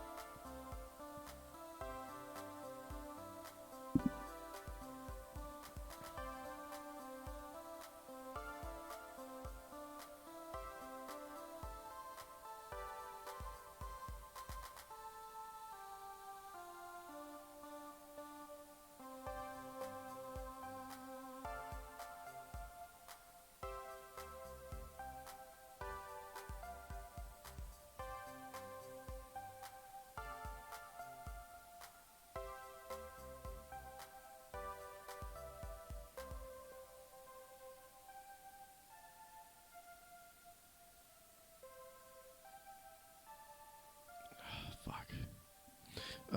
Anyway, you wanted to borrow it, correct? Oh, hey, you got here super quick. Oh, what is happening? What did she organize? Naomi puts her phone away as she returns, apparently having just called up Gavin with it. Yes, we'll get some gas on the way back, I promise. Good. I don't loan my conveyance out to just anyone, you understand? Drive under the speed limit and take care at any red lights. If you need me, I'll be back at the hotel. Thanks so much. Later, Gavin. Okay, let's get going, Fleef. What? On our date, silly. I'm changing the parameters up a bit, but it's a surprise. I can't tell you where we're going out just yet, but I think you'll like it. Am I being kidnapped? Should I be blindfolded? Or this will be... No, not the third. Chugga, chugga, chugga, chugga, chugga, chugga, chugga. I'll try this one. Of course, why didn't I think of it sooner?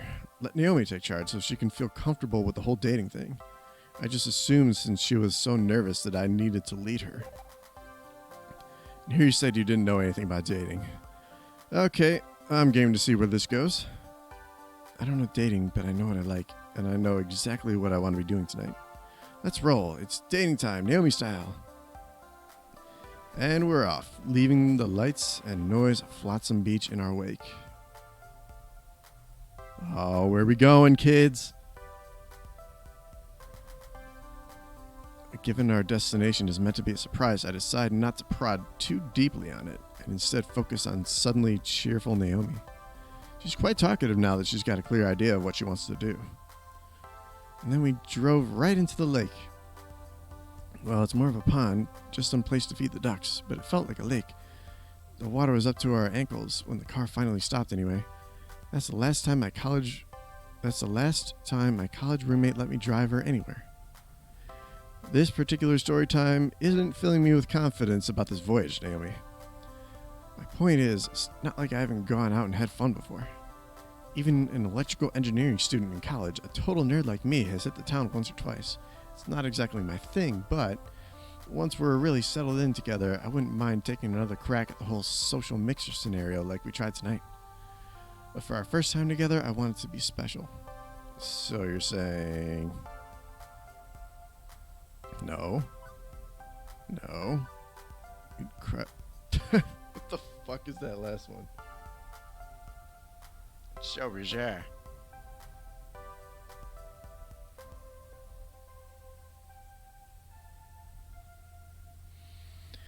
Feel that this is only the beginning, or you'd crash a car for my love. That doesn't make sense. That's way too aggressive, so I'm going to narrow it down to science. Do you feel that strongly about me? That this lark of mine to go out on a date that it could become something greater. Jeez, you're making me blush again. Listen, I don't know much about this stuff, but I know that I like you. I never want to do something half seriously. So if we both want this, I want to be all in. So do I. I'm all in. Yes! Good answer. Okay, I promise to do right by you, and you promise in turn, so we'll be okay. And we were okay before. We'll be even better. The tables have turned, with me being the one a bit confused by everything, and Naomi feeling totally in her element. Which is only fair, honestly, and knowing her, by the time the evening's out, we'll both be on the same level.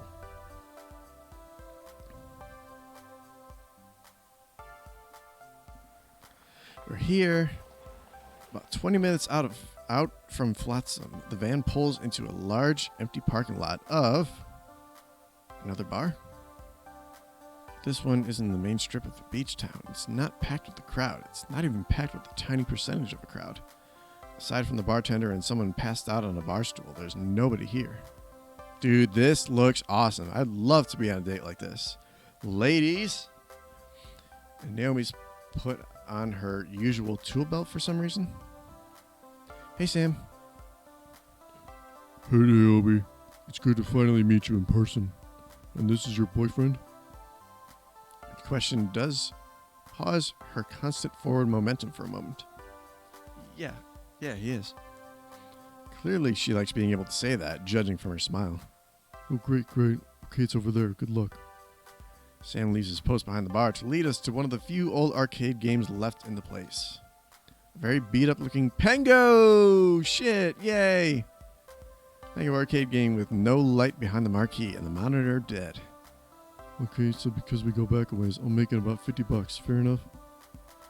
Absolutely. Hey, do you mind if I tinker with it before we load it into the van? I brought some of my tools with me. Suit yourself. It's a quiet night around here. Naomi whips a multi-tool out of her apron and starts undoing the screws at the back of the cabinet. Hey, help me with this, yeah? All right.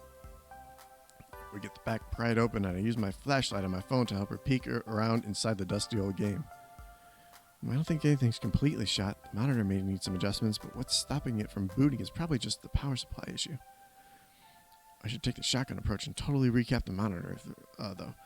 This model tends to fizzle out again and again without modern parts. Okay. Naomi? What exactly is going on? Our date, silly. We're going to restore this wonderful little pango and bring it back with us for the glory of the Funplex. I met Sam through a retro arcade enthusiast community online. He's one of the few people who didn't treat the new girl like a joke, and we've been talking ever since. So when I was in the bathroom at the bar, compulsively checking my messages while trying to figure out how to salvage this date I ruined, I saw that he was going to dump old Pango. Since this place was only a quick ride from Flotsam Beach, I decided it was Providence, a sign from the heavens to bless our first date. You and I share a love for these games, and I can't think of a better way to celebrate our love than to rescue one of my favorite games of all time from the junk heap.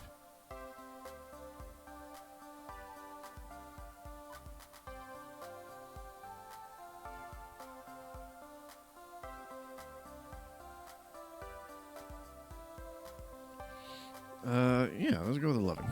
You've got my support, Naomi. I know you love these games, and I love that you love them. So let's work together and rescue this one. Can't think of a better way to spend this evening together. +1, Fleef, thank you. I know it's probably not a normal date, but this is something I want to share with you. Pango's very close to my heart. I remember. I loved it when I was a little girl. I even handmade my own Pango plushie. Not a Pengy, but a Pango. With this little bow tie and everything. I remember it's in your workshop. It was never really a super popular game. It's not up there with the greats, the ones every arcade collector recalls with nostalgia. But it's my game. I love it. I'll love it even if nobody else does. This moment in time, this place, being so close to a Pango in need, I knew this was right. This was exactly where I wanted to be with you.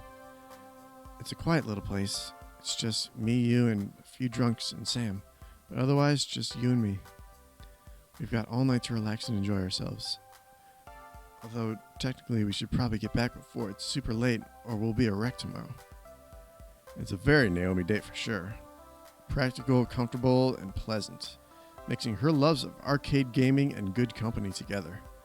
For the next few minutes, I work with Naomi and try to diagnose why the Pango isn't turning on. I ask questions, she gives answers. It's definitely the power supply. I smelled something funny from that unit there when we tried to power it on.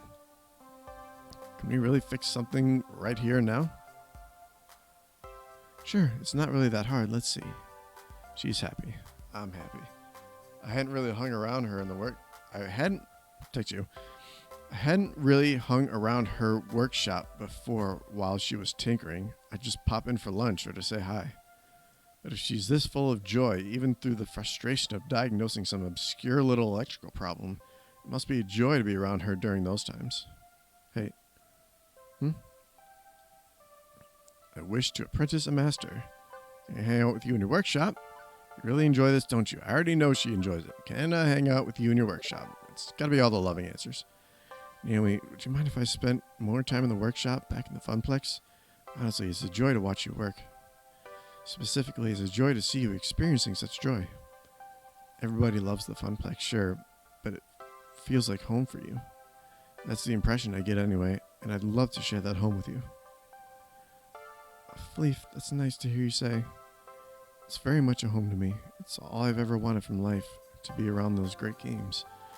To really give them the love they deserve. And maybe I could teach you a few things too. Can't hurt to learn more about the business, if you don't mind me taking up space in your workshop, of course.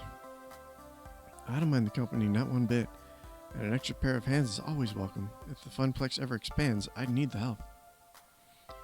You know, that's something I'd love to see. We're doing great, aren't we? Not just as a couple, I mean, as a Funplex. What do you think of expanding? Miss Naomi, are you using my affections just to get a bigger workspace? I feel so cheapened. Goof. You know what I mean, the Funplex is soaring, thanks to things like Fuck Plaza and getting Zombie Meltdown. I can see a future for us, building a wonderful arcade together. I mean, look at how the Funplex was founded. Miss Francine and her husband opened it together as a couple. It could be that for us too. It could be that for us too. Yeah.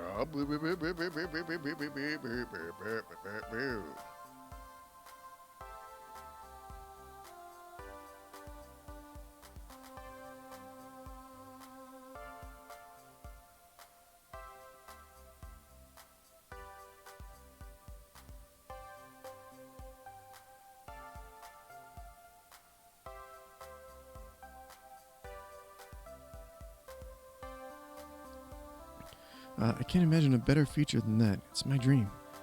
Isn't the Funplex your dream too? My dream. It wasn't, not at first. But as the days go by... Oh my god! I feel like You're My Dream is coming off way strong. Shit. I should have saved. I don't know.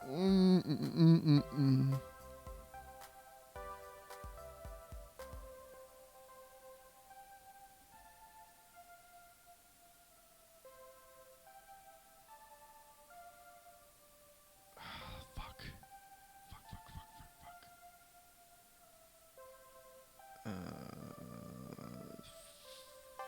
Fuck.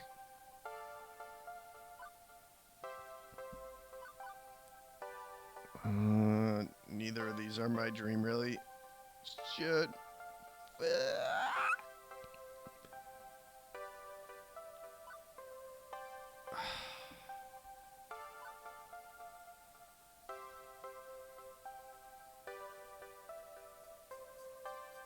If there's anyone watching, please, I need help. Fine, Police isn't my dream. It was the dream that brought me to the dream. That dream is you, Naomi. Alright, got me a +1 with Naomi. It's cute when you blush like that. I should make you do it more often. Thank you, Fleef. Maybe you're not as into arcades as me, but that's fine. You're my dream, too.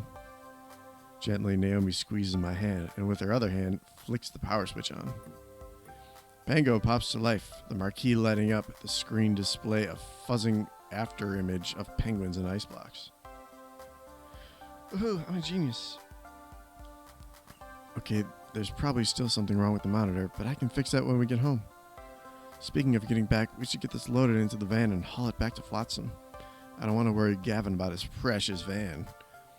Sam, can we borrow a dolly to roll this out of here? Help yourself. Working together, we move the game into the back of the van.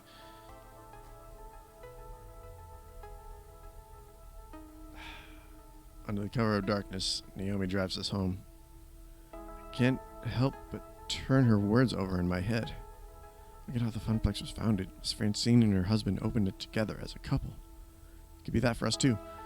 For the longest time, I'd assumed all my spirit needed was stability, a good job, a way to break the family curse. Then I'd seen that job as more than a job, something of a calling. How far was this road going to lead me?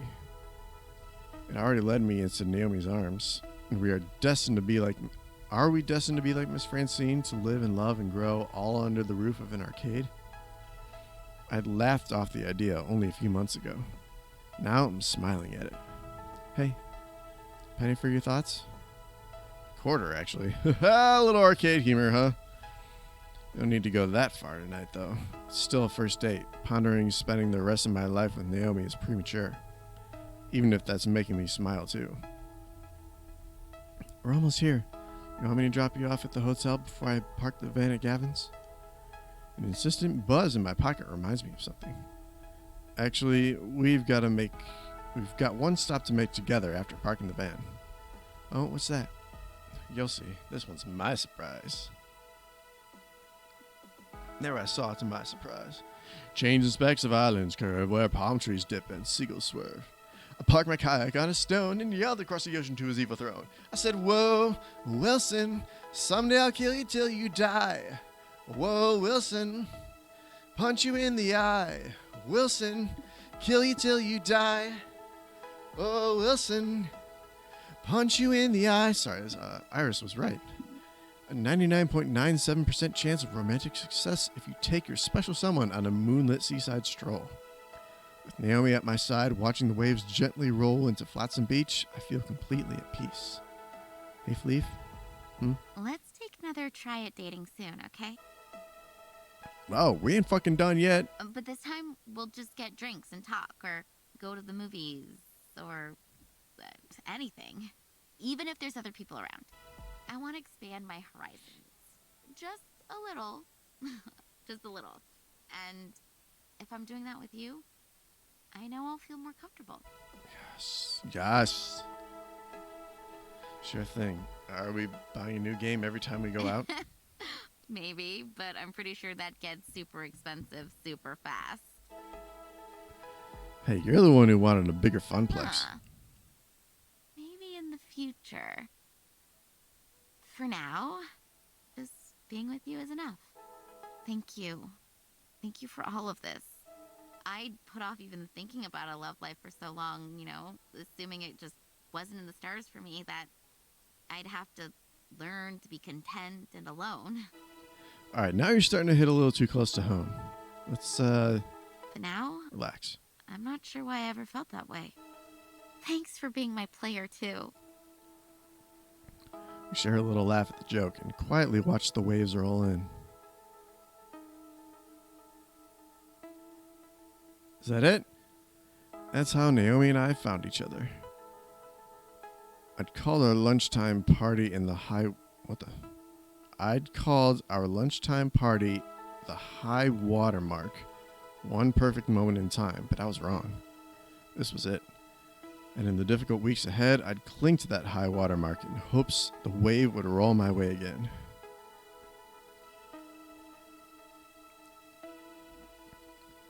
Level 5 of Arcade Spirits completed. So far, you've scored 19,000 points. You're winning friends and influencing people. Oh, and pizza fact time. 3 of the top 10 weeks of pizza consumption occur in January. More pizza is consumed during the big game week than any other week of the year. You want to see? Oh my god, there is a level 6. Good lord. Okay. Yeah, save the game. Shit. Okay. Well, I might have done this in the wrong order. I probably should have done the 2-chapter stream on... Whoops. Well, all right, now you get a look at my home screen. I should have saved the 2-chapter stream for Friday. But, all right, that was still a lot of fun. And also, man, I gotta rest my voice. That was one of the that was a pretty long stream. That was about 4.5 hours. So, thank you to everyone who watched when they did. If you watched the whole thing, an extra big thank you. Let's do a little bit of stream wrap-up business. Thank you for watching 165 Entertainment. My name is Looby, and I'm one streamer. I am one streamer. That's a dumb way to say it. The 165 Entertainment channel consists of multiple different streamers, and between us, we stream every single night of the week. I stream on Wednesdays and Fridays, so you'll catch me again on Friday wrapping up Arcade Spirits. Some Tuesdays and Thursdays, you'll catch Donnie and Nicole streaming. They do a series called Date Night, where most of the games they play together. Sometimes they play simultaneously. Sometimes they'll hand off controllers. Their last stream was Streets of Rage 4. So I actually don't know what they're streaming next. They might be playing some more of the Half-Life Alyx VR game. I don't think they streamed that once, and I don't think they beat it. So that's more than likely what's coming in next.